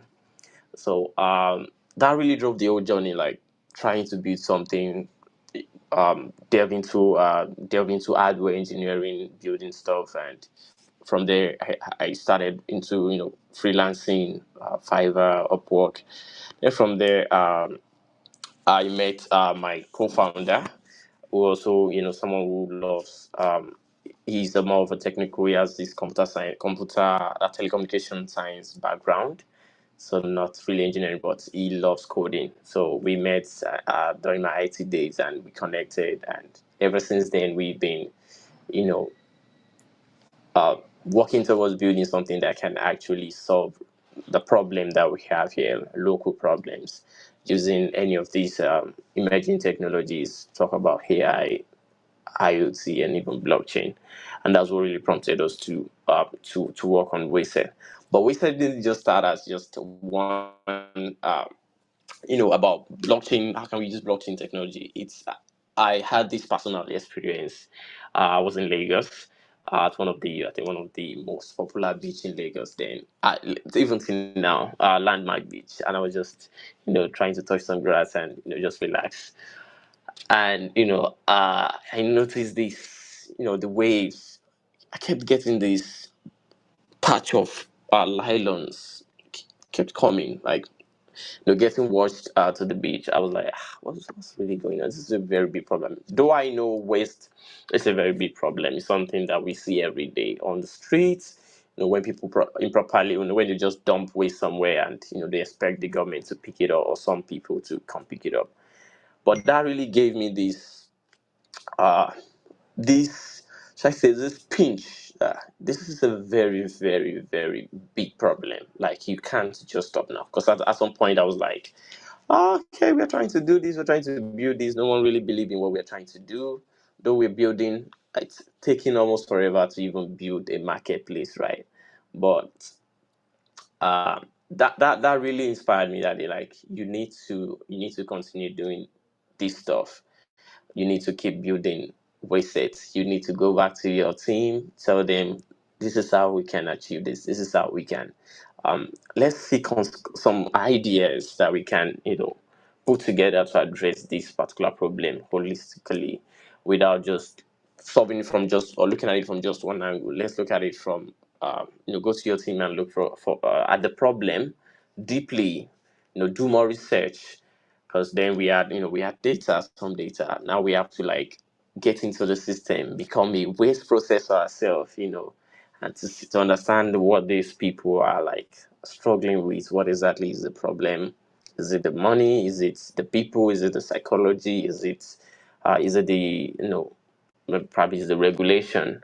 And of course, the regulation is a part of the problem. But that experience that day really, I'll say, um, inspired me to, you know, because I don't want to go next 10 years or 20 years, just go to the beach and then the only thing I get to feel is not just fishes, swimming around, but plastic patches, plastic nylons and the likes are getting washed to me while I just want to enjoy my beach. I mean, the blue sea, just experience nature, not feel plastic on my leg. Or yeah, that was what really inspired us. And the story of Wayset started, of course, I think around 2017 during my university days. Then we're trying to build this smart meter, access smart meter, smart waste bin thing. I think we even pitched at BOI then, Bank of Industry, Venture Up at a particular incubation hub then. And then one of the response I took home that day was the fact that, your approach is very, very expensive. Nobody's going to put money into this. And, I think then I gave up. To be sincere, I gave up and I was like, okay, let's just leave it. Then 2021, we delved into Wayset, and 2022 we delved into Wayset, and the story has been different since then. Yeah. Right on. Thank you for sharing your story. So you want to live in a world where beaches are not covered in plastics. By the way, quick story. One time, this is like scarred me, and I've shared this several times, but it's definitely some people who haven't heard it. I once was on the coast of Kenya.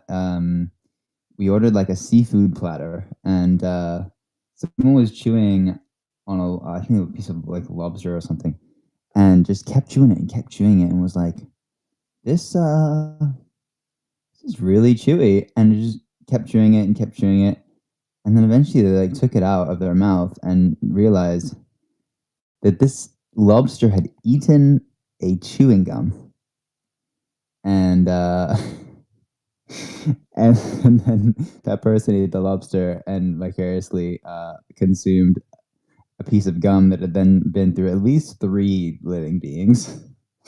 And yeah, it's wild out there, guys. Like, there's seeing these photos of like cut open birds where their stomachs are just filled with plastic is it's really sad. And I'm grateful that there's groups like yours out there that are, you know, doing something about it. You know, click on your profile here. I see that you're doing cash rewards.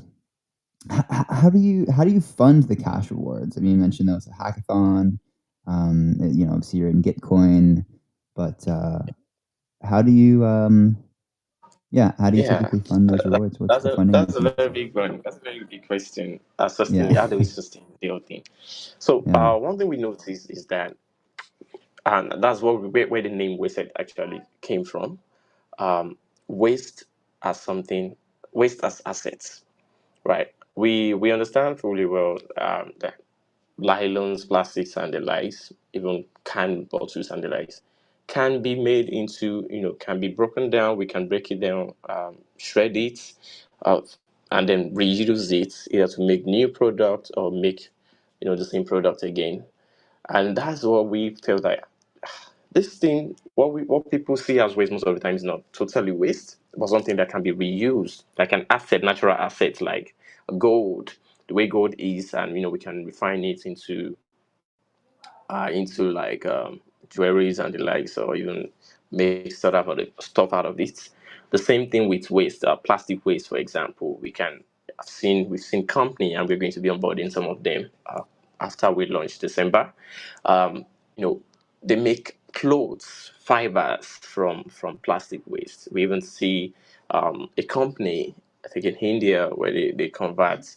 Um, they make a lot of stuff with waste, even organic waste, coffee waste. They make it into cool stuff. So this we see it as something valuable, and that's where the word asset came from: waste and assets. And the way we do the cash reward is this: most of these plastics, they are not totally waste. So what we do is we are focusing on recyclables, which are the kind of waste that we can easily get to people or to recycling companies, or some people that can use it for something else. For example, we have people who convert here in Nigeria. They convert pure water nylons, sachets rather, into books. I have one here that we at the last community events. Notebooks. Some even convert it Super into, cool. um, yeah, I just said super cool. Continue. yeah. Some even make it into tiles. Floor tiles. I've seen one made from all kinds of stuff. So what we do is we come to them, businesses, for example. We have some restaurant that we are working with here. We tell them, this stuff, don't mix it together. We don't want you to just put plastic and everything together. What you need to do is these plastic bottles that you collect, from your people, just gather it somewhere. We give them waste bins. I think on our profile, I think we updated something like that there. I can just add it in the comments here. So we pull the plastics, we give them waste bins. We tell them, okay, you know what? Don't just dump this, separate it. Once you separate it, what we need is mostly the recyclable ones: cans, metal cans or aluminum cans from drinks, or these beers and the likes. Um, Plastic waste, which is the most common one, PET and the likes. Put them here. So when we come, you don't need to pay us to pick it up. We'll pay you. We weigh it, like we have this ant scale we use. We weigh it, and then we give you cash. And in the case where you don't have enough quantity, we can just keep accumulating. Record it on the Merchant app, which is currently on Google Play. We record it there. Once we reach a threshold, like sufficient cash, we give the person in charge. It might be even be the cleaner. Most times, the cleaners working with these restaurants. So that's how we sustain it. Like, and then after collecting it, we are not just doing that. We also sell it off. We have recycling companies here in Nigeria that buy. I think it's in most countries as well. India, we bale it, like sort it, basic, just do some basic processing, and then we forward it to the recycling companies that they now work on it and make it into other products. So that's basically what that's what we're doing.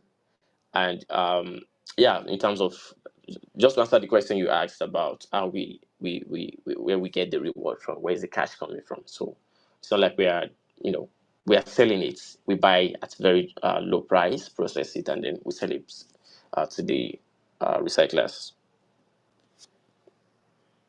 Super cool. You're able to monetize the trash. That's it's amazing. I'd love to see those industries grow, and like, man, if someone sets up like a Shopify store or something with like action products we can use that are from upcycled material. I'm sure this exists, but I'd love to buy some of that. That, Imagine if you yeah, could buy that's Gitcoin sort merch of with like what we are building upcycled too. material. That'd be so lit. Yeah, that's sort of what we are doing. Because we notice most of the platforms are now, they are not really focusing on, sometimes so let me use marketplaces, for example, or those ones with agents network. What they focus more is just on collecting the waste, getting the plastics, and then giving it to the, processing it and sending it to the recyclers. They're not really focusing on the end product. Can we promote these amazing innovators that are converting these plastic waste into clothing items, fashion products? And so we designed this marketplace to also like factor in this category of users, we call them recyclers. So on the marketplace, so they can, not just collect waste using the marketplace, they can also sell their products on the marketplace. And part of the plan is to onboard existing businesses that are in that line. Talk about Nike, talk about Planet 3R, and some other companies, both locally and those ones that are out there. Bring them on a single platform to promote this secular thing, secular waste economy. That's what we're trying to push. Yeah.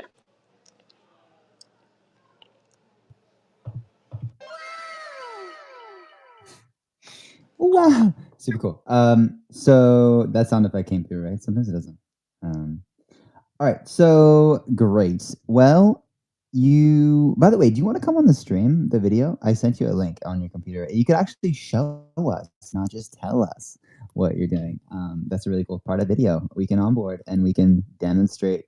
Yeah. So people Can can see you it live. reshare me the link? I was trying to join. I don't know. It's if you can reshare this link, I would gladly join and share the. I You tried want me to send the opening the same link stuff here. again? Yeah. All right. Here's what I'll do. I'll actually just drop it in the comments and pin it Okay. up because yeah, and anyone's able to come through. Hey, like if you're a speaker or you want to speak, you're able to come through the video and share it with people. So just go to the top of the Jumbotron or the garden, should I say?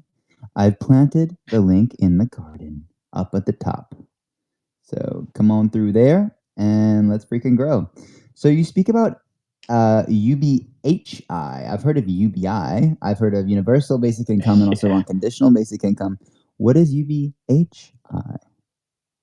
Okay. So, UBHI is a concept that we, part of the things we are trying to do is introducing the concept of luck into the system. Like, so we noticed that most countries, it's like, okay, let me put it this way: how do we extract value, the maximum possible value from waste, aside from cash, giving people cash? So we thought of this way: instead of just giving people cash, why don't we just create other kind of service that they can enjoy beyond just collecting, getting cash? So that's what brought about what we call universal basic health insurance. So it's not live yet, but we are, it's part of the pilot program to experiment to see how people respond to it. So globally, insurance is still a very big deal. In Nigeria, for example, less than 1% of the population, have some kind of insurance, like less than 1% of the population. And that's a very big problem, especially Damn. for people. Yeah, less than 1% in Nigeria. That's a data from recent data, 2023. So we thought of it this way, like, can we give people some kind of access to something as basic as a simple checkup? So oftentimes, we have the data. A lot of people die from malaria in Africa. A lot of people. And most of the time, it's not as a result of. Most times, it's as a result of negligence. sometimes wrong diagnoses, sometimes even people can't access basic medications to address the issue. So what we're doing is creating something as basic, like what is the basic form of healthcare service that people can access? Basic checkup. That is what UBHI intends to. Intend to achieve with that. So instead of collecting cash immediately, so monthly you can generate an household, for example, can generate as much as, based on the data we have, as much as 10 kilogram of waste monthly, recyclables. 10 kilogram of recyclables. So when we convert that into cash, that's roughly, based on the current market price, that's like I think 700 naira to 1K. So you can, instead of collecting the cash, you can just use it to subscribe to the UBHI. So when you're sick or when you feel a bit strong, you can just use reach out to us, or reach out to the closest health center. They will attend to you. Registered ones, just like every other insurance, something like a very basic package. That's your concept, a basic health insurance package for people converting or taking conscious actions around their waste, proper disposal, sorting, and stuff.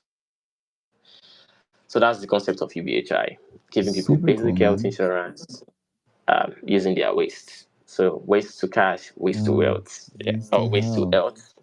Yeah. Dude, I love hearing stories of environmental initiatives that also happen to help humanity. We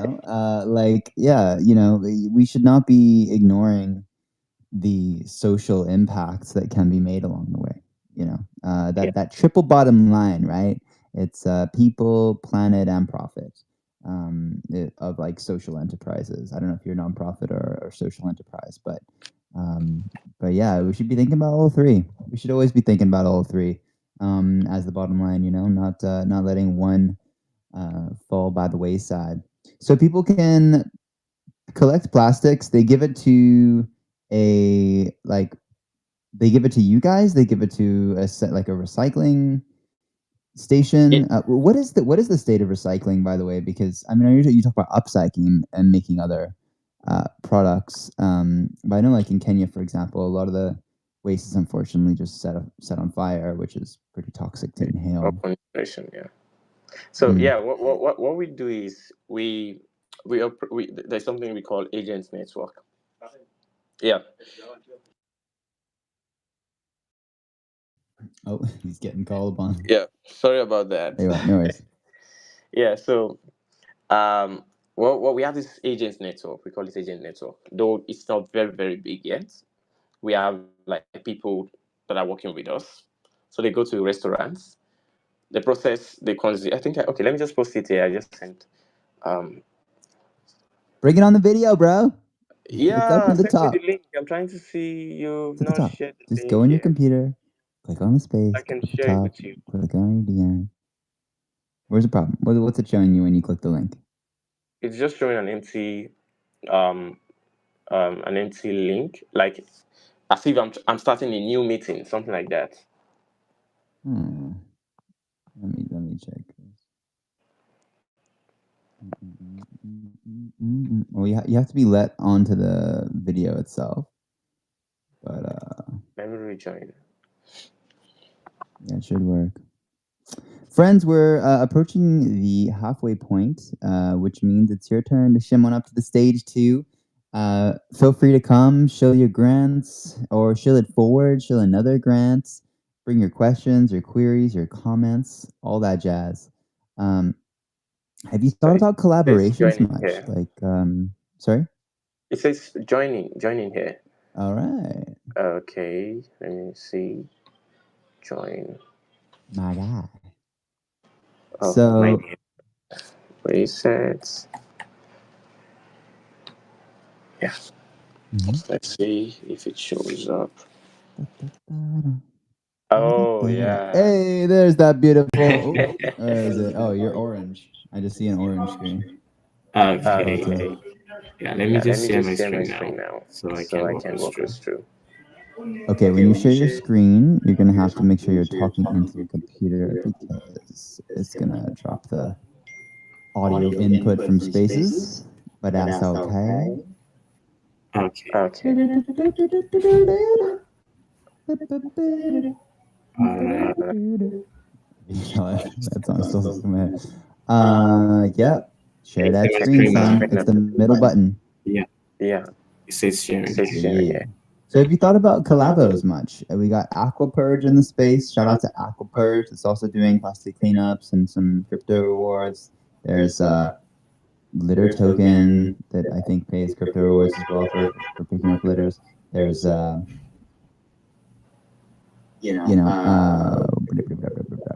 Web3 Beach is doing plastic cleanups. Have you thought about collaborating with any of these guys? And the Evergreen coin gives crypto for picking up plastics. Like if you like stack all these little reward mechanisms, they could really add up to quite a bit. And I'm sure that could go a long way. Yeah, definitely. We are considering. Yeah, I checked Aqua, Ocean Purge, the one you mentioned just now. I checked them out. Yeah, shout out to Ibra. He's a tree gen. He's actually our lead dev now. Does a lot of really cool stuff for us. Super talented guy, and obviously has the heart in the right place, starting something like Aquapurge. So super grateful to know him. We planted some trees together. We hung out a few times in Kenya. And you still haven't shared your screen, by the way. Do you want me to just share it, or? Yeah, it says sharing. I don't know whether you can see it. Oh, maybe you did. Oh, sorry, you did. My bad.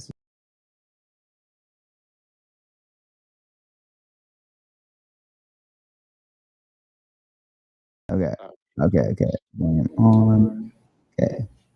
All right. What are we looking at here? This app? Yeah, this is the app. This is just the UI flow. The main app is launching next month. I think I will just leave for guys here to just join and stream it live from wherever we have. Yeah. So the basic idea is just like Uber connects drivers to passengers. We are trying to connect the waste generators who generating waste, connect them to the guys processing the waste. I mean processing the waste. I mean the recyclers here, or cyclers, or whichever one. So the first step to onboarding people getting on the app is selecting a user profile that fits you. So if you're a recycler, you set up a profile for recycler. If you're a generator, you set up a profile for generator. If you're in between collector, you set up a profile for that. So this is just all about explaining the whole flow. I was just waiting to sign in. So we don't take any personal data or anything, just email address, or you can sign in with any of the options there. Yeah, and I'll select a user type. This flow shows that you can have multiple profiles. I can be a collector, and at the same time I can also be a recycler. At least we have some companies. They operate in multiple stages. They also process. They collect. They also process. So you have, if you're that kind of individual, you can just select the option. Yes, I'll just go with this. So yeah, once I set up my account, it's very easy. And it's a sign-in. So yeah, once I set up my account, it's very easy. I'll get an OTP. This is sign in. Sorry. So once I sign in, I'll be able to see some things. Do this. Okay, maybe network. Don't do this. So oh my god. So once I'm signing in, reload that. So once you signed in, you'll be able to schedule stuff. You'll be able to schedule. Oh, we lost you, bro. Where'd you grab? Can you hear me now? No, your whole thing's off. You're not there, or your screen chat. Yeah, I think I would. Did you crash or what? Did you quit? I don't know. So I'm trying to refresh the screen. Hopefully, it should work. Yeah.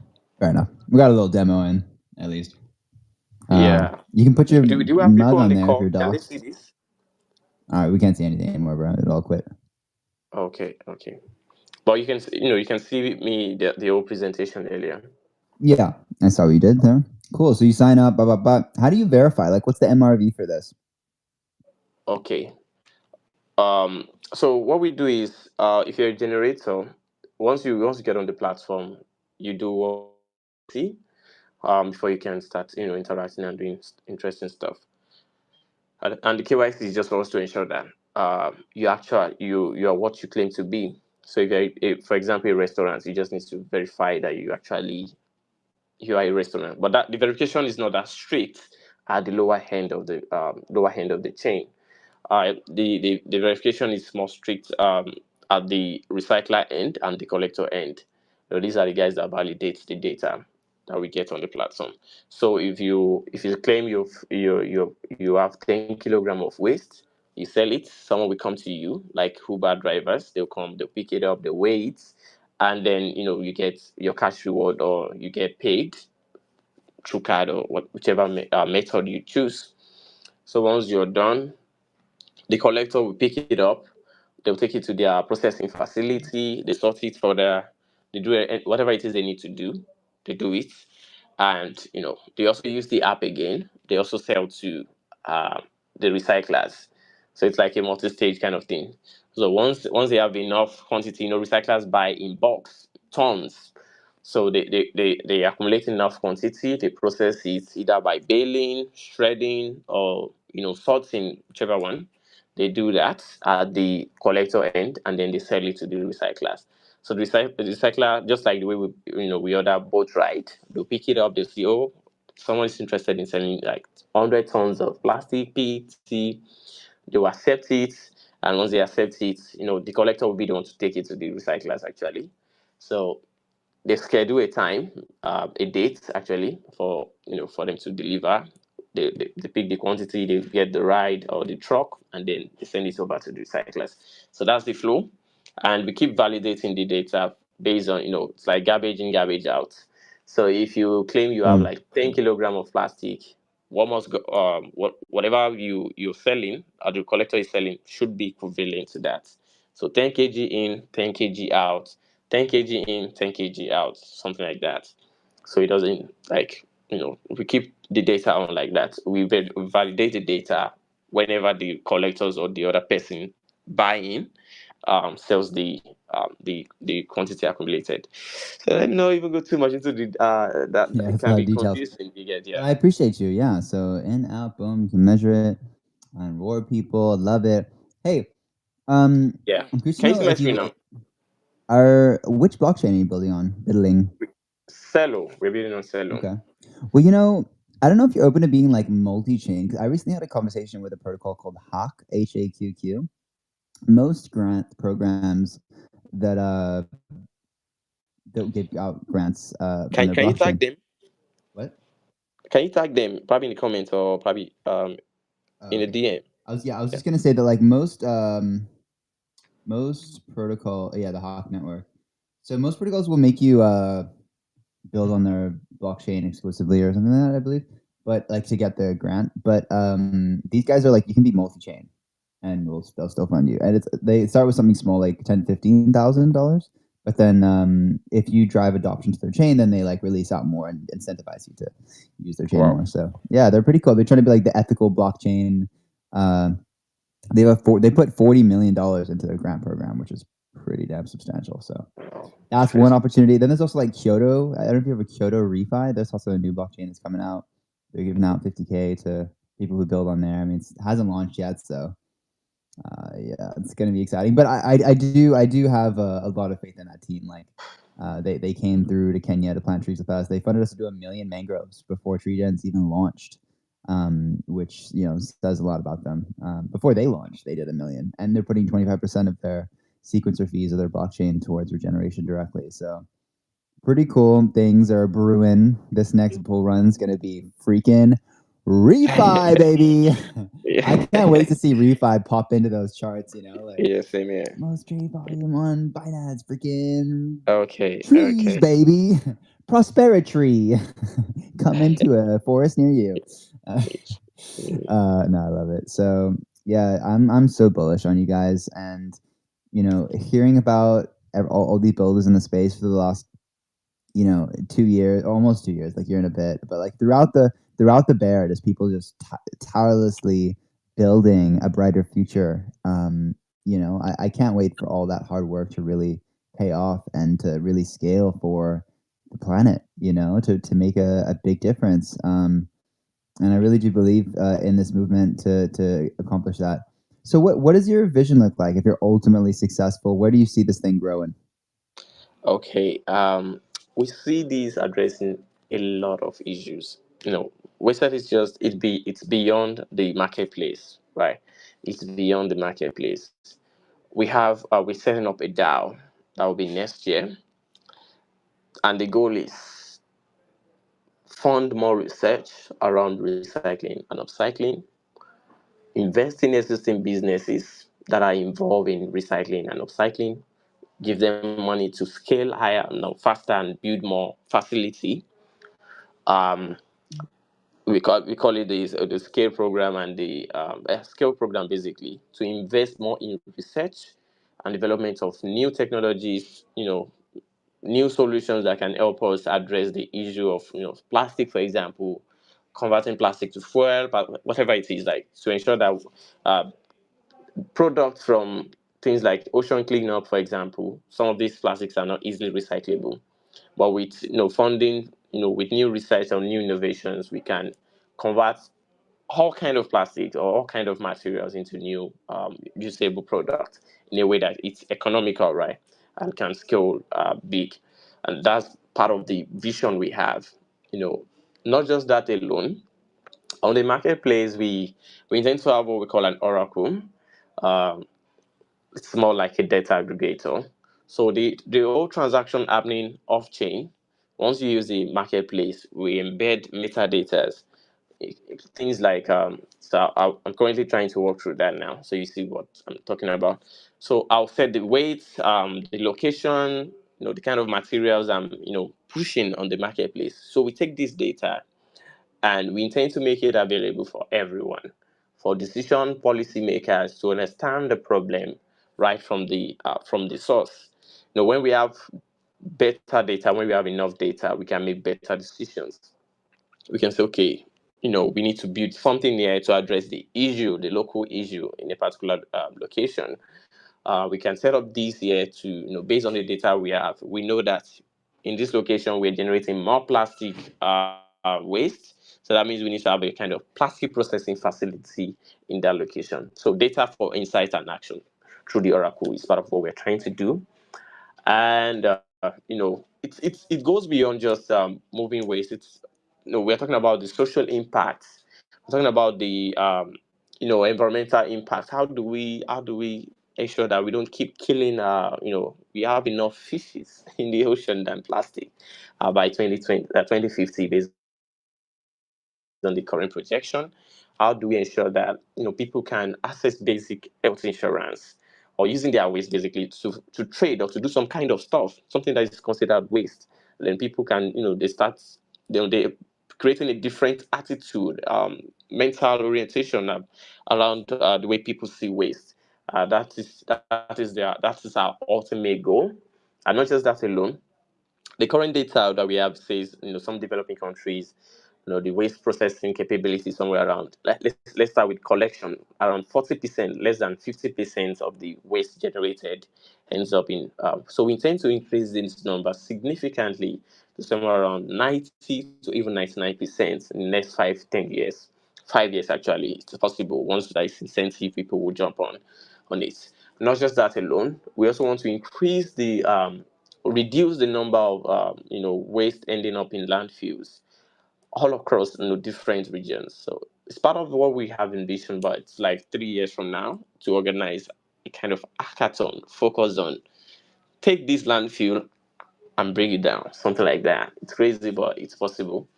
Once we have enough research and funding to support something like that. We have ocean cleanups, right?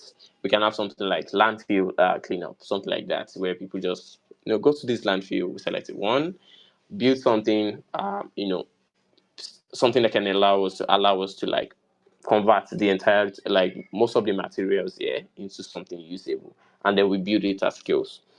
So it's part of what we're trying to do to see if we can uh, solve the problem we have, at the same time make it profitable for those that are involved in the process.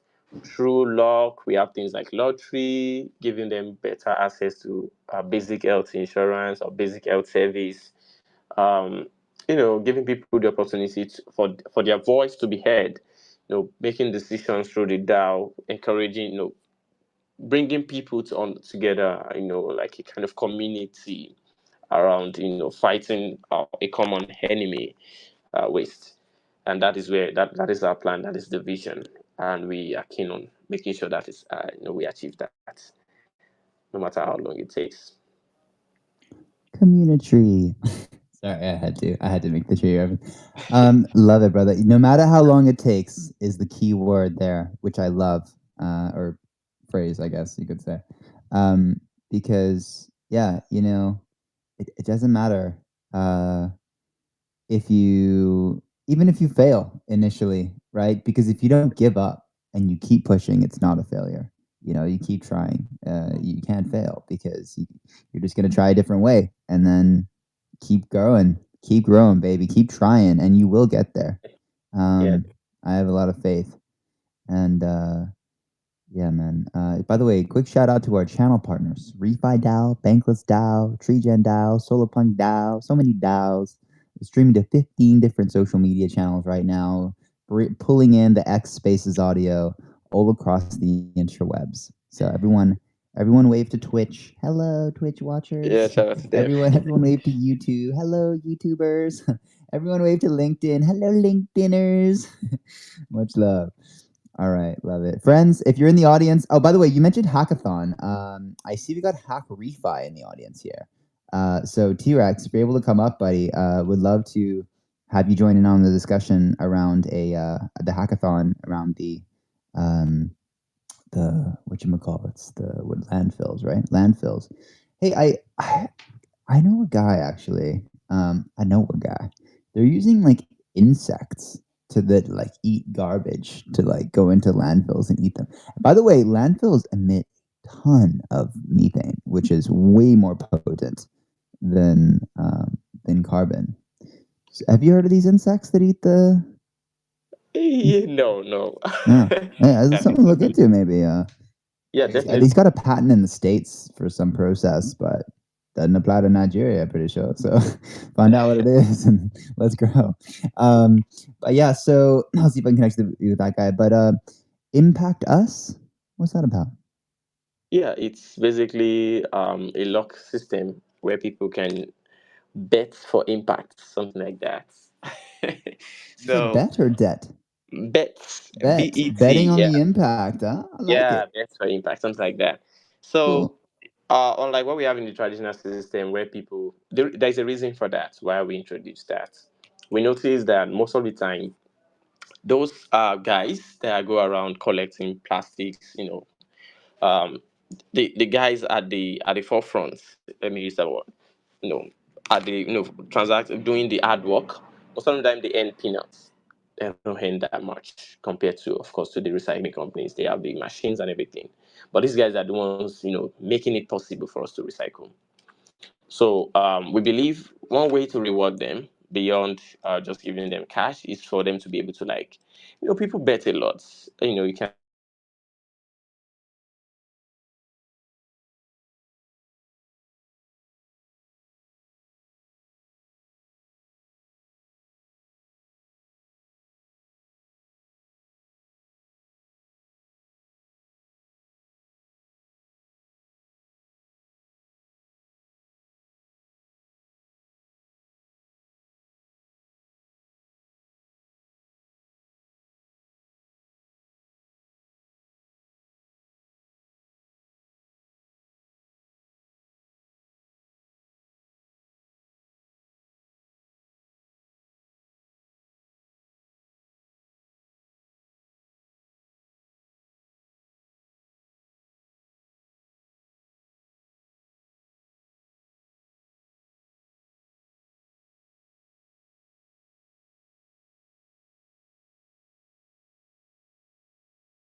That birthday was exactly the celebration.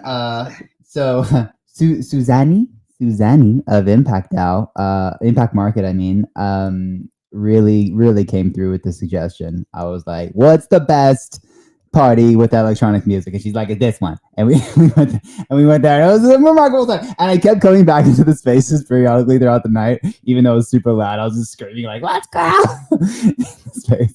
And oof. Yeah, hadn't gotten down like that in a while, and it was amazing. So what a great way to blast into the 20s. Let me just pull up this stream again so that the peeps on the YouTubes and the LinkedIn's and the Twitches can hear what's going on. Jimmy, wasabi, Jimmy or wasabi? Either. Just getting who do you want? say we're ready to switch stewards again. Yes. So that'd be good. By the way, while I have your attention, do you know which round Profit was in? Because I can't find them. That would be Climate, I think. Yeah, it should be Climate. Okay. Profit Reward Foundation. That's it. Because when I'm trying to do it through Idris, it's coming up as on the PGN network. So I thought they were in a different category, but I'll look for them. Yeah, I don't know. Well, just look on their page to Twitter. Then they might have a link to their command. Okay, if you can put me in the hosting stewarding role, then I'm gonna need you to take me out of co-host, give someone else co-host, and then happy day. Let's go. Let's grow, bye. I love it. I can't wait till the day co-host. Hold on. And then happy days. Let's grow. So you The cooking. Regenaissance. Let's grow, The baby. greatest reunion of Regens. You're in the coast slot. I up and down. So you cooking it. Oh, huh? Yeah, we need someone You're in the coast slot. I up and down. taking over the electoral. Oh, yeah, we need someone else as co-host because he's taking over the electoral account. Yeah, I'm looking. Hold on a second. Blockchain Nascola. Who You usually haven't comes in showed here? up Just you? once the whole freaking time. Blockchain. Yeah. I guess I'm supposed to have. Igly, can Let we me move see you at to the a co-host? Airtable. Okay. Yeah. Blockchain Nascola. Well, they haven't showed up once the whole freaking time. Oh. Okay. Yeah. I guess we Igly, gotta remove them Igly, from the list. Igly, can we move you to a co-host just to keep a spot open? Awesome. Yeah, go for it. What a legend. Igly, my brother from another mother. All right. Good morning. GM to you, good sir. GM. Game. All right, so co-host, ready up that co-host. And then I'm going to jump in there, give it 5 minutes, and then we're at rotation station, baby. You just pulled up to rotation station. We about to rotate our hosts. All right, he's in. I'm growing in, buddy. I'm growing into the account. Let's all pray to the Twitter gods we don't get rugged. Do not rug us today, son. Please do not rug us today. We've been rugged enough before. Please not again. Okay, thanks so much, Elon. Hey, Jimmy, what's been our longest space so far? Have you been keeping I don't track know, of but we that? did almost do 24 hours. 1.2 thousand listeners just on Spaces in 24 hours, guys. Let's freaking grow. And what's And that's just on Spaces. That's amazing. Now you got to think about What's our all the longest social media platforms. stream? What? What's our longest I don't stream know. been? Oh, we Have you been almost checking made that it too? 24. Made it like 23 hours yesterday. But I don't know if we did longer than that. But yeah, typically there's certain slots that always rug. I don't know if actually no, they didn't because we rug like in the afternoon today. Normally it's in the morning. I guess Pranav's getting the hang of it. We are rocking and rolling, baby. Yeah, our stewards are freaking legendary. All right, I'll BRB in the grow account. Don't leave for 5 minutes. Okay. No, I won't. I got the rundown. So, Coconut, what you got on tap for us today? It's chill Sunday. It's like we are all having the Jimmy's birthday hangover all over us. Did you But say yeah, chill? Did you say chill or shill? chill Sunday. I'm just messing around. Go ahead. Take it away. Hey, Kingfisher, both mics are opening when you're pressing your mic.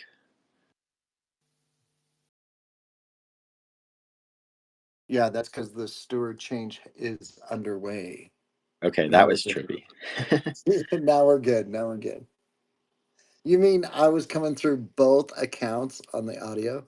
Yeah. I didn't notice in the transition the other mic could open up. That is trippy, but hey, it's good to know we can do that without tremendous feedback, right? Yeah, that wasn't too bad. We made it. We're growing. Let's grow. Let's I'm grow. here filling out my card with grantees. Like I have 80 something in my card, so You said 80? yeah, 80 something. I got to catch up. I only have 11 so far. What? Oh, Oh, come on, let's those are go to rookie the numbers in this evergreen bracket. list and add them all to your card, please. They are great. Yeah, I didn't start adding to cart till yesterday because I had to bridge funds from PGN. Someone said yesterday that I could donate with GTC on PGN, but when I went to go donate, it wasn't letting me select that currency, so I had to bridge. Yeah, it's just it's better to use ETH at PGN because I was trying to get some DAI, so I can donate with DAI at Optimus and PGN at the same time. But yeah, it wasn't possible. So ETH for PGN. What's the best bridge for PGN? Layer swap. Layer swap. Layer swap. I'll tell you what. I've had no issues with the official bridge hosted by Gitcoin either. So that's another opportunity. Oh, because it's because of the fees. Like if the way was very low, okay, but for you to read from. I'm getting like $4 to $5 on the bridging, which I think for a bridge is not that bad. Wow, in some part of the world, like $5 for fees are No, I know. crazy. No, So, I know. but the point of using layer swap is so you can bridge from funds between L2s. Like you can bring funds from Polygon to PGN or from Sora, whatever chain you want to PGN, like layer swap. Got you. Even from uh, centralized exchanges, it also works. Is it pretty immediate?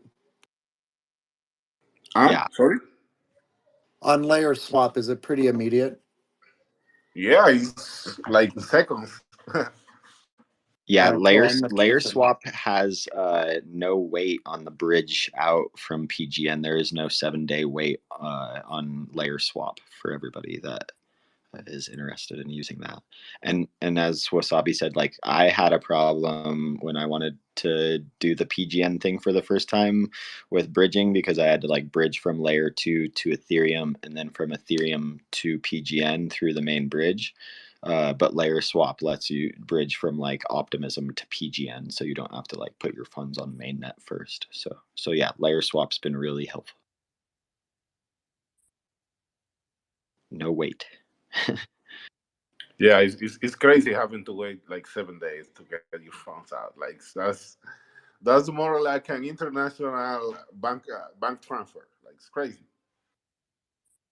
Yeah, I'm waiting for my Gitcoin tokens to transfer right now, so they should be here before the end of the round.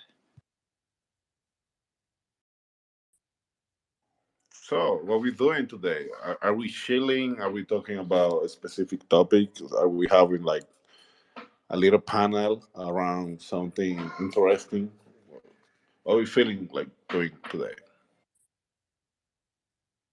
I like the idea of a panel of something interesting. What's the interesting thing that we could talk about? I don't know, like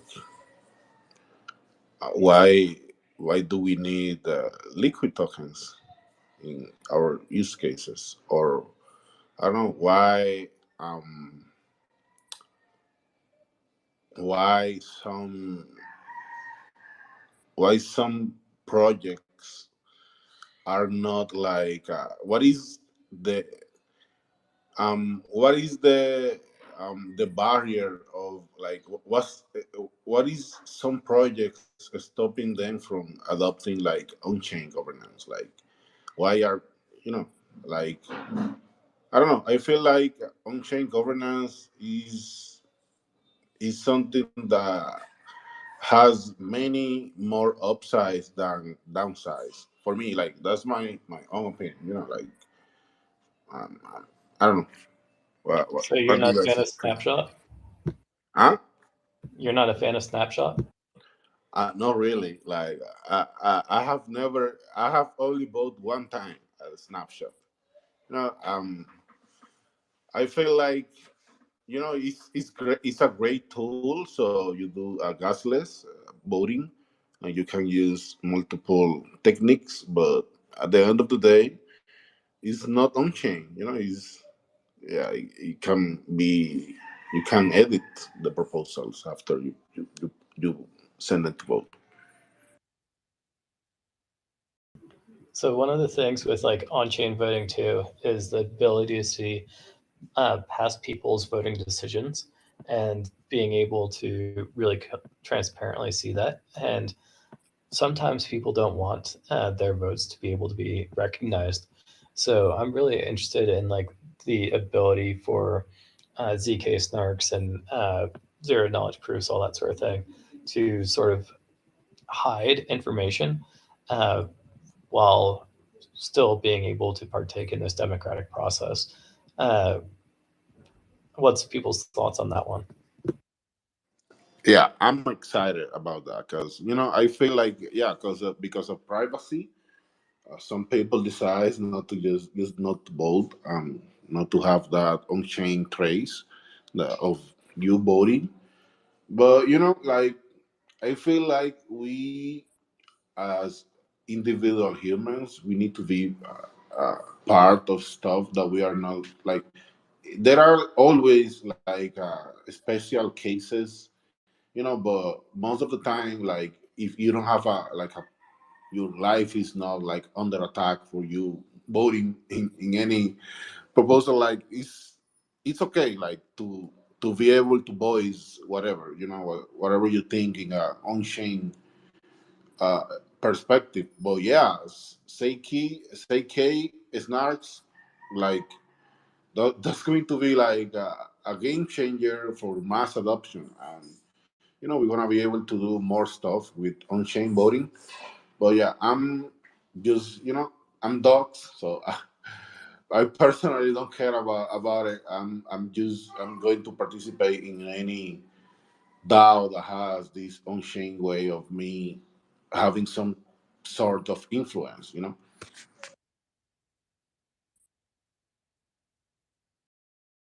Yeah, yeah, on-chain influence, being able to work collectively together. We were talking a little bit about Lunar Punk the other day, and was wondering what your thoughts are around Lunar Punk as well. Layer punk? Lunar, like the moon. Oh, lunar punk. Oh yeah.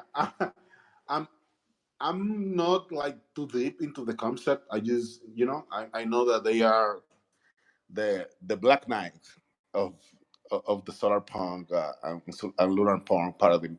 But like uh, when it comes to open source and the flexibility that you have to stay anon just by writing code, I respect that. I'm a super fan because what we're doing with Coconut is basically using all of these tools that were built by Anons, and we are, putting them into a good use.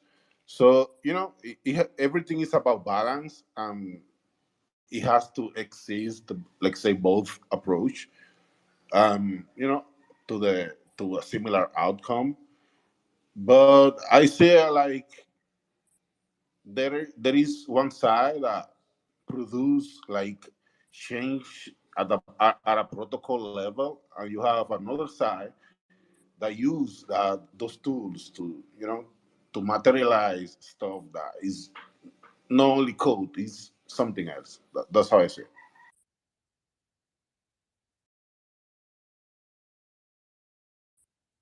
Higley, do you have any thoughts there?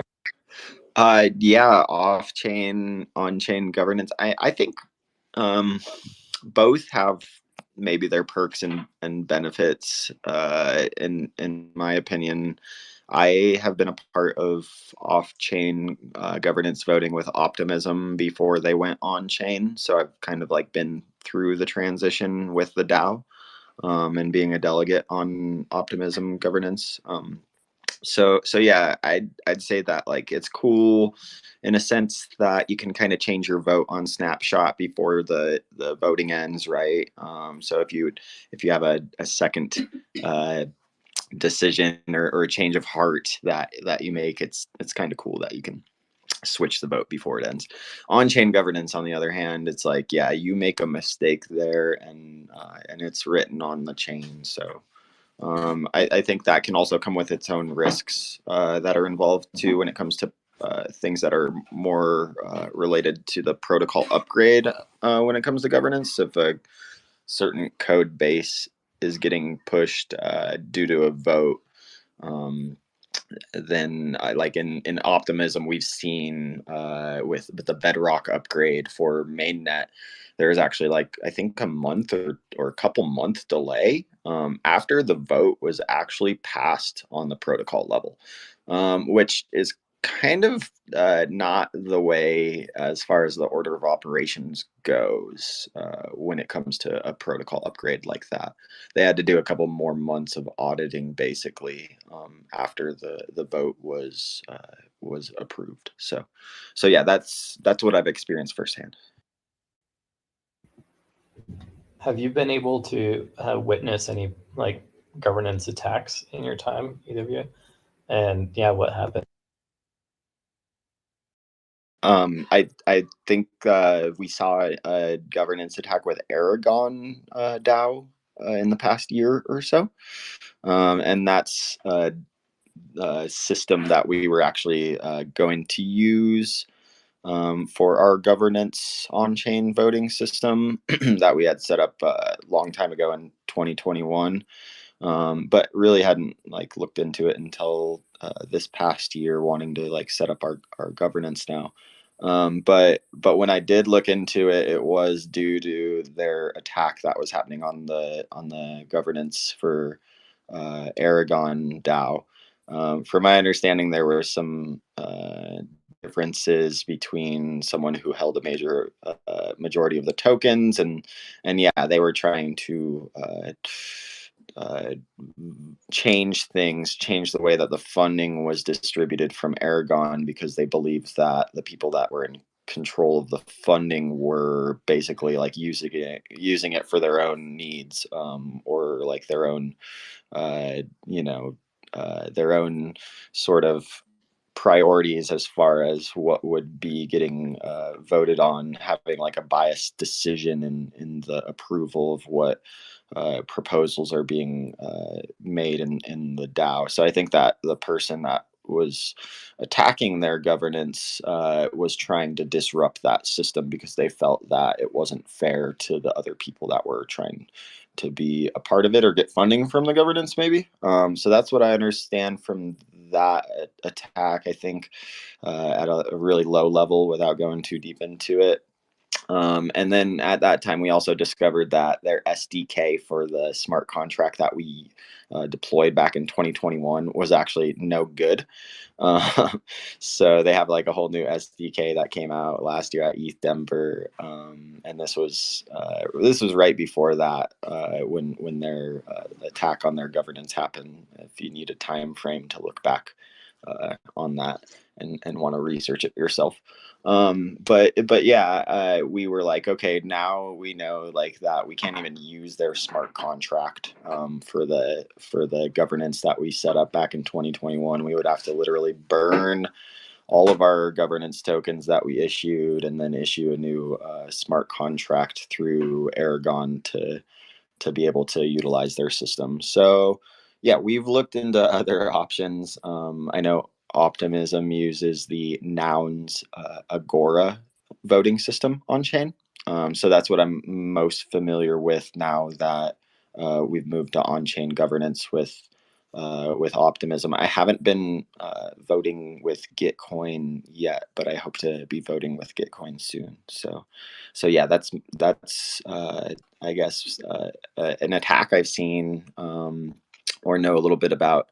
And then also in the Optimism governance, there is some security councils being established right now, some code of conduct councils, and like an anti-capture commission, as well as it's what's called a DAB. It's the Development Advisory Board, and it's basically like the core developers make up the DAB, or the core advisory board of developers that they're the ones that are building the protocol, so they'll be the ones that vote on more protocol related things, and then the community, the token holders, don't actually vote on certain things like protocol upgrades too. So that's something that you'll see in Optimism. There's actually a token house, which is basically anybody that holds OP in their wallet is considered part of the token house community. And then the Citizens House, which is made up of badge holder delegates. So these are members that have been basically given a badge to have more voting responsibility within the governance. So they're also granted certain roles. There's also grants council review members for the formal grant process. And like the grant council members, they review the formal grants that come in through governance, and then the badge holders, they're the ones that are right now currently evaluating the retro PGF applications that are happening on Optimism. So they're the ones that are reviewing and deciding how to allocate the funding. The badge holders are once again a part of the Citizens House side of Optimism governance, which formed at this time last year. There is a reflection period that happens at this time. And right now there's a reflection period happening. Last year, when there was the reflection period, they kind of got rid of like the subcommittee councils that did the voting, which I was a part of the NFT and gaming committee before the Citizens House formed. And then once the Citizens House formed, the badge holders kind of took on more responsibilities, and the grant council members that do the reviews kind of took those responsibilities, and they got rid of all the small little subcommittees. So yeah, I didn't have to do any more grant reviews after the Citizens House and the badge holders came into formation.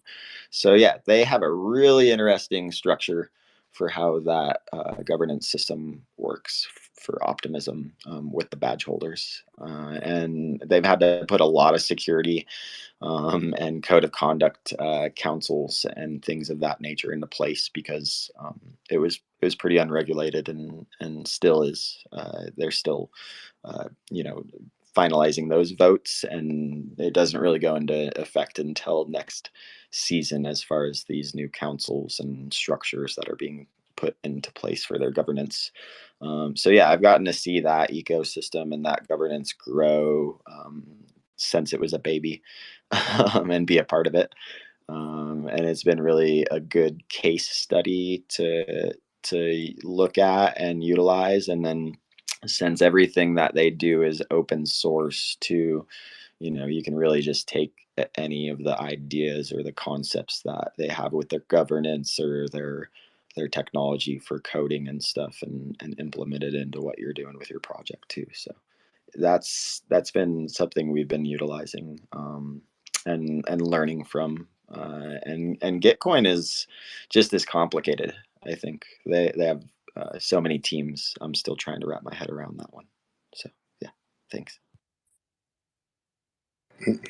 That's crazy. Like, yeah, for that kind of hyperstructure that they have built, yeah, I only see that governance getting more and more complex with time. Oh, I can see someone from Great Guild, Star Garden. These guys are like they are behind Dow House. They build crazy stuff, and they see that they also have a round running in the Geekcoin GG19. I would love for Star Garden to come to the stage, and so we can asking so we can ask. I don't know if it's a boy or a girl, so we can ask this person anything around and related to Dow House, Moloch Dow. Like they are like the ultimate wizards when it comes to everything related to Moloch. Yeah, if you got a grant and you're in the audience, get up on stage, please. Yeah, they're running a whole round. Like I believe that they're rewarding contributors in Great Guild. I love to see that. Like when I saw that, I was so happy because I'm a fan of everything related to Great Guild because I use them build very heavily in the coconut operations. Sup, Star Garden? Yeah, awesome. Thank you for inviting me on stage. It's very appreciated. My real name's Kyle. I'm definitely a he. But yeah, we've been doing a lot of stuff at Raid Guild for a long time, and it's amazing to see other people use some of the tools that we build. We work really closely with Dow House. The founders of Dow House are also the founders of Raid Guild, and I'm really excited to see people, picking up these DAO tools and building impact organizations, building, what we call service DAOs, which Raid Guild was kind of the first. And yeah, I'm really excited to hear about what you guys are doing. Oh, yeah. This live stream is being produced by Let's Grow DAO, and Let's Grow DAO is a Moloch DAO. A few region founders come together, and you know, we decide to create this Moloch DAO, one wallet, one vote, and build and unite and grow the region movement. So, yeah, we are actually using Moloch V3 to build this DAO. Yeah, so far the feedback has been great. Oh, that's amazing. Have you guys gotten a chance to look at HATS protocol yet? We've been building a bunch of new tools that integrate Moloch V3 and HATS protocol. One that I just built a couple months ago is called Seneschal, and it just massively simplifies massively simplifies the process of users or participants creating value and DAOs granting rewards to them. Can you ping like a tag a tweet with a tool so we can explore it? Because we're about to introduce. We are just waiting for GG 19 to finish so we can have like a core team meeting in Let's Grow, and we can like start setting up the hacks tree, because we want to use, besides of using hacks for the roles, we want to use unlock protocol to introduce time bound roles and sort of gamify the structure of the DAO and the work string and the actual roles. Yeah, absolutely. Let me dig that up, and I'll post it in the thread and let people know. Awesome, thank you so much. Like that's great. I'm always like talking about DAO tooling.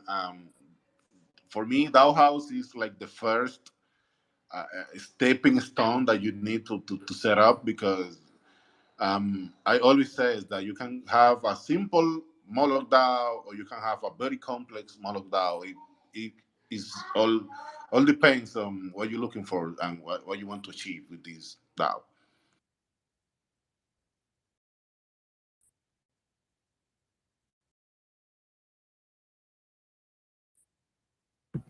I think Star Garden would be really interested in the work that you're doing with Coconut Network as well, if you want to share on that too. Sorry, you were saying? I think Kyle would be very interested in the work that you're doing with Coconut, if you could explain a little bit there too. Yeah. The work with Coconut, I believe that we are right now, a very interesting stage because, we've been building out the roadmap. Not only the roadmap, we've been solving the growing pains before we had them when it comes to the development of the farm. Because the first like set of milestones that we achieved was getting this partnership with the local community and having access to uh, 60, 20 acres of land, like enough space to plant 60,000 coconut trees. So right after that, we started working on the planting permits because even before we decided to create a vow, we already had the planting permits in the work because you cannot plant without the permits, and it wasn't any use to like trying to even do research about how to fundraise or how to build something that you can raise funds be, before we had like the permits. So that's something that we got. uh, So, sorry to interrupt, Wasabi, but I actually can't hear you from here. So I'm gonna drop you down and bring you back up. Okay. okay I'll okay bring you right back up.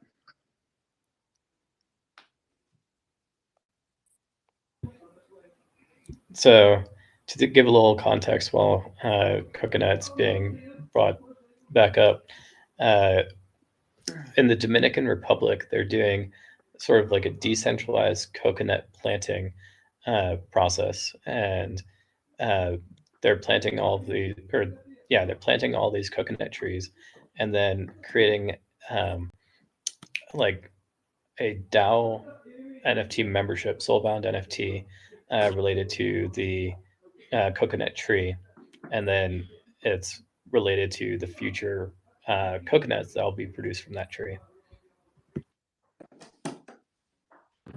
Oh, that's awesome. Yeah. So right after we had the permits, this is where we started to dive into how to fundraise.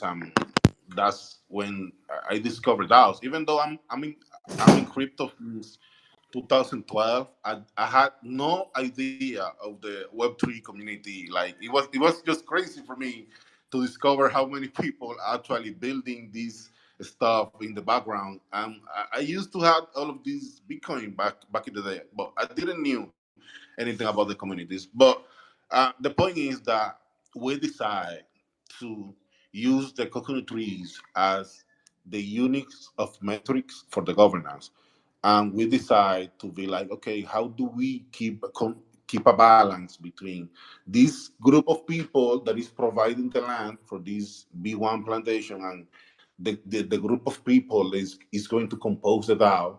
How do we keep a balance? So when I discovered like Moloch DAOs and the dual token system, that was like okay, this is the solution. It was December 2021. So I was like, okay, this is the way to go. So we divided the governance between the DAO members and the contributors. So we designed the DAO in a way that the only people with voting power are the people that contributes money to the DAO. And the people that only is contributing work, they get rewarding loot tokens. That's the idea of how we design the governance. So we provide ownership to the landowners in the DAO, and while we respect the governance power of the DAO members, because if we decided to give just governance power to everyone, then the landowners and the core team as an entity, I call them entities, they will have more voting power than anyone else in the DAO. So that's not like that wasn't the idea. So in Coconut DAO, only the DAO members have voting power, and everyone else they get reward in loot. That's how we keep the DAO members in control, and basically we need to the core team and everyone that is getting funded by the DAO has to basically operate under the guidelines of the DAO. So that's how we set up the DAO. If you sum out a little bit, the B1 plantation is just a piece of a bigger puzzle, and the DAO is another piece, and the DAO is like the brains, and the plantations are like the production layer. And when you look at the core team is just like a bridge that is controlled by the DAO, because the DAO controls the treasury. So without a treasury, there is no like development of the farm. So basically, giving all of the governance to the DAO member was a way of giving them control over the allocations, funding, treasury, and how they want to grow. Because, for example, the DAO is in control of the treasury, and the DAO has the option to be like, oh, we don't like the development plan that you have laid out. We don't want that partnership. We're gonna develop a grape farm at Chile, or we're going to develop a coffee plantation at Colombia instead of funding your idea or your plan. So that's why the design of the governance is like a fail-safe. So the DAO is like always in control of taking any path that they say they see fit based on the risk factor that they want to manage in the allocation of the funding.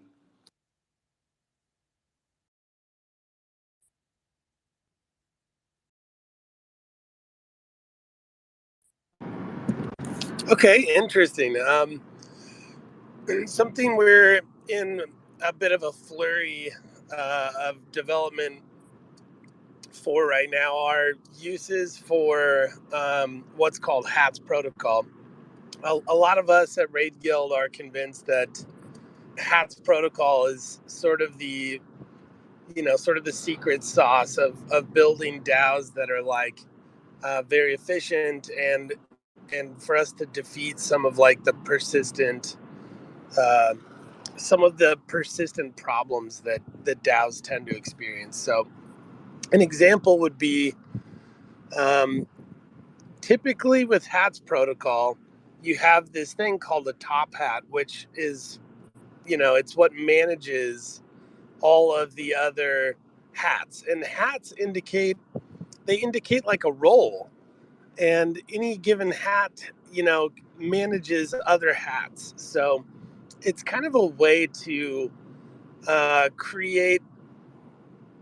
It's kind of a way to create like somewhat of hierarchies, but where the DAO is always the ultimate authority. So you can build hierarchies, but at the end of the day, the actual people of the DAO remain fully in control of their own sort of organizational structure. Yeah, I'm a very fan of hacks. I've been playing with it like personally, internally. I'm in the Telegram of hacks community. I'm always attending to the calls, because they be bringing these models every week, and it's just crazy. All of the possibilities that you can, like, basically right now, all you need to build a DAO is DAO House, Hacks, and Softball. That's 3 tools. You are set like forever. Go, Igli. Yeah, okay. So for hats, if I want to discover and start exploring hats, what is the right path that I need to go on to start using HATS protocol?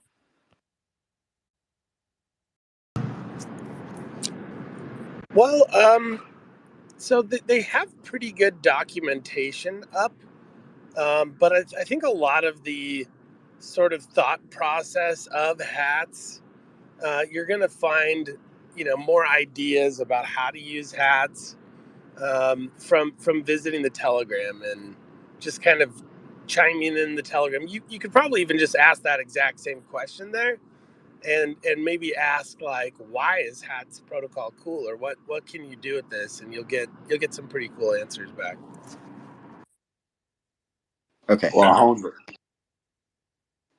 Yeah, I think I've seen like a graphic of is it like 6 different hats maybe representing this concept somewhere in a governance forum. I forget where I saw it, but I'm gonna try and find that and see if I can reference it for further reference and guidance. Are you familiar with that? The 6 different hats? Oh yeah, I saw that post in the forum, and I even pasted the link from the Geekcoin forum into the community Telegram of hats, and I believe that they did a demo about it.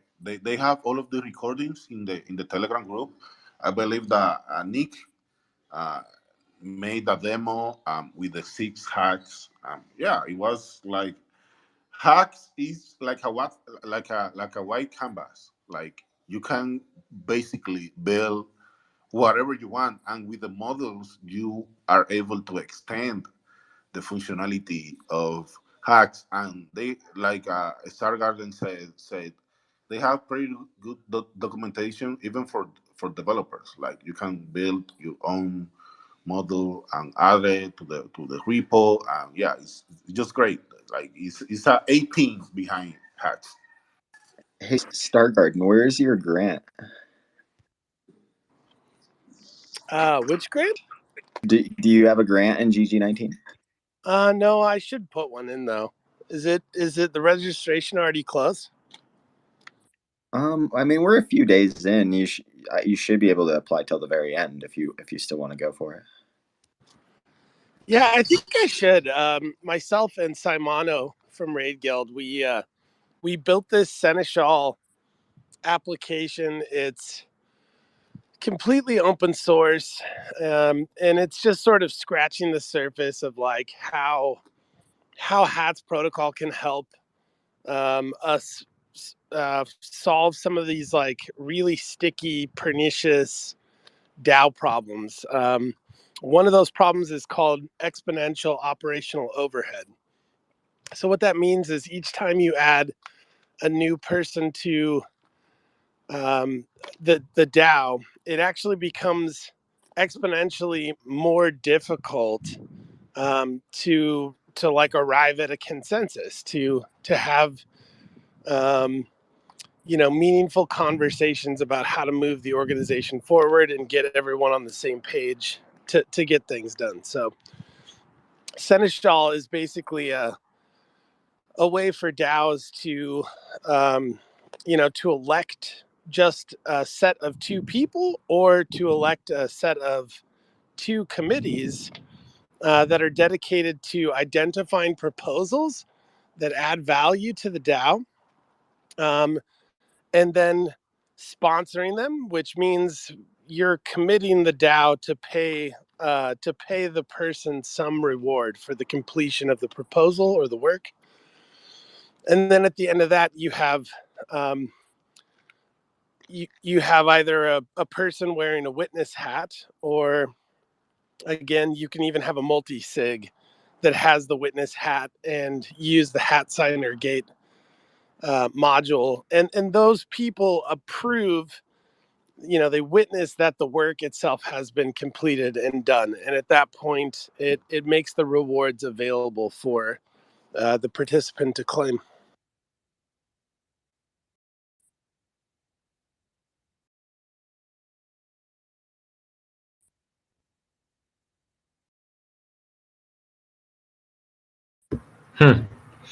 Well, this sounds interesting for sure. And yeah, have definitely experienced for myself how exponentially more complicated it gets the more and more people that you get into a DAO. And that's sort of where Igley was talking about earlier with optimism and how optimism's going into these subgroups. I remember like 2 years ago or something like that, I was looking at Orca, and Orca was having like these pods and ideation of like doing pods back then. I don't know if it actually like took off or anything like that, but I know that that was sort of like a design structure back in the day, to have these different sub DAOs that are part of a larger DAO, and how it's very interesting how we're having like hierarchies being coming up even in what we're trying to say is a decentralized organization, because I think it's always going to occur unless it's an like computational level, that we're going to have hierarchies be present. And it's sort of a beauty of a DAO that we have the ability for anyone to become a leader in this hierarchical process. Yeah, I want to say that I've seen total autonomous decentralized systems set up, and it can be chaotic. So like sort of in a sense, like having these structures set up in a organized manner where it does stay in more of like a centralized sort of control of the people that created the DAO in the first place, so it doesn't undergo some sort of 51% attack. That definitely it helps. I think HATS protocol is definitely something that that we would utilize for the framework of what we're doing. So we're going to look into it. I think it's really interesting. And then the last tool that you mentioned there, with the overhead, I'll go ahead and vote for you if you enter GG19. So go for it. You got my vonation. Hey, that would be amazing. And yeah, to kind of talk about what you were talking about, Terex. Like, it's not that hierarchies themselves are bad. It's that in your conventional corporate hierarchy, the people at the bottom or anywhere below, right? They have no control. They have no ability to express or impose their will, their beliefs on the organization. So they might be able to speak at things, but they have no real power to change the organization that sort of controls their livelihood or controls their life, even possibly. So again, what makes HATS protocol so interesting is that there is a hierarchy, but the governance, the control of that hierarchy is from the ground up, as opposed to just being top down.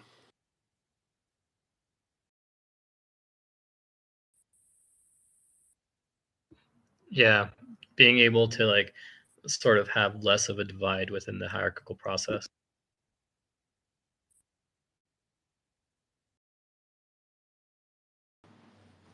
Yeah, we will definitely be using HATS protocol for Azos in the future. We're already using HATS protocol for Silverdoor, which is another company that I founded at the beginning of this year, which is essentially it's a venture studio that's designed to sit side by side with Raid Guild. And basically what we figured out at Raid Guild was that Raid Guild was producing a huge amount of human capital. Like, the number one value we create at Raid Guild are like these super skilled, super talented, scrappy product builders. And then sort of what we also realize is that Raid Guild is sort of pouring all of its resources into people. And then those people are going on to found companies like Sound.xyz. And Coop didn't found Audius, but he went and worked on on Audius or Valorem, which is a new tokenized options market, or Peter left and did 1KX, and then he's founded Hydra DAO, and this list sort of goes on and on. Try Showtime from Alex Massmedge. This list literally goes on and on of Raid Guild members that joined Raid Guild. They sort of leveled up, they increased their network, increased their influence. They got access to all of these places and spaces, and then they went on to found,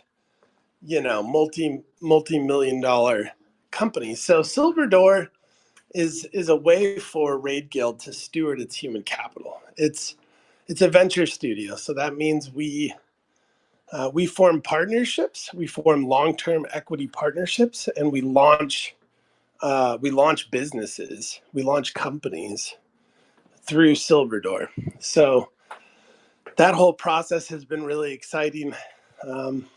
We've already sort of proven out the concept. We acquired $3.5 million worth of equity in a centralized stablecoin earlier this year.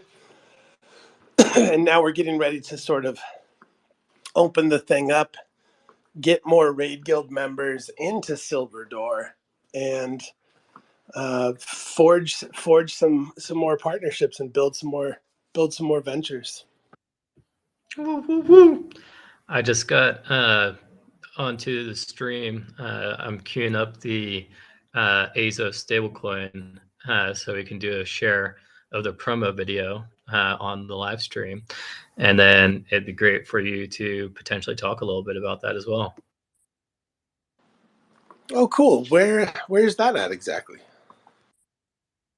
We are currently connected to Bankless, ReFi DAO, and various other organizations, LinkedIn, Telegram, YouTube, etc., over like 20 different channels. But the best way that you could probably see the live stream is just go to letsgrow.network, and then you can see it right there. Okay, let me get my computer set up and let's do it. Let's grow. Let's grow. I see hearts coming from the Let's Grow account. That's approval.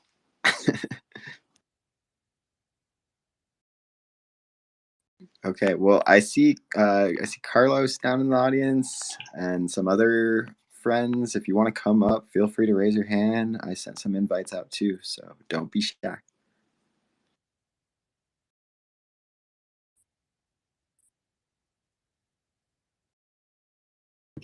Okay, I started, I think, trying to share the screen. We'll see if that works.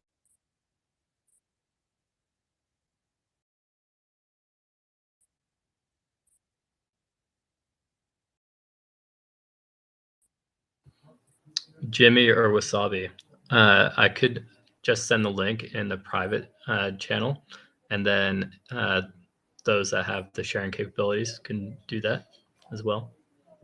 That's awesome. Sorry, were you saying TR? Yeah, I'm gonna send a link in the private channel of Talk Studio, and if you could just share that in the live stream, that'd be fantastic. I'm not in the live stream right now. Oh, you're not? No, Jimmy, you there? Who's co-hosting right now? Is that Kingfisher? Yeah, I don't see anybody on live stream besides just us chatting here. Who's there? Yeah, I'm not streaming right now. I'm gonna stream like later, like in 3 hours. I'm gonna be stewarding and streaming. Who's a steward right now? Jimmy. Jimmy is in the host account. But you want me to share a link or in the live stream? Yeah, that'd be great. Okay. I know. Yeah, it's Jimmy that is streaming. Let's grow. I see Let's Grow. Oh, Mike. I just heard Let's Grow. I heard something. Oh, I just heard something. What? Jimmy, I'm What's up, sharing a fam? link in the private chat. If you could share this in the live stream, it'd be awesome.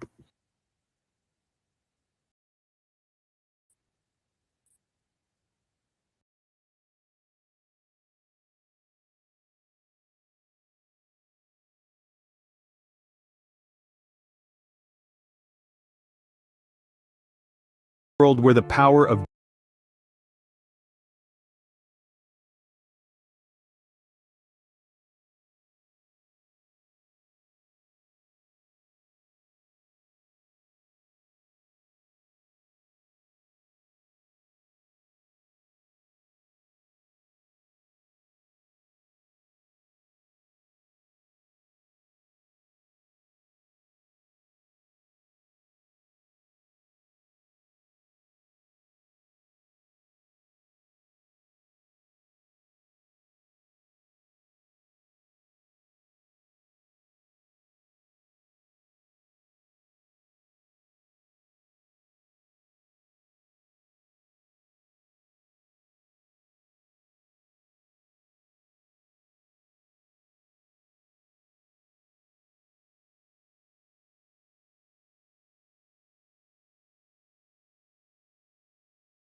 decentralized finance becomes the catalyst for a sustainable.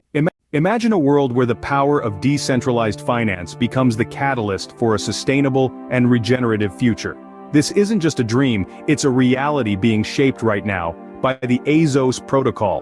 Regenerative asset owners have a new superpower, the ability to unlock liquidity in their assets and access capital on demand. Azos serves as the liquidity engine for these businesses, transforming the very nature of their financial operations. The protocol produces stable assets based on the GEB Reflex Index. This maintains constant platform equilibrium, allowing companies to strategize more effectively. This adds much-needed stability to volatile markets, including those for carbon credits, renewable energy certificates, and green bonds. The protocol will boost the yields of regenerative assets by allowing the holder to leverage their positions for optimal returns during seasons of either demand or surplus. Azos isn't just a financial tool, it's the key to unlocking a better future. Azos is a foundational stable primitive used to build advanced DeFi applications. It is a true third-generation DeFi protocol with more yield, better stability, and improved scalability. The protocol provides regenerative asset owners access to the liquidity in their holdings through a line of credit, denominated in a native and price-stable token. At the core of this empowering system are unique smart contracts referred to as stability modules. These stability modules are the backbone that maintain the health and balance of the protocol. These internal rule-based contracts allow decentralized keepers to maintain the protocol's health autonomously. But these stability modules do more than just maintain balance. They are the growth engines that allow the platform to expand more rapidly and capture more of the value it generates, as compared to first and second generation CDP platforms, which lose substantial value to unaligned participants.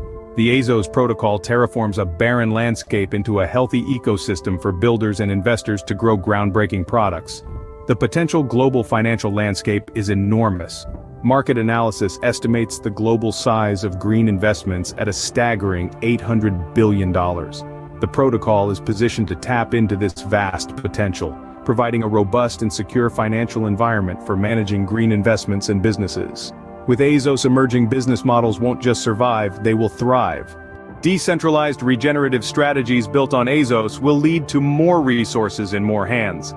The green bonds and carbon credits market will continue to grow, and the protocol is designed to capture created value and reduce platform loss, while helping companies use their assets to their fullest potential. But in this expansive terrain, we don't stand alone. Our strategy involves building strong alliances with key stakeholders, including regenerative renewables and green bond businesses. By integrating these sectors into our ecosystem, we aim to create a robust, efficient, and lucrative platform for managing green investments and businesses. Yet, in this endeavor, compliance is not an afterthought. It's fundamental. We work in close collaboration with token creators and green solution providers to ensure our operations are in line with international investment regulations. This commitment to compliance not only safeguards our platform, but also amplifies our dedication towards supporting reforestation and channeling profits toward environmental causes. So don't just stand on the sidelines. With Azos, you will be a part of the solution, and together we can shape a sustainable and regenerative future.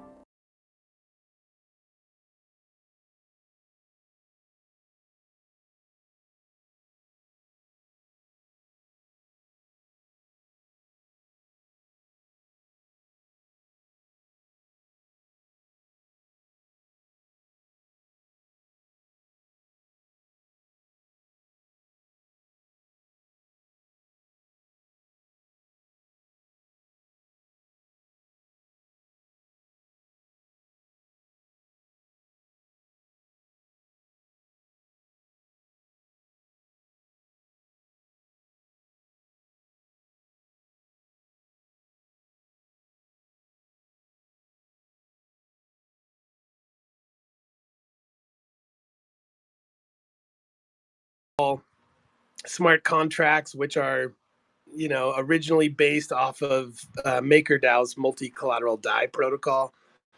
We built a front end, we built a subgraph. I wrote the stability module that is essentially it's a algorithmic market operations module, which is something that was invented over at Frax Finance. And I built that into the system. And then we built a keeper that monitors the price of our stablecoin and balances the price of our stablecoin whenever it goes outside of a certain threshold. So somehow we were able to pull all that off in 14 days. Pretty crazy. Our video, we used a tool called InVideo, InVideo for that. It's so easy. It's like super easy to make an AI generated video from your own script. Thank God we found that, because we had been working on other videos and our videos like sucked. This video, there's things like we're all software engineers, so we put this video out. The artist on our team was working on it, and we put this video out, and it's so different from what we would do as developers and engineers, but it pumps the knob. It's very sales oriented video. It's just like, sort of a we are the future. But for anyone that's not familiar, the MakerDAO protocol or Reflexer, which is one of its successors, they create stable coins using decentralized collateral. And sort of how do I explain? So this is one of like the most ideal solutions for green assets, especially carbon credits, because carbon credits tend to actually be quite volatile. They're largely sort of like used or they're in very high demand before tax season. But the rest of the year, they're not in this crazy demand. So the idea is that businesses that produce these carbon credits can actually get a line of credit backed by their carbon credit as collateral, so that they don't have to just constantly sell their carbon credits at the lowest price of the year, so to speak. And then also on the other side, to create this powerful tool that makes investing in green bonds so lucrative that maybe people aren't even that eco aware, or they're not. They care more about making money than fixing the planet. They can still look at this as a way to diversify their investments, and they can see that the return on it is actually comparable to a normal traditional investment. So if we're able to deliver on that promise, Azos could drive a huge amount of funding into green investments. But yeah, I'm curious what everyone thinks about the video. I take criticism very well, so. Hey, HackRefi, I sent you a co-host invite. Please accept. Yeah, I just accepted, but I think I'm gonna have to leave and then come back on the co-host thing because it's not working again. Not working. All right. The old off and on again. Give it a go. Give it a grow. In fact, give it a grow. Let's grow.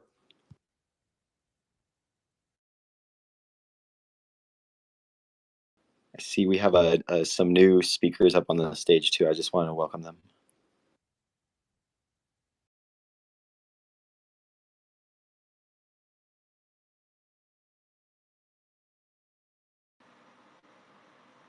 Talk to me, guys.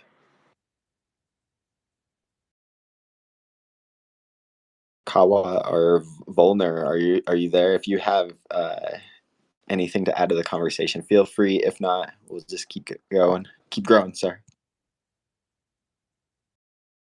Let's grow.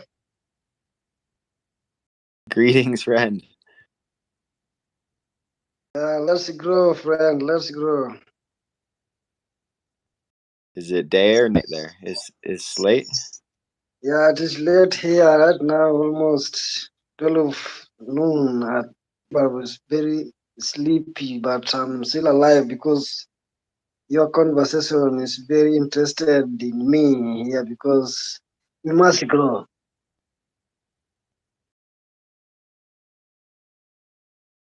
Awesome. I think I see we have a new co-host or host for the hour coming up, I think, too.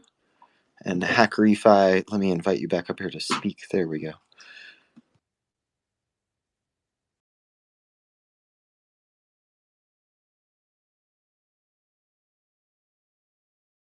See if we can get these people up on stage.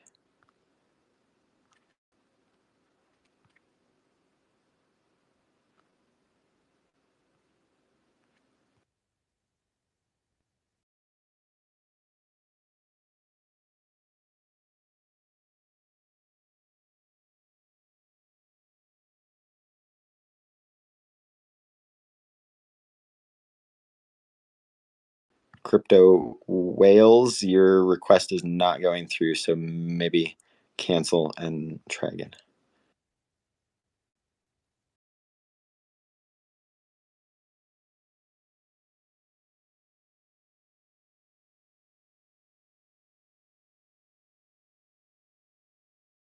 There we go. We got one of them. Okay, can you hear me? Yes. Fantastic. It was having some problems there.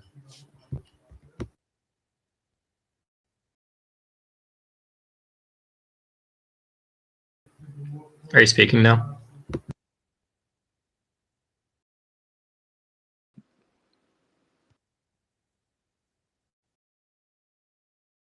I don't think anyone's speaking, are they? Okay, cool.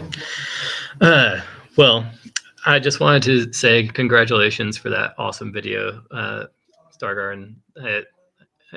That program definitely makes a video that's very presentable to the general public, and especially people that might bring further resources in. And yeah, I'm wondering, so we were talking about DAOs and governance systems earlier. When organizations are trying to do their fundraising, oftentimes they're like, the investors want governance control So they're either like organizations are either selling equity or they're selling governance tokens. And when that's happening, it takes sort of away from the original founders of those organizations, some of the governance rights of that organization. So there's been different approaches in Web3 in terms of being able to do successful fundraising without losing as much of your governance as traditional approaches. So wondering what people's thoughts are on some of the best methods for approaching fundraising for decentralized organizations, especially ones that are creating such powerful technology as this one.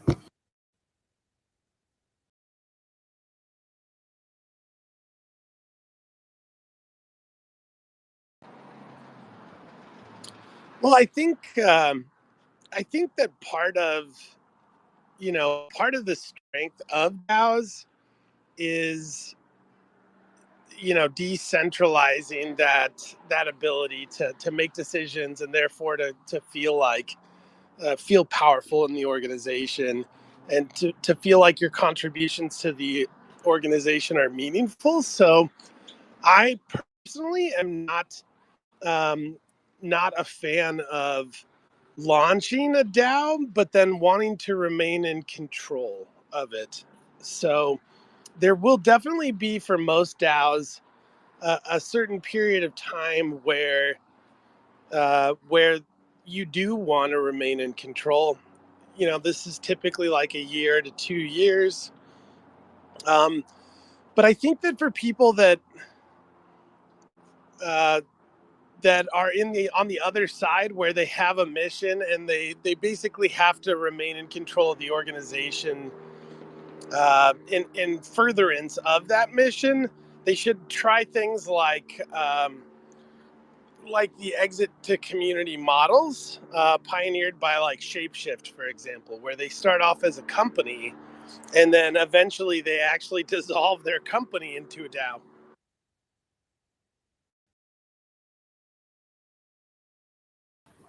Yeah, dissolving from a centralized into a decentralized force. Yeah, exactly. So yeah, I totally agree with there's certain points in time when you want to have centralization and centralized sort of decision making, and then it's like a decentralized process in that. What I'm concerned about a lot is when we have the governance token freely able to be bought by amounts of people. You can have these whales come in and just like do massive buy-ups of that governance token, and then either be dormant or make decisions that aren't in the best interest of the overall community. And yeah, approaches in which to sort of stop that, especially in newer DAOs, when the thing that the investors or venture capitalists are really after are some of your governance rights.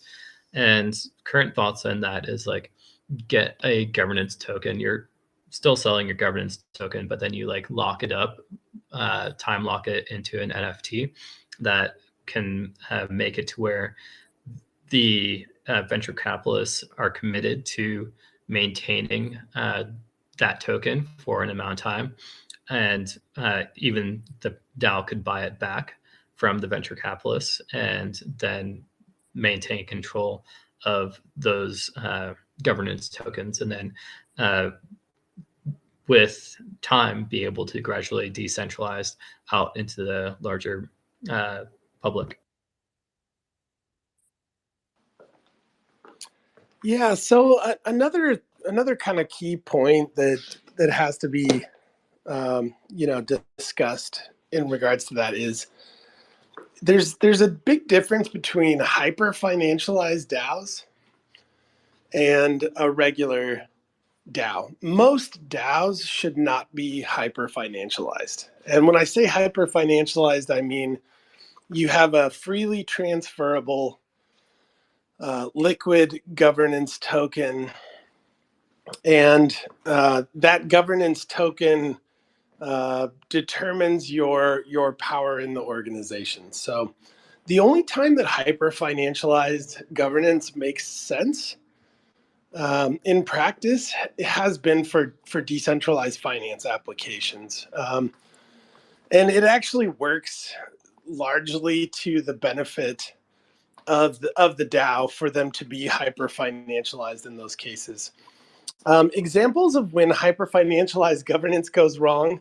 I mean, I heard you guys talking about Aragon earlier. Like if you're an impact or a mission-driven DAO, and you're not a decentralized finance protocol, having hyper-financialized governance, it actually creates an attack surface, like you said, for large money to interest to capture the organization. So it requires some really careful consideration, really careful thought.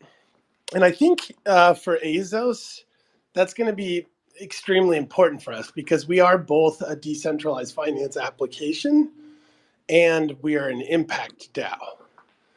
So there's going to have to be some careful consideration about how our hyper-financialized governance structure sits or integrates with our actual mission to have like these profound benefits for humanity, climate change impact, stuff like that. So we're probably going to want to have some kind of a mix of both, where we have certain things that the purely hyper-financialized governance is in charge of, and certain things that the impact and mission side of things is in charge of. Probably the best example in Azos for that is the financialized governance will want to be in charge of things like the stability fee. They'll want to be in charge of things like the reward mechanics, the voting escrow token incentives. Those are the kinds of things that hyper-financialized participants will want to have their say in.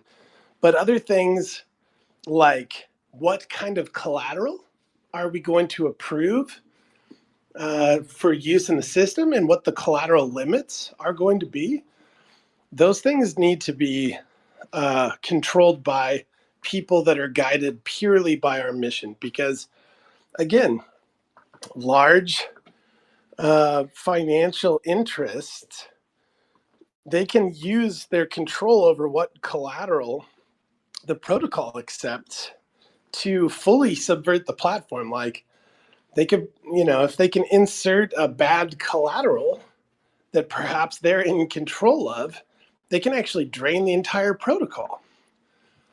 So that's going to be an interesting conversation, an interesting design sprint that we will have to tackle in the future. Yeah, definitely. And I'm seeing more and more so, like we were talking about DAOs and sub-DAOs like a couple seconds ago. And yeah, being able to have different voting tokens or different ways to vote for different aspects of a DAO. And yeah, maybe that's sort of the case in this component too, where there is a token for the ones that are sort of in the mission and ecological side of things that aren't hyper financialized, that isn't sort of being able to be bought. It's more of like a reputation token or something like that, that is earned with time, being able to see who are those individuals that are mission aligned with this ecological regeneration. And then another token, which is more on the financial side and is really going into the want for further wealth of the people that are financially motivated in that way. And then like partnering these groups together to work for a sort of common organization. Well, it is a common organization and going forward in that way. Yeah, definitely. Another potential solution is the creation of a foundation. So you can do hyper financialized governance in an organization that still has a commitment to a mission and a commitment to some type of impact by establishing a foundation, which is a nonprofit that has its own governing constitution, its own mission, and that mission itself is the impact mission of the DAO. They're not dedicated to making as much money as possible, and then you donate a large amount of the governance capability to that foundation for them to issue grants over time, and also to give them a sort of like veto capability if the hyper financialized governance goes off the rails in the first few years.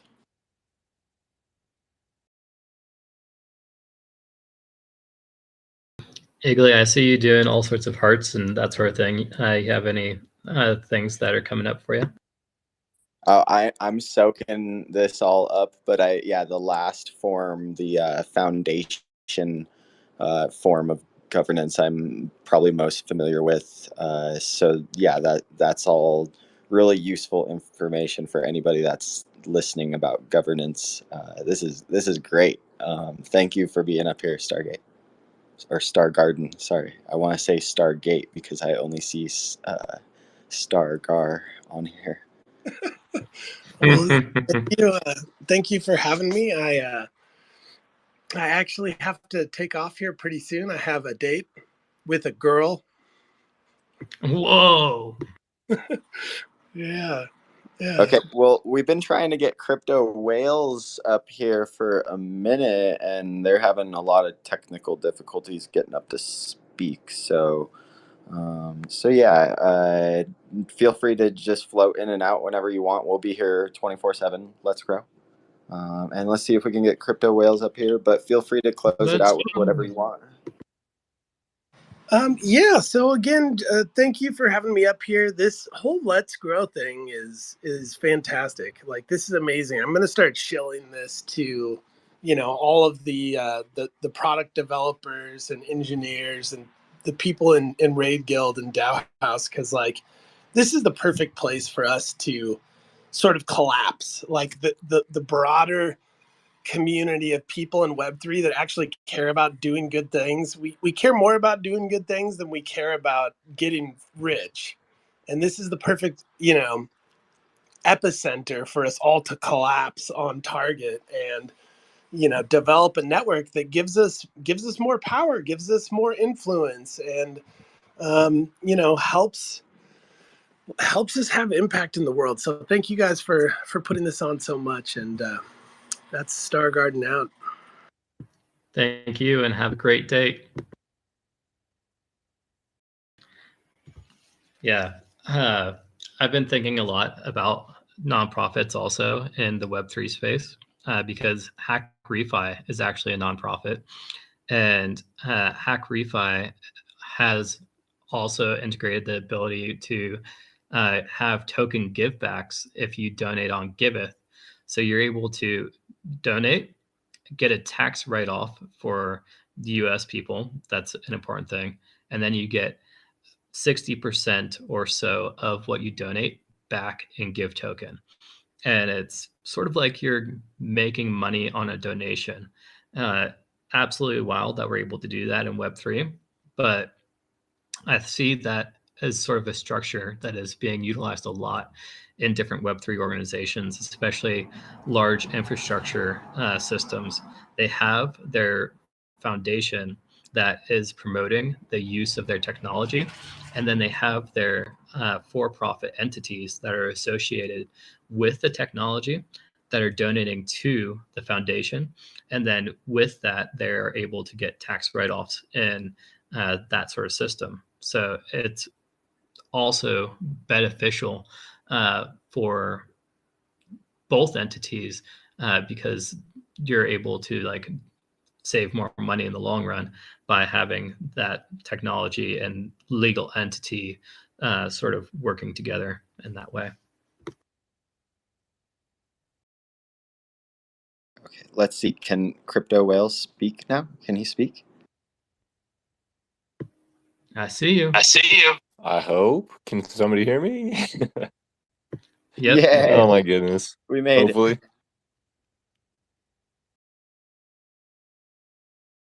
Oh, heard you for a second. Oh, there it goes. The sound was so quiet. My speakers turned all the way up and the sound was very quiet, but now I think it's good to go. Cool. Good to grow. Yay. Yeah, we got it all growing on here.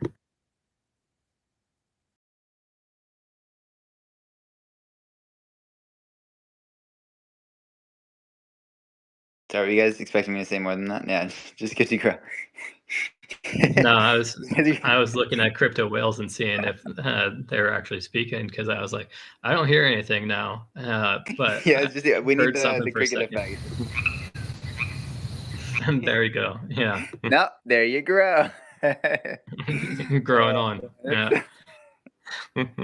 You grew another year older. We got the Jimmy tree over there. I did grow into the 20s, 30s. Just got 20. Into the 30s. Yes, indeed. Feels great, and I'm very optimistic about this decade. Woo! Nice. Do you have any major things that you're proud of looking back retroactively on the last year? On the last 1 year, did you say, or a decade? Let's do 1 year, and if you want, you could do decade. Oh, well, I think, what am I most proud of? I mean, number one, the impact. We've done definitely the majority of the 2 million plus trees that we've now planted in the last year. It really ramped up. So it's growing, both for Trees Club and Tree Gens. So that that makes me very happy and proud in terms of that. But at the same time, I'm proud. I'm proud right now, dude. Like of all the stewards and the hosts that came together to make this thing happen, all across all the different channels. Let me send co-host invite to. Is it Crypto Whales right now? Yeah. All right. Awesome. So, yeah, proud of this movement and all of you who've been here throughout the bear and continuously built, and they're now trying to really grow the movement, not just their own companies. Growing the community, growing our connections, growing, of course, some of the funds that can come through. But we're growing a lot of different things. We're growing individually. I'm proud of the growth that I was able to go through putting myself at the edge of my comfort zone, doing challenging things, like breaking the tree planting record for me to do it twice, and potentially growing into a third time. But yeah, but I think that having other people feel empowered and doing different things is that's something that makes me very happy, and I guess you could say feel proud of others.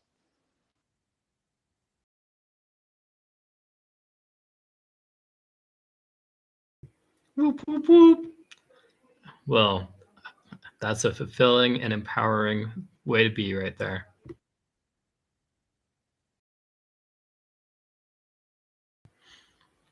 One of the traditions that I do on my birthdays is I write down a list of 20 or whatever the year is that I'm turning.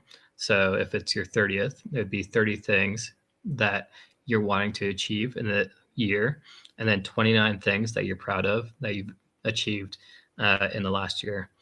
And yeah, it sort of is for me a good roadmap of what I want to do in the year to come, and really sort of empowering thing to look back at what I'm most proud of for that year and just give appreciation in that way.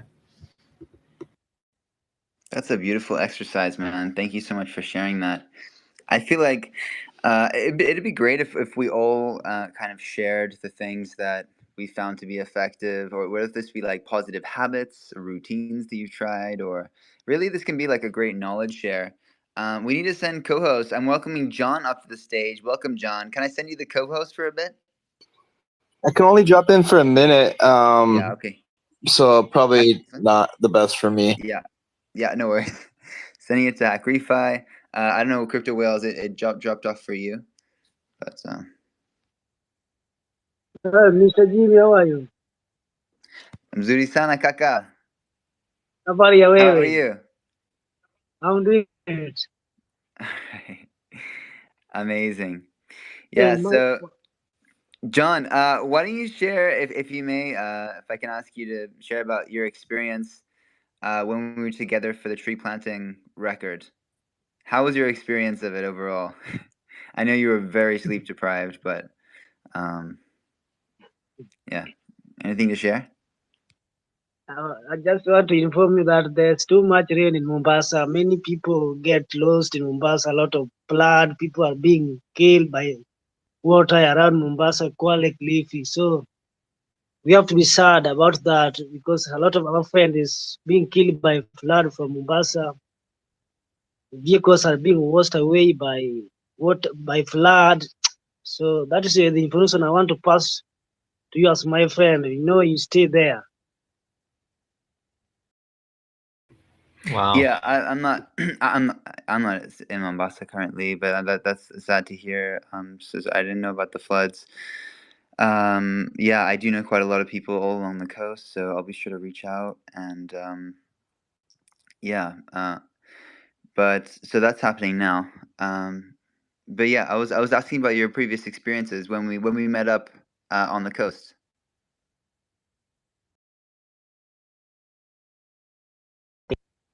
Kawagumba?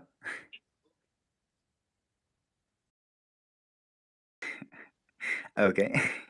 All right. All right, back to you guys, co-hosts. Sounds good. I mean, that statement right there of the flooding, I was just I'm in Morocco, and I'm in a place where there used to be abundant water, but there was a river in this area, but it hasn't flowed in 3 years because there's lack of water. And we're seeing dramatic shifts in climate patterns and disaster effects worldwide.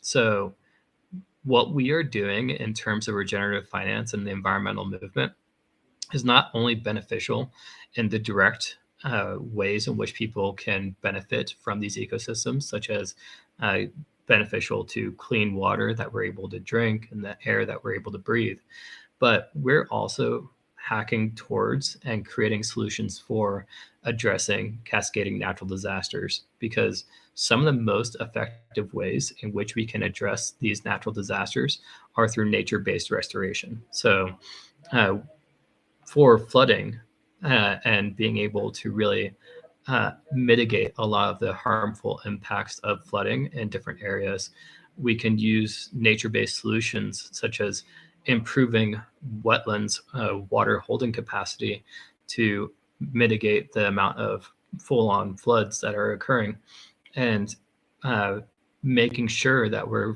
developing in a way that cement isn't just crossing over large swaths of land, making a great floodplain of great impact, but rather having ways in which we're urbanizing landscapes be more effective at recognizing the natural disasters that are about to face them or are facing them at the current moment.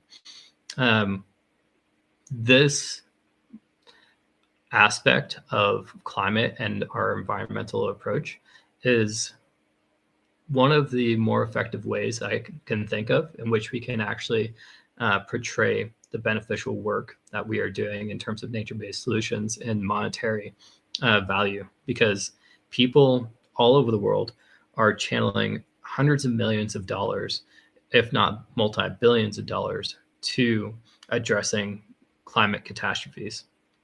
So if we can say from the mangroves that we're planting, we are helping to protect communities and the infrastructure of these communities to a certain dollar value, then it brings a whole recognition from the government and corporations as to how valuable these environmental actions are. And yeah, I think that it can be a very effective way of communicating what we're doing, natural disasters, and showcasing like how nature-based solutions are mitigating or sort of lessening the effects of natural disasters, as well as health. And health, natural disasters, those are two great ways that I can think of for communicating our positive impacts.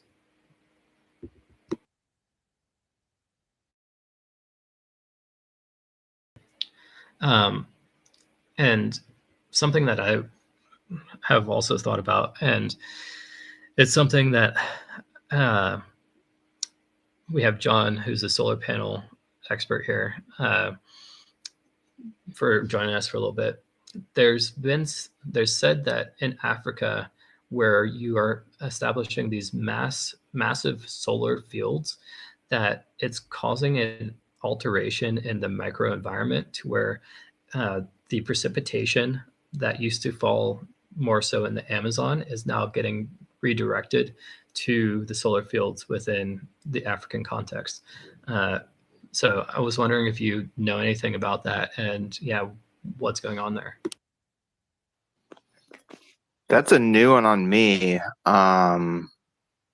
Yeah, I would say, while I have built some pretty mega solar farms, they've all been in the U.S. Now, maybe we'll find some research that has similar effects in U.S. But yeah, in terms of that and on the African continent, I have not directly seen. Be happy to read up on if you got anything to share in terms of articles, research, etc. to dig into that. Most of what we're doing is smaller solutions in general, and mostly all rooftop, not a ground mounted solar like what you're describing. I think so that specific issue I have not heard of.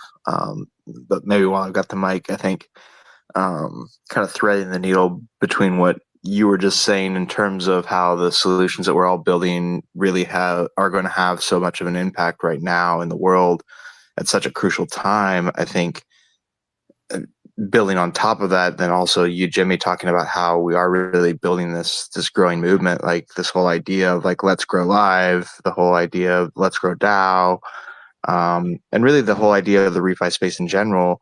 Is there so much collaboration between the various groups? I mean, there's some little BS infighting here and there, and people that don't play nice with the others, and that's going to happen occasionally. But I think as a whole, we're all here to really work with each other. And I would encourage everybody, if you're not standing in that space with your project and with the way that you're operating in this space, that you should really reconsider how you are operating, because at the end of the day, we have the ability to make a lot of impact with the work that we're all doing, and I think that some of the solutions that we're developing can have a massive impact on coordinating our efforts to fight against climate change, which is obviously, as we all note often, it's one of the largest coordination failures of all time. And so all of these coordination tools that we're building are certainly going to help with that.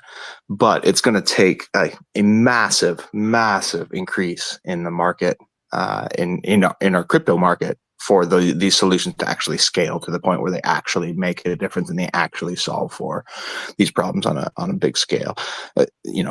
Fortunately, we are going to all impact small communities here and there and make a difference, but on the global scale, I think it's going to take just like probably 100x of the money that we have sitting in refi today, if not way more than that, just to throw like a number. So I mean, it really is going to take all of us building together that we continue to grow this. And so so that's what the conversation was having me think about, and that's where I wanted to especially drop up when I was initially tuned in. But yeah, I'll pause there. Yeah, DAO coordination systems, well, coordination systems in general, and more effective communication and coordination for being able to address the largest problems that we have today, the Molochs of this world.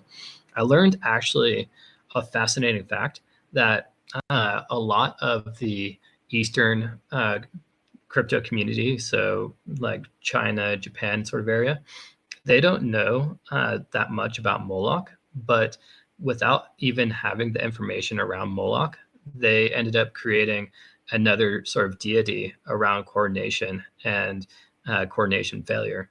And it's not viewed so much of like a villain or something to fight against, but something to work with to address the current issues. And I think that's also sort of a good way for us to shift our mentalities is when we are thinking about environmental and climate areas of concern.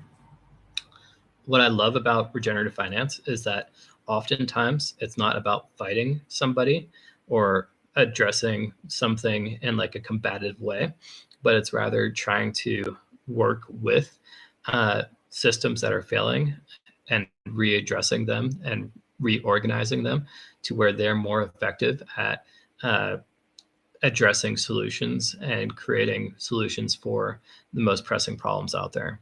So yeah, working with instead of combative.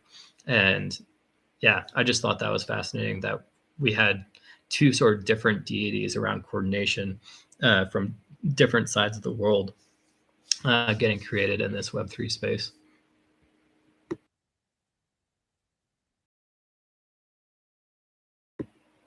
One of the reasons that I brought up the rain and that I was sort of going on this rant around cascading natural disasters is back in January, I decided to quit my PhD.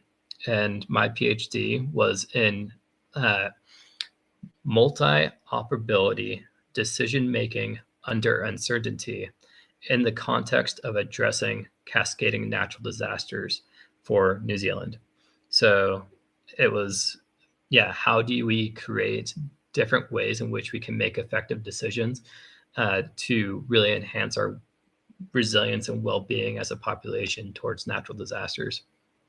And I was seeing that what I was going to be doing for my research was going to create a paper, and some people might read this paper and there might be some impact from that, people reading the paper. But I didn't see that being nearly the level of impact that I would be able to make working full-time in regenerative finance and Web3 in terms of, addressing these problems that are facing us. So I'm extremely hopeful, and I am so appreciative that I made that decision almost a year ago now to work full-time in Web3, because I'm seeing how much our movement has been growing from when I first entered a couple of years ago to now. It's amazing to see the people and individuals that are arising and creating different solutions here and there. And I remember Profit Reward Foundation from a couple Gitcoin rounds back, but I haven't actually heard from you in a bit. So it'd be great to hear from you and see how you've been doing. Profit's actually a new grantee, and I'm going to let him jump in here. I'm actually going to have to jump back down below. About to go swim with my son here, but wanted to at least hop in and say hello, send some love to the family here. But I think Profit may also need a little support just in kind of figuring out how this whole Gitcoin thing works. I've given him a little bit of background, but I think especially with a lot of seasoned vets on the stage, if you got any questions, Profit, please toss them up here. These guys have been through this a bunch of times and can maybe help you out on how to approach your grants. And he got in a few days late, so he's a little behind the ball in general in the community round. So I'll let him talk a little bit about his project and funding a bunch of beehives for a bunch of communities and some really great work that he's doing and all sorts of different fronts. But appreciate you, my friend. I'm going to step off the stage, but it's good to I'll at least hear you for a second. Hello everyone. Hello everyone. It's a bit late here in Kenya, but I have to join. I have to join at least to share my idea and what I have in my heart and what I do. I appreciate a lot. In this group, in this community, for my ever brother from another mother, John. Thank you very much, John. You are blessed man. And my best friend I met live here in Kenya, Jimmy. My name, for those who don't know me, I'm Dominic Katumo. I'm from Kenya. I'm a community servant volunteer serving the most marginalized and poor community, physical community in the slums and rural villages in Kenya. People who are depressed, stressed, and fed up in living. I serve them in talking to them so that they can get back to life. Spiritual counseling, I talk to them, I support them, whatever I have, I give them for free to support. Now it's over 40 years of serving the most marginalized community and most depressed people, physical community. And what I can assure you, it's a very challenging service to serve volunteerism without getting any income generating activity, any support to help. You are I do give food to children in the slum who are in hunger. Currently now, when the schools are closed, when I met with Jimmy, that time when Jimmy even featured me to his radio, I was feeding at that time when we are in Kirivi. I was supporting in feeding 650 children daily in the slum feeding program. And now during the schools are closed for 2 months in the slum and their environs, they are developing up to a big number, almost 800 in number, and sometimes we serve over those children. And that is the program which we do mobilization. Personally, I do my mobilization to my friends, to my family members, to volunteers, to people who are surrounding me. I really appreciate too much to get into the Web3. I joined Web3 the starting of this year. That's when I heard about the NFTs and the cryptos. That's the time when last year on the month of December. Now it's 1 year in the digital world, and I'm not used. I don't understand how they operate, how they work, but I'm happy I'm still building the network because I have a brother from another mother, and a brother in need, and brother indeed. John is a brother indeed, because he gave me an opportunity. He told me, yes, Dominic, I want to support you. I know I want you to meet and interact with the people. There is a very big conference which is coming to Kenya, Earth Safari, and I'm going to support you. I'm going to support you with all the requirements for transport, for the ticket, even for the food, so that you can go and interact and learn a little, and learn more about people, interact with people, sell yourself, and into that support of John, that's where I met best friend, Mr. Jimmy, in Kilifi. When I went to Kilifi from Nairobi, that's where I met Jimmy. And from that time, Jimmy is my best friend and my best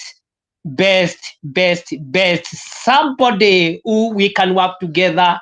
And really waiting for you, Jimmy, to come and work together in the changing the community to become the better community in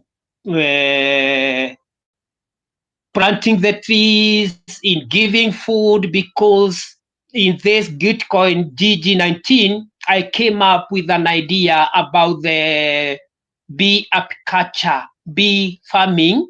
My focus being to change the climate change, where in planting trees and also getting water so that I can drill some water so that my mission, I can accomplish my mission in getting water to change the semi-arid to become the food production, food forest, and the trees forest, while I'm farming bees.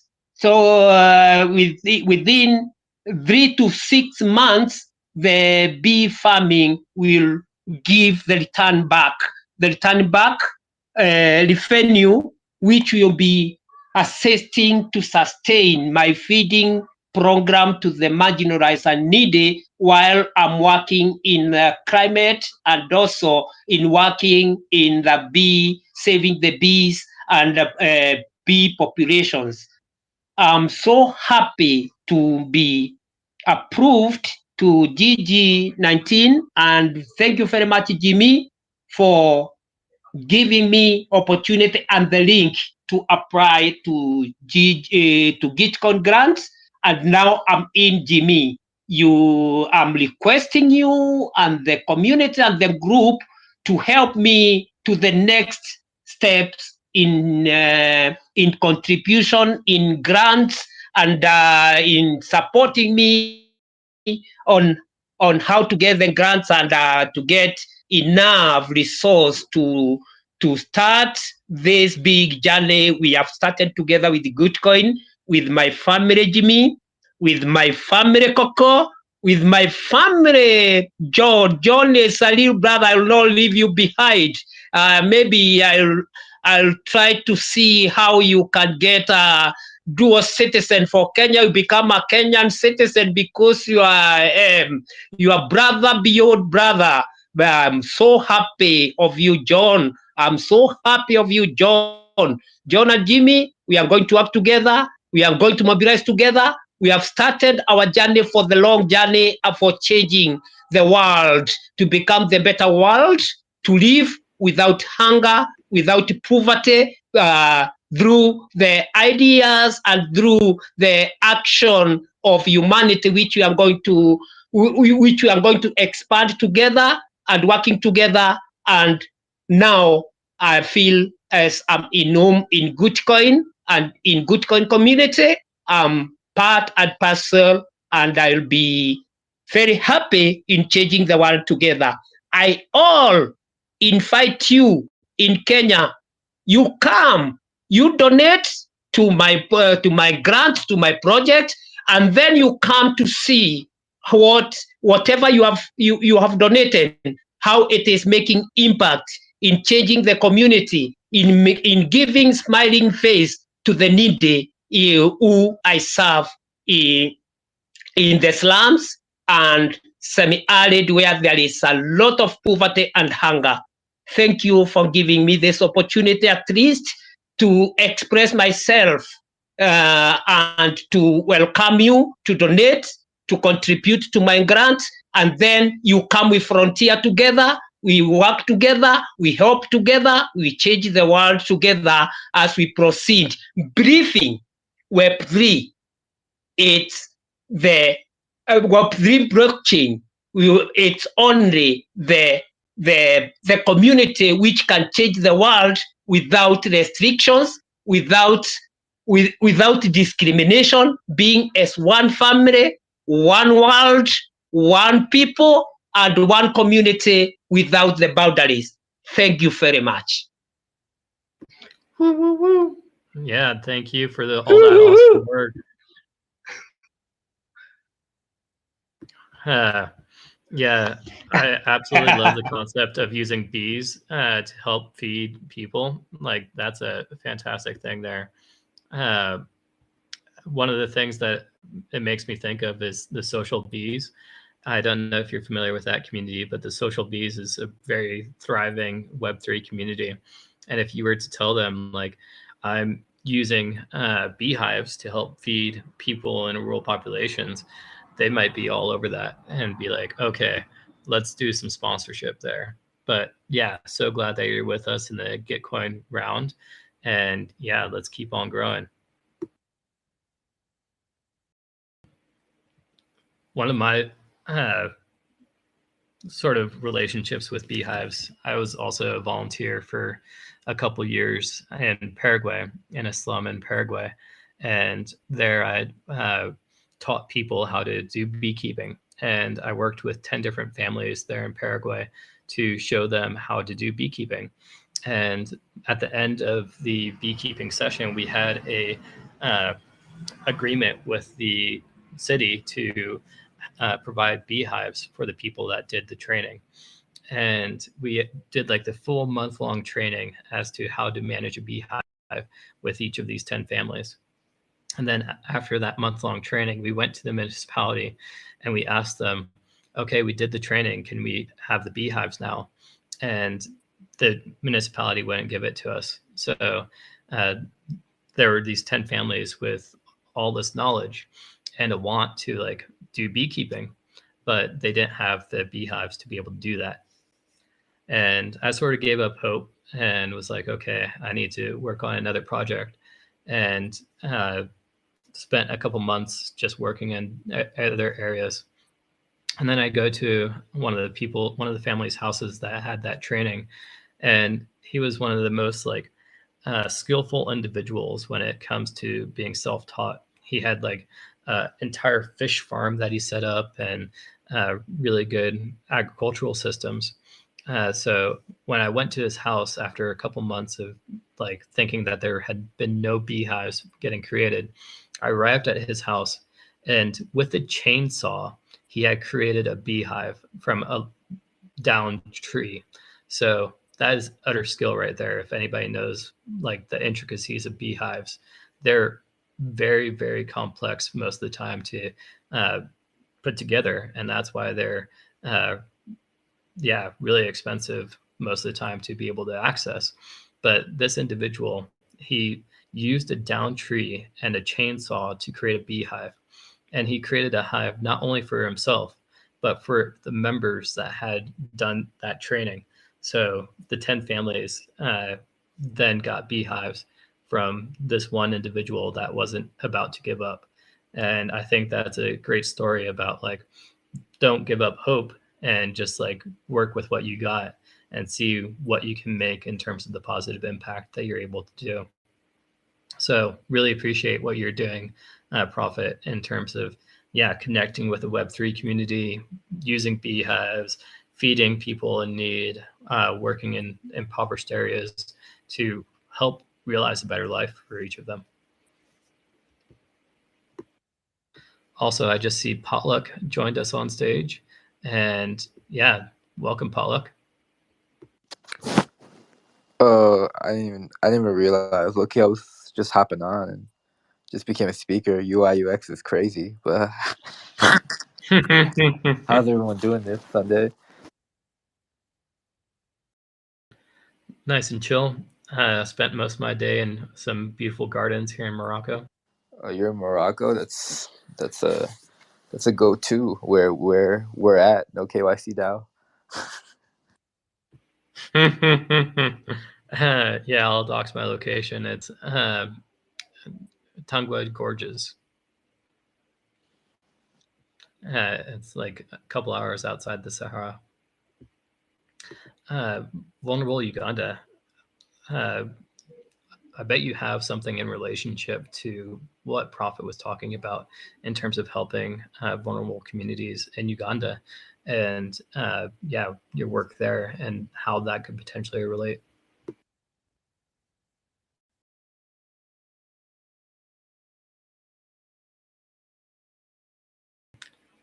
Oh, well, I can't hear you, Yolanda, if you're going to speaking.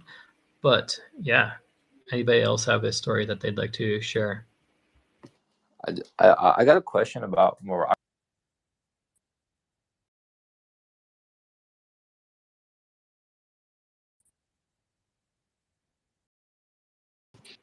Oh, I just heard I have a question about Morocco, but then I can't hear you again. Oh yeah, my Twitter limit for the day just hit me. But now I was just asking if there's any like refi or impact initiatives. We did like a Pizza DAO event out there for Global Pizza Day, but like we're trying to check out the Web3 scene, but it was like, I don't know, it was really really hard to find and navigate. So I was kind of wondering if they had any like impact initiatives out there.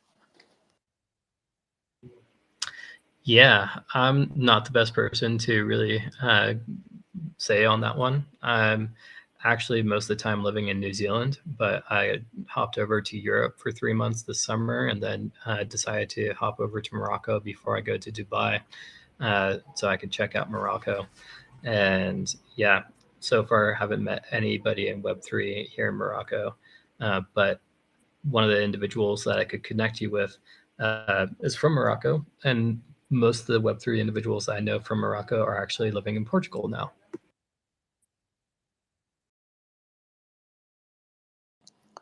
Awesome. Yeah, would love to connect. That's one of my favorite places in the world.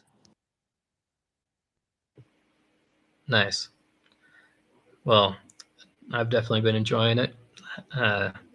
Yeah, I had a great chat with somebody on top of a rooftop today for hours overlooking a canyon. And yeah, when you can just like take the time to slow down and just like spend hours just conversing left and right with an individual that you've never met and just like relating one-on-one with different people throughout life, I think that's really good. And oftentimes we get so caught up in like the pace in which we live, especially in the technology and internet world, where it's like always on, that we forget to slow down and really take the time to take a deep breath and absorb what it is that life is providing us. And yeah, really giving appreciation for that one. I know we were talking a little bit about healthier habits earlier, and Jimmy shared the other day that one of the ways that he wakes up is by giving appreciation or providing appreciation for whatever's going on. And yeah, that's a really awesome way in which to embrace the day that's ahead. Anybody else have any good healthy habits that they really appreciate that they've been able to incorporate in their lives? Hey, before we go into this, I wanted to ask Prophet something. I have a question if they're still there. Go for it. Which category is your project in, Prophet? Category, it's community and education. Okay, perfect. And yeah, I think you don't have many donations, right? So I'm gonna definitely add you to the cart. I won't be able to donate till the end of the round, but thank you for being here and sharing your story and everything. I just wanted everybody to definitely try to contribute and help. Okay, thank you very much. Show the love. Yeah, thank you very much. You just support me and help me and getting people who can support and who can donate, because I'm new, very new in Web3, even in Gitcoin program, how it goes, because as John said, he has tried to assist me in some few informations, but I'm still learning on what to do. Nice. Legend, How did you end up getting into the world of Web3, and how's your onboarding process been? What are some of the resources that you've been able to really tap into that you'd recommend like brand new people to get into? Sorry, please. So how's been your onboarding process, or how did you find out about Web3, and how did you learn enough to be able to like interact with Web3, and what are some of the resources for people that are very brand new to Web3 that you'd point them to? Yeah, as I do opens the way for the frontiers. I had one frontier from Russia who came and frontier with my organization. I frontiered with him for 2 months, 3 months during the COVID time. I was with him here in Kenya. He is the one at the end of December when he left in Kenya and went back to his country.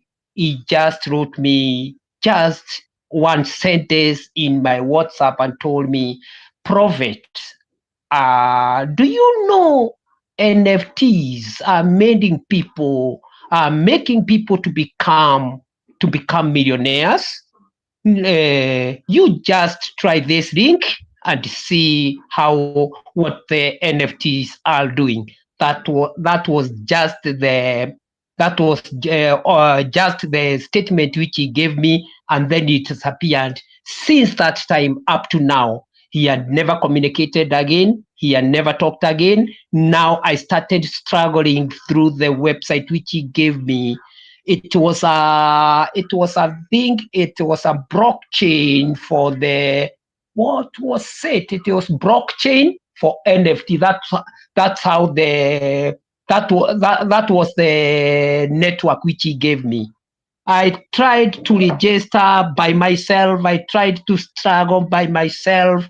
That is how I came to know about Web3, about the cryptos, about the NFTs since that time last year. I think on the month of August last year, 2022. That's when I started to look my way to migrate to the digital industry, so that I can mobilize and get people, looking for people to partner, potential people who can be donating the cryptos to my charitable work, to my community.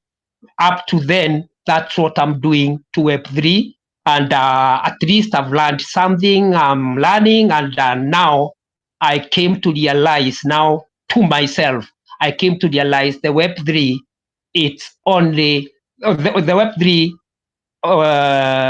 blockchain is the only way and the only community which will change the world to become the better, because people are donating, people are giving. If people they trust and see what you are doing, they are so open and so kind in giving. That's how I get to this website up to where I am. In fact, the truth of the matter, John is the first person who had donated to me a big donation through Web3, and he has given me a very big interest, and he created a leeway how I came to meet Jimmy and exchange with Jimmy live, seeing Jimmy live, and start understanding. And Jimmy, he gave me some ideas which I'm still using, and he is also the person who told me, Prophet, try this Gitcoin Loud which is coming, the GG19. Jimmy, thank you very much. And John has assisted me too much, until my grants are approved. Please don't leave me behind.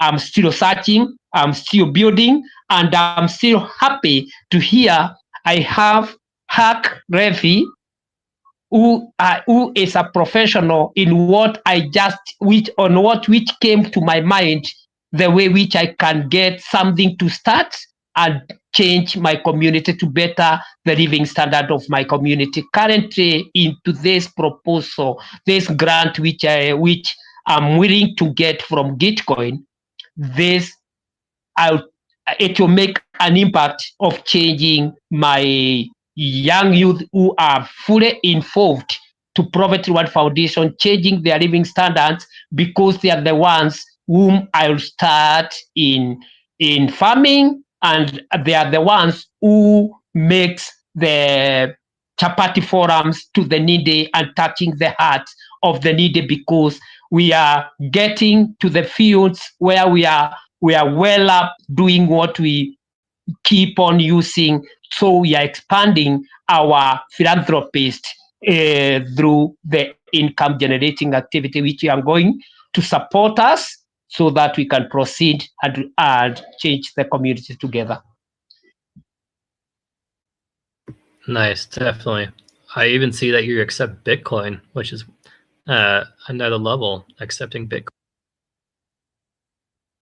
Yes, sure. I do accept the Bitcoin because, in fact, there is somebody by the name Charity NFTs.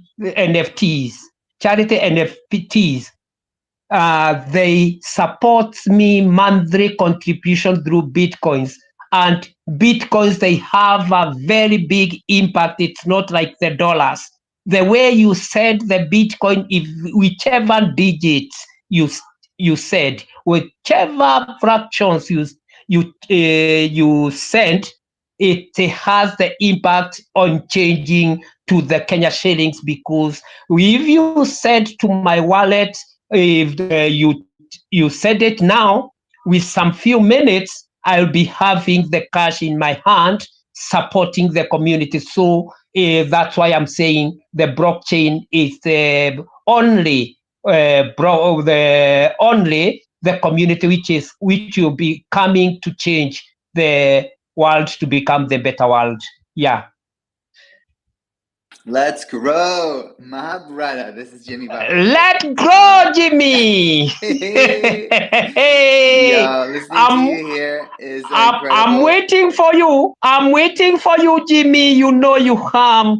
Yeah, you have not yet come. I'm still waiting to you to take you in the slum and to take you to semi-arid. Jimmy, I'm waiting for you. Yes, it's a matter of time. I will make it there. Sorry, last time I couldn't, but I did send it to Regen. We got Ibrahim over there and documented everything. And seeing you in person, I know you're genuine. I know I see the passion in you, and obviously we all hear it in your voice. And it's obvious you have a huge heart, and you're trying to help so many people and really make a difference with everything that you're doing. So. Kudos, brother. I'm so glad you're getting into Web3 and getting into Let's Grow Live as well. We're live 24/7, brother. You can literally come here at any moment, any time of the day. You can open this up from Let's Grow DAO, and we're going to be right here. And even if you want to come on video, if you can get access to a computer, you can come on the computer. You can show us photos of everything, dude. You can show everything. And, everyone here has that opportunity. Just like DM us, we've pinned the link sometimes to the Jumbotron and everything. I think Wasabi also set up a nice website. What was the URL for that, brother? You there, Wasabi? Sorry? I was talking to Wasabi. Yeah. What's the link? The nice website that you got from the permanent link video? For the video stream? Webcam, yeah. Mm-hmm. Oh yeah, let me pin it in the chat. All right. So yeah, if anyone can get if you can get access to a laptop, just jump on there. It's audio through Spaces, video through your laptop on that link. But yeah, welcome, Prophet. I'm so glad you're embracing Web3, and Web3 is embracing you and the great deeds you've been doing.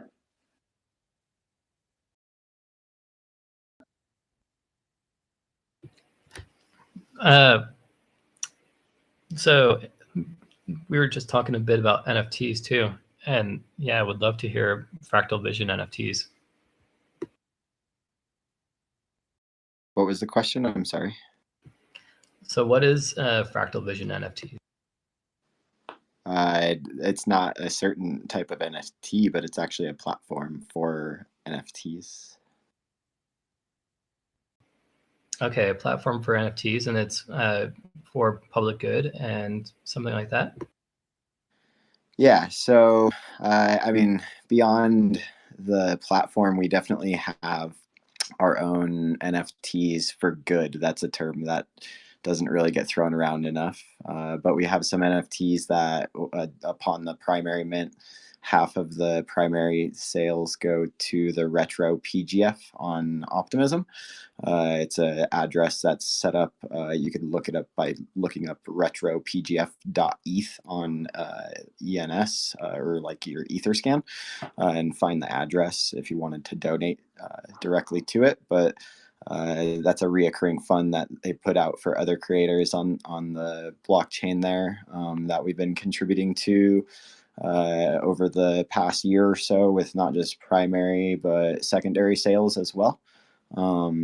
So I guess if you wanted to wonder like what the NFTs for good represent that we put out, that's kind of what it is. We also have a few collections my partner and I have dedicated to going to quadratic funding matching pools for season 20 in January. So 60% of the primary and the secondary sales actually go towards quadratic funding for other projects during our grant rounds that we're hosting and operating. So the other 40% of it just goes to our core engineering team.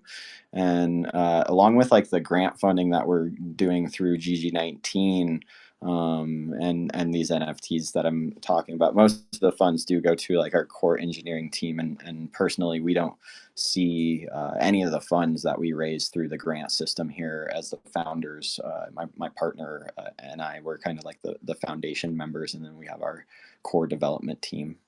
So yeah, that's I guess how it works. Our platform though involves a retroactive funding mechanism that's built through the smart contract, where we have a market fee just like a normal NFT marketplace would.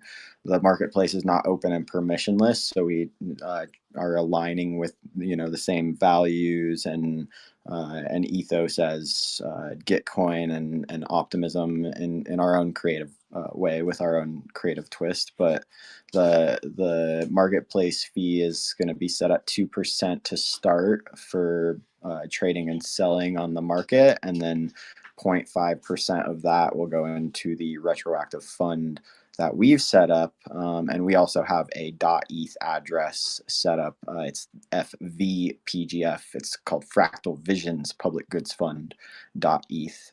That's set up in the same exact way that the retroactive public goods fund is set up on Optimism. So we've just kind of taken that framework, how they do their retroactive funding, and we're implementing it into this marketplace. And we also have our own grants program. We're utilizing Gitcoin's grant stack with that program. We do have like the pilot program running right now. Anybody can donate to that. It's called the Mission Fund, and you'll see that on the Grant Explorer. And those funds are also going towards our first quadratic matching fund pool in January on Optimism. And then after that one, we're going to Public Goods Network and then to Base Network in 2024. So yeah, we have the MVP launch of our platform coming up. It's in beta, and if you donated to any of the projects on Optimism in GG18, then we actually airdropped you NFT in your wallet on Optimism. It may be in the hidden folder, but you can go to fractalvisions.io and you should be able to see that in your wallet. Our website's still in beta, so it's not set up where you can actually save your user profile info yet or trade on chain, but you should be able to at least be able to see your NFTs in your wallet if you check out your user profile on website. So yeah, we're really close to having the user database set up. We've been using Quill Network to set up our user database, which is sort of like a decentralized database storage. And then we're also using Simple Hash to route the API data from on-chain information onto our website to display the NFTs on Optimism. We also have some other networks set up. You'll notice on our website on there. So we're definitely aiming at going to other blockchains beyond just the layer 2 super chain ecosystem, which is what we're mainly focused on for the beginning of 2024, as well as joining the BTC startup cohort for the cohort that's coming up here pretty soon. I think I still have some time to get into the upcoming cohort for Bitcoin's startup cohort going into 2024 with the halving of Bitcoin. They're also wanting people to focus on building on Bitcoin and Stacks network.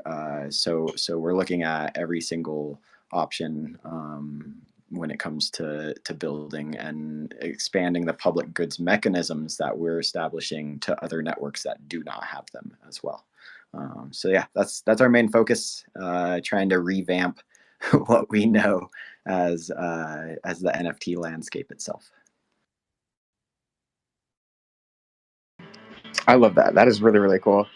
When did you get started on this project, and how far along are you guys? Yeah, so I hired on our main developer, Jerome, from Bankless DAO. He's our UI, UX head designer and developer, senior developer, and last December. So we've been going at it for a full year. And then we have a couple other developers that we brought on. Isaac, he's our smart contract developer, and then Kenny is our front end developer.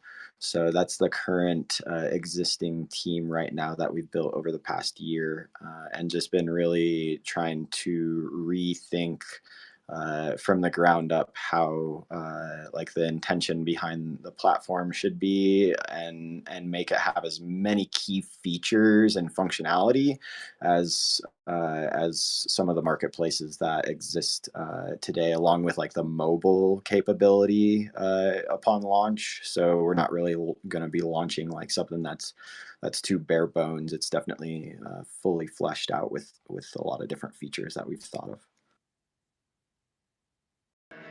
That's really cool.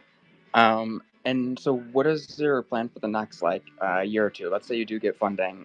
Where's the funding going from GG19, and then how are you going to use the next rounds to continue finding sustainable funding?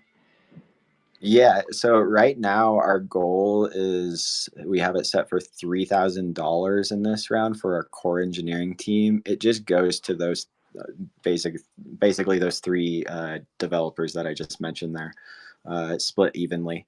And then we will be using any excess from that, if we get excess of that, to go into the quadratic funding for our first round in January.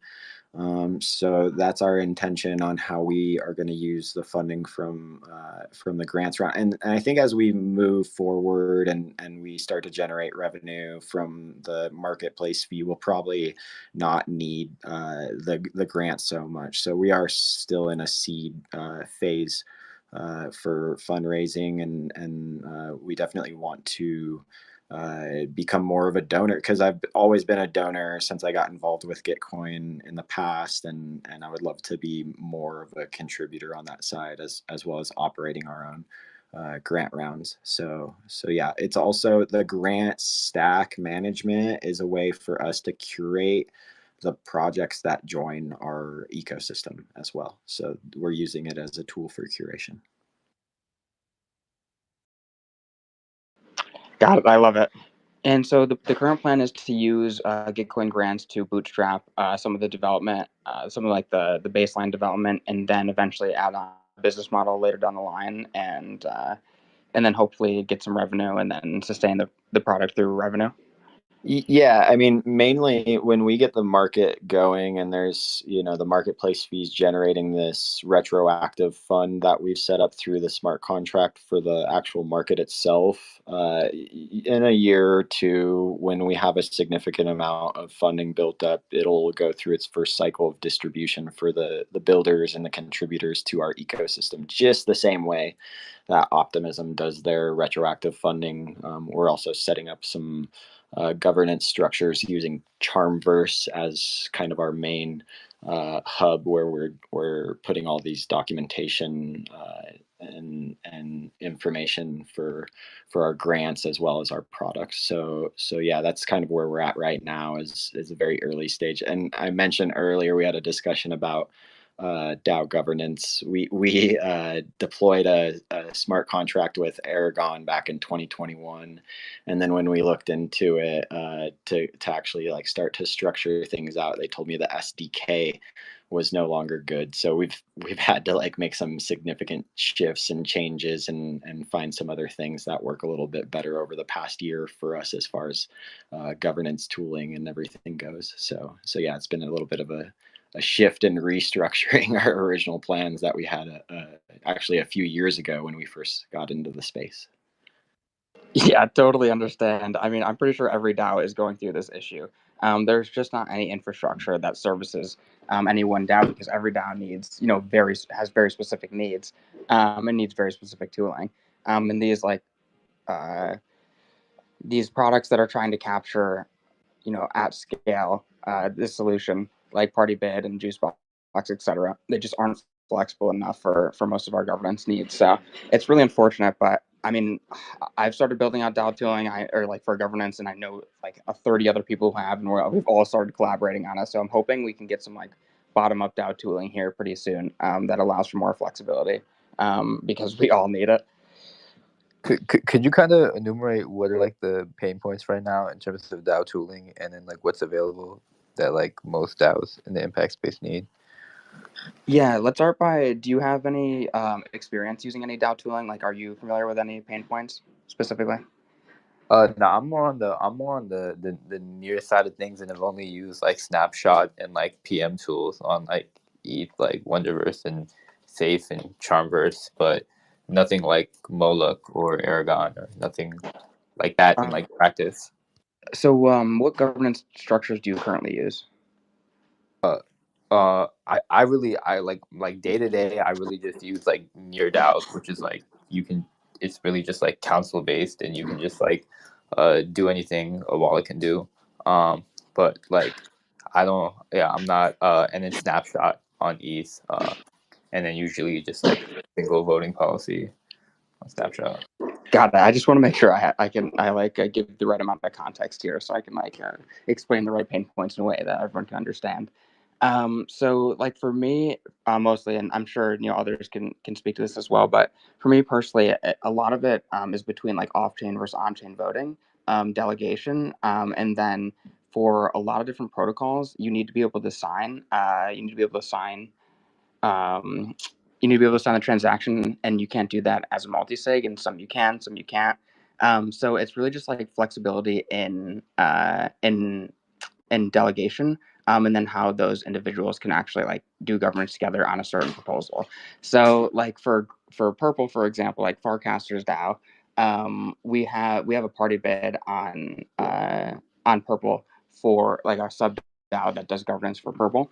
But it's very hard for us to be able to coordinate around doing off-chain governance and then doing on-chain governance, because now we need to like Partybid added basically an extra step where we need to put in a proposal, like our own proposal. So if we do off-chain governance and we all decide where we want to vote, we still have to like create a proposal and like internally there needs to be 24 hours for that proposal to go through, and then we can all vote on the actual proposal in Purple DAO.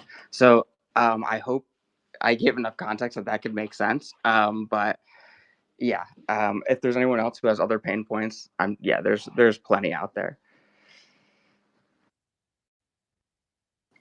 Like when you say off chain, are you just meaning like in a chat, or like how does off chain link to on chain in terms of like the process for that. Yeah. So, are you familiar with Purple DAO, with Farcaster's DAO? Nah, give me hit. So Farcaster is a new Web 2.0 or Web 2.5 social media platform that's between crypto and Twitter. Basically, you sign up to Farcaster, it gives you a wallet, and then you can make your profile picture one of your NFTs from your wallet. Essentially, they have their own DAO that where people buy into that DAO, and then that money is used to proliferate the Farcaster ecosystem. So you can make a proposal and say, "Hey, I want to build some infrastructure for Farcaster," and then if people like it, they'll vote yes, and then they'll distribute funds to let you go build out that piece. So it's proactive funding instead of retroactive funding. There are some retroactive funding proposals as well, but in that DAO, essentially, everyone has to collectively decide how to allocate these funds. So the governance structure for our sub DAO, we need to do a lot of off-chain voting so we can decide collectively how we want to vote in Purple DAO. I know it's a little confusing because there's a couple layers, but I see Igly's got his hand up, so let's see what he's got to say. Actually, no, you can keep going. I was just gonna mention Potluck said something about a pizza DAO, so I was just gonna inquire about that after whatever you say.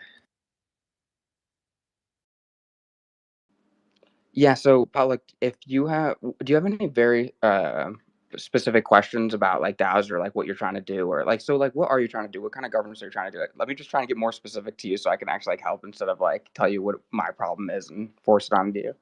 I mean, I've done a lot of different like type of DAO initiatives, and I don't know, it just hasn't. I just want to know like how DAOs are operating right now. I'm mostly in the near space, and we kind of have like just like we set roles, and we don't have any token based strategies yet. And like I'm looking to extend kind of the DAO functionality on near, but then also kind of understand like what people are doing in practice on Ethereum. And then also, I was in the Solana ecosystem for a while, and we were really hindered. We had a DAO called Blunt DAO, where if you smoke a blunt with us, you get NFT, and then like you're part of the DAO. And it was like they didn't really have. They didn't really have. I remember you guys. Oh, yeah. Public. We pivoted to public goods. It's wild, but yeah, it makes sense. But like yeah, so like we were using this kind of snapshot on the ETH space, but in terms of like Solana, didn't really have anything outside of like realms or squads, and just like but like I'm just trying to figure out like what to build, and then like how people are doing things in practice, because yeah, I've been kind of because you can rebuild that near. Yeah, I totally get it. I mean, you can just rebuild Partybit and Juicebox, but once again, like I don't even like the current products that are on Ethereum because they're just not flexible enough. So like the real key to building a good product is needing that product first. So I would definitely suggest like joining some DAOs on Ethereum and like participating a little bit, and then you'll know exactly what to build on near, and then you'll have your leverage.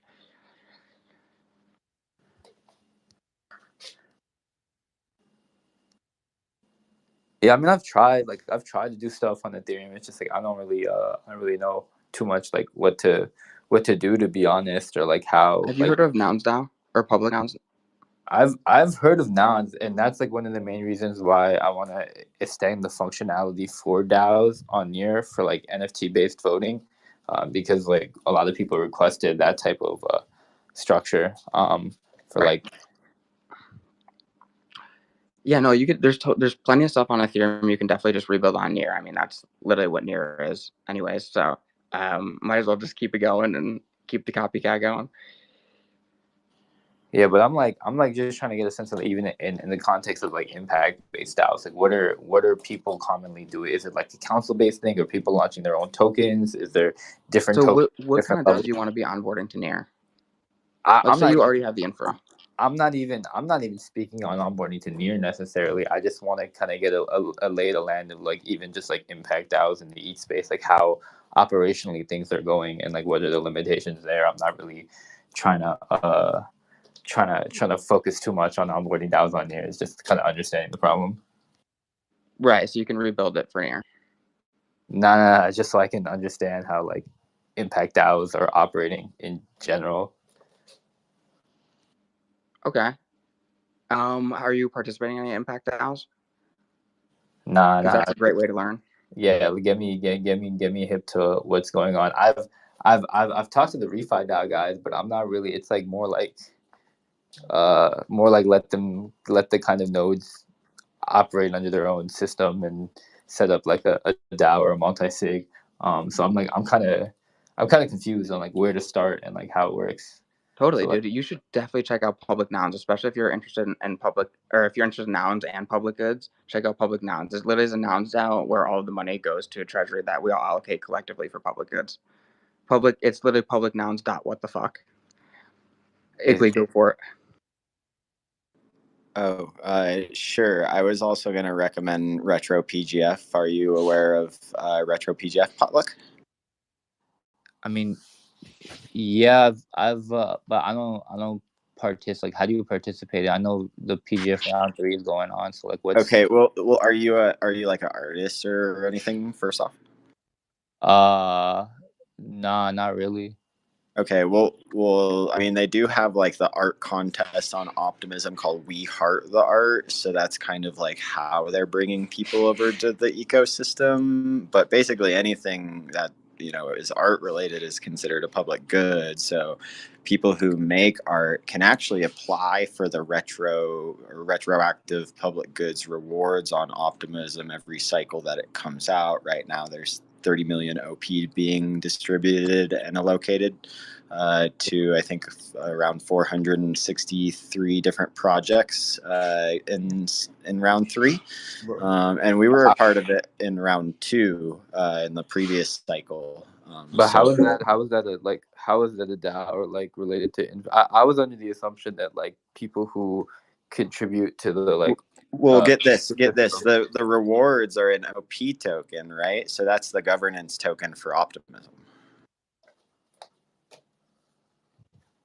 Right. Okay, So that increases your voting power on the actual chain. And about a year ago, they went through a transition from off-chain governance with Snapshot to on-chain voting. Now they actually use it's called Nouns Agora.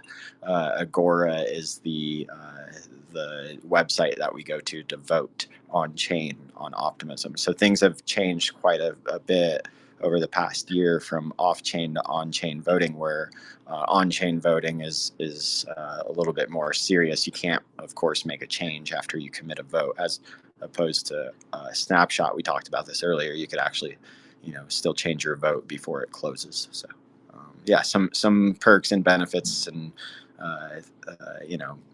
advantages and disadvantages to having both on-chain and off-chain governance. So like, what's so like in terms of like, so can you kind of break down the process for like each of those? Like, all right, so say I'm an artist coming in, the actual proposal I have to make like a proposal on Agora to get people that with the OP token to like delegate funding, or is there? Yeah. So that is actually where you would set up your delegate profile and have people delegate OP to you for your voting power during the governance cycle. You would vote on proposals for people that delegate OP to you, or you would accumulate your own pile of OP for your own voting power, right? But the proposal system either works through the retroactive cycles that you work through and work towards each cycle. Like right now, we're working towards cycle 4, even though cycle 3 is like still coming to a close with the decision-making process. We know that everything we do from a certain date forward is all going towards the next cycle of funding. And then, of course, the retroactive funding is much different than their formal grant process, where if you get rewarded from the retroactive funding on Optimism, you can do whatever you want with it. You can hold on to it for voting. You could sell it and buy a bunch of hot dogs with it. Okay. But we put like 60% of what we get from retroactive funding rewards back into what we're building on the actual network itself. Really want to be like committed to building on the network and show other builders that it can be like a sustainable route of finding funding in a retroactive manner. But then they also have the formal grant process, which opens again on January 5th, where you could apply for either builders grants or growth experiment grants in 2 different application processes. They also have the RFG grants. Those are a little bit more tailored towards the development side of the protocol in the network itself through the actual GitHub repo of Optimism. But yeah, the formal grant system through the builders grants or the growth experiments grants through the last cycle, you could get 50,000 OP in a builders grant, and there's a 12-month token lock on that. As long as you meet your milestones through the proposal that is reviewed by the grant council after the initial intake filter and matches and passes the rubric scoring process, then you enter into that long 12-month period of work with your team to get those tokens for the builders grant.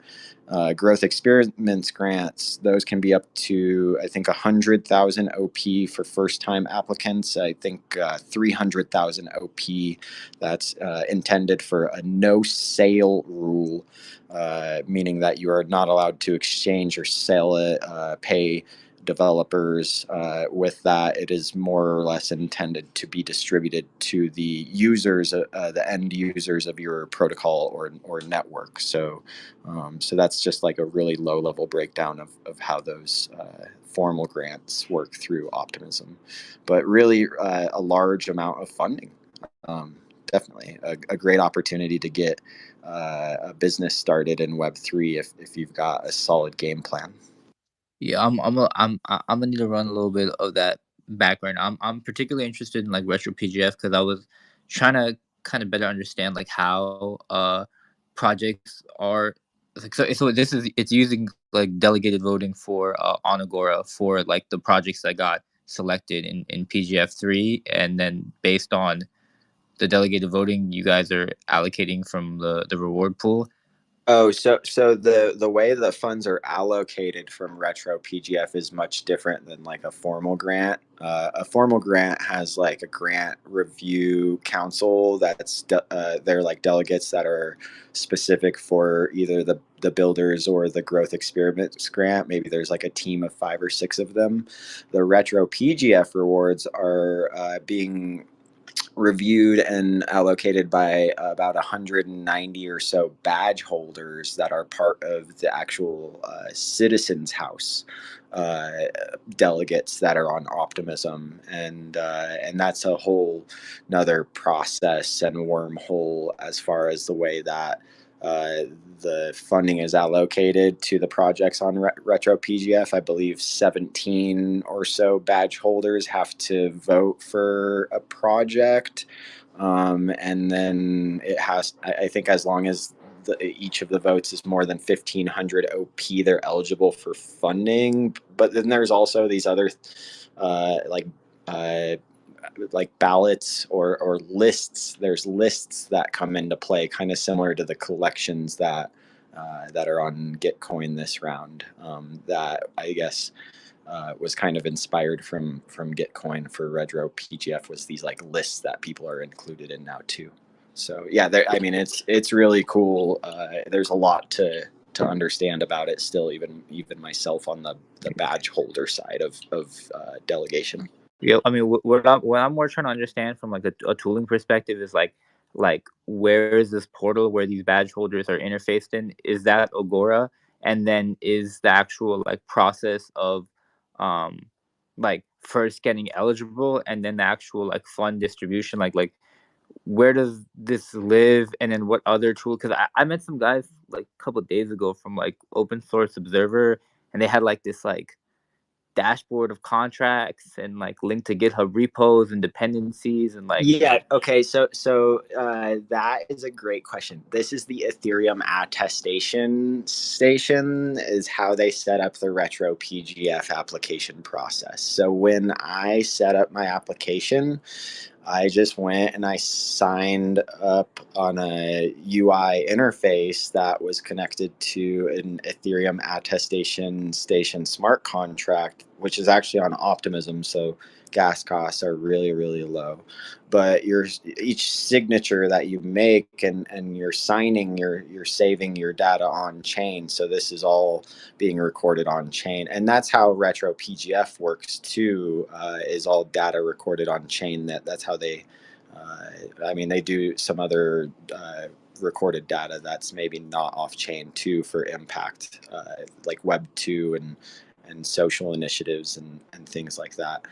But the more you can record stuff on chain for Retro PGF, the more eligible you are to receive rewards as well. And so attestations is one of them. And so, yeah, they have the actual application process set up that way. And there is a tool set up that's integrated with Gitcoin as well called Karma. You'll see this on the actual interface right now, where on each grant, besides the description of the grant, there's like the grant history. The grant history, if grantee has actually gone to Karma and set up their profile there, they're actually setting up attestations on chain, and Gitcoin is reading those attestations on chain and just pulling the API for those attestations to their user interface so people can see the history on the grants on chain. But yeah, that's how a lot of the data is starting to be stored with the Ethereum attestation station. I think Base just put their Ethereum attestation station out to help solve human identity, and you can also use that type of service, the Ethereum attestation station, for storing data off chain as well through the capabilities of ZK proof technology on Optimism. You kind of just opened up some side rabbit holes I've been having questions about, but like I just kind of I still kind of want to understand what's going on with Retro PGF, because it sounds like a lot of like different tooling put together, and then like a lot of like manual process, and then because I was really confused too. I saw something with like, I wasn't really paying too much attention to be honest. I was working, but there was like a Shelling Point event, and there was like Owaki and someone from Retro PGF talking about like Allo, and then he was like bringing out like 3 distribution strategies, like direct grants, QF, and then retroactive. And like I was kind of confused on like what that even means in terms of like in the Allo stack, and then how that's implemented in practice, and like how that's evolved across like Retro PGF through like the 3 rounds and now coming to the 4th, and like because I'm pretty confused, I'm not gonna lie. Yeah, I would just say that Retro PGF, as well as the tools that are used during the round on Retro PGF, are all considered public goods as far as the tools that are being used for the badge holders to vote. There's people that are actively building those during the rounds. So yeah, it's like a big open source software hackathon at the same time. So yeah, it's hard to keep up with. And then as far as Allo goes, that is very separate tooling and more focused on what you were saying, like the quadratic funding or the direct grants funding, which the direct grants funding right now through Gitcoin is set up for people that have capital allocations and are ready to reward projects with that capital. So like in V2, like because that was kind of alluded to, is like that there was like a retroactive there was like going to be retroactive distribution like added to like the stack, and I would just kind of like, to me it's like, how do you integrate that into a system, especially with like public goods funding? It seems like, all right, we're mixing attestation services, we're giving some type of badge or some type of NFT, and like does this relate to like the distribution of a funding pool? And yeah, like that's kind of what I'm trying to get a better sense of, like how to actually build this all into like a system, and like what kind of like primitives are really coming forth. But it sounds like we're at the forefront of it right now. Like literally, Karma, the grantee accountability protocol I helped beta test, is like the first attestation protocol that tracks grant progress on chain. So it is the very early birth of some of these ideas and innovations right now. all right, so here's another question I had. Like, you got EAS and then you got HyperCerts. So like, in what instance are they interoperable? Like, and when do you use each one? And like, so it's like EAS just like custom schema, and is like HyperCerts like schema with NFTs, or like what's like why are so many people adopting EAS? What are people using HyperCerts for, and like how does that plug and play into the Legos? I think HyperCerts can be used for larger amounts of capital allocation, but I would love to hear if anybody else has some better information on HyperCerts, because I actually am having a trouble getting the website to work and haven't been able to do mine lately. Izzy, you're up.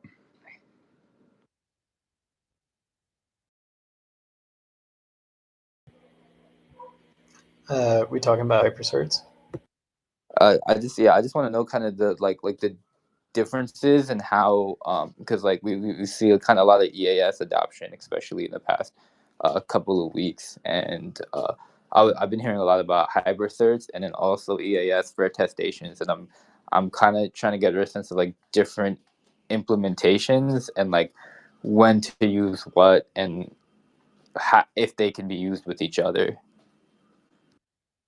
I think I'll answer that. I think the attestations can be used with the HyperCerts.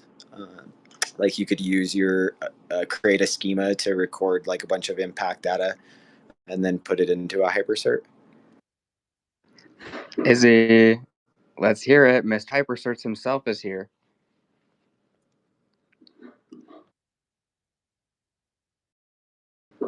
And co-host, we should also invite up Wonder down there. And I don't think Wonder's gotten a chance to speak about what he's building. And if anyone else in the audience hasn't spoke about what they're building, what their public goods are, please raise your hand and we shall invite you up to speak.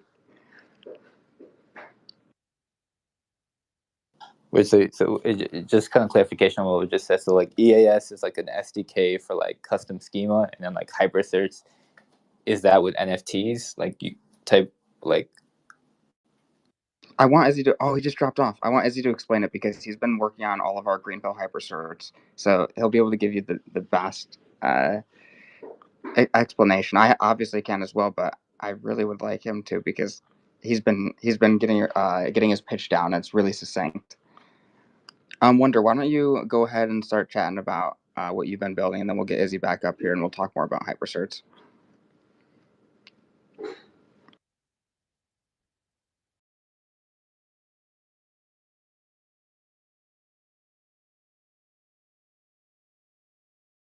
I see the request, so hopefully they will make it Oh, on stage. sorry, I was muted just for a sec. You there? Oh, what's up, Hello, Wonder? fellow growers. Okay. How are you? Let's go. I'm here representing Honor Code, which is contribution scoring on chain. It's allowing for project reputation. It's a prediction market as well. And so, yeah, it's meant to be kind of a substitute for traditional token models. So I think it could integrate pretty well with a lot of what you've already been talking about. And yeah, just looking forward to participating in the round. Hey, how's it going, guys? I'm sorry, man. I was running a little bit, and I just probably got back on. I don't know if you guys can hear me. Do you hear me well? Just thumbs Yeah. up. All right, great. I think Potluck was asking questions about HyperCerts and when to actually like integrate it and what they're doing. Um, I kind of wanted to ask you real quick, like, what in particular, like, could you repeat that question because I was kind of going in and out and I wasn't really hearing too well. Just can you repeat it one more time so I can get a better understanding of what your question?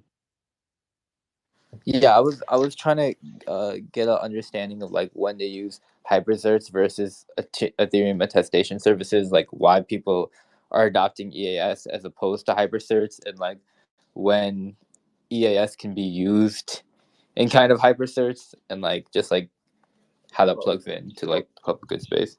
Well, I also got to drop some. I got jump off pretty soon, so need another co-host up here.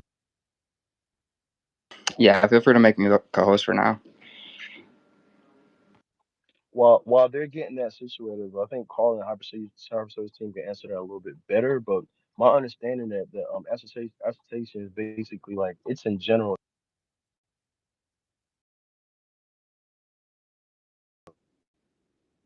about hypercerts. We're actually like into like the public good space and proof of the impact that you're doing and the value that it brings.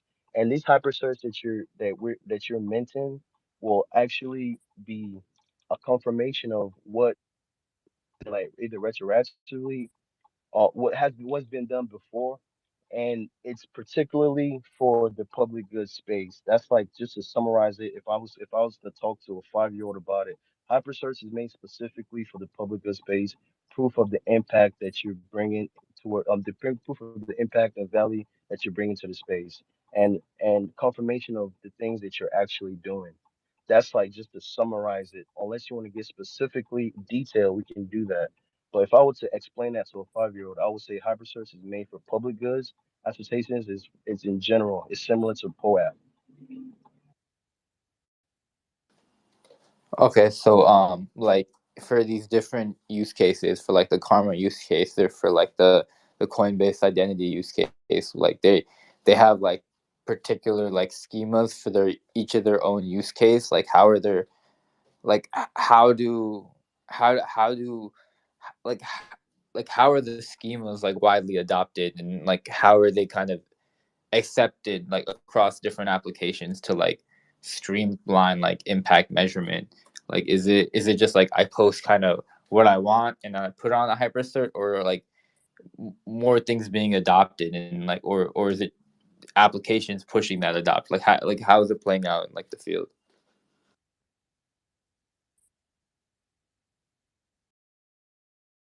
Yeah, well, basically to answer that, like I would say it comes down to actually the applications like adopting that, and it's still beginning and it's still starting off, but it comes down to these different applications. Like for example, like what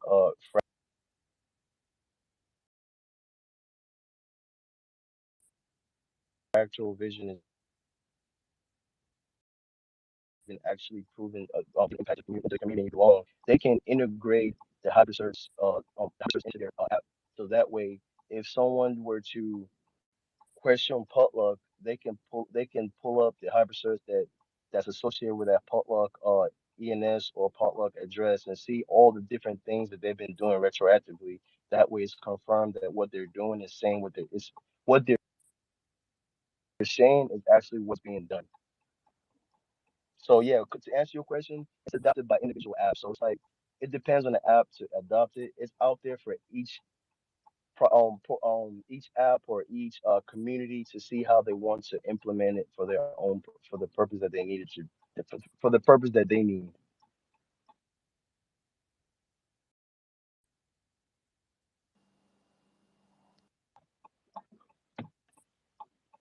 You still there?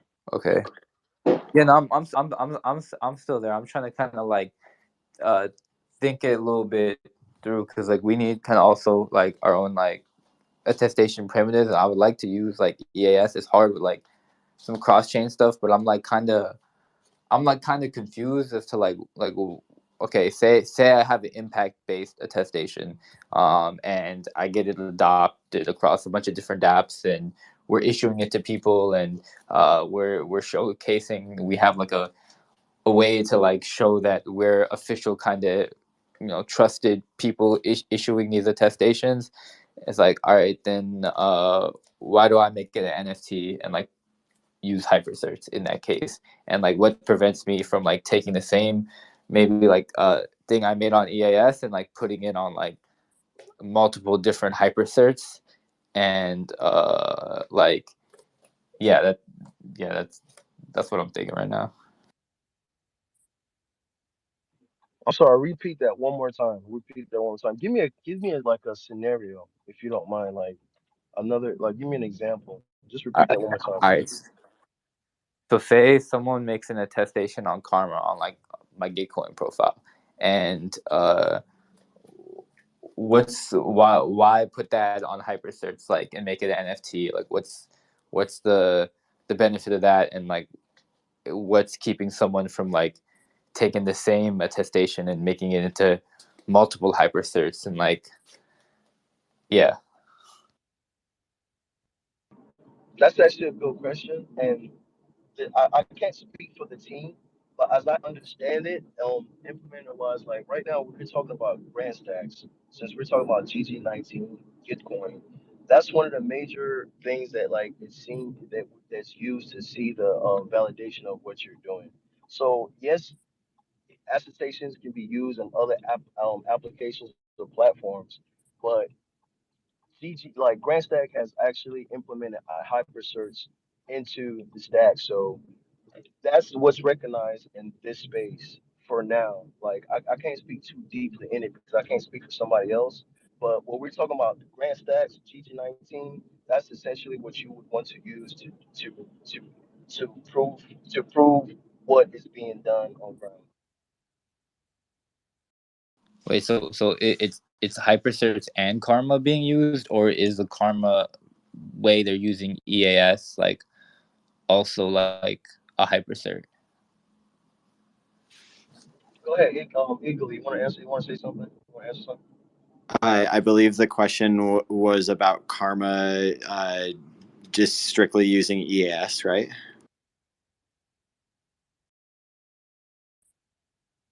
Potluck. I was just trying to like I thought that's what you guys mentioned earlier, that like Karma is being used on Gitcoin and GG19 for like I don't know, like milestone or like evidence based attestations, and I was just asking like why isn't that a hypercert, or if that implementation is already a hypercert. No, I think that actually hypercerts will be integrated into the UI too. I believe, but I don't think it was ready for this round, from my understanding. So yeah, I think that is.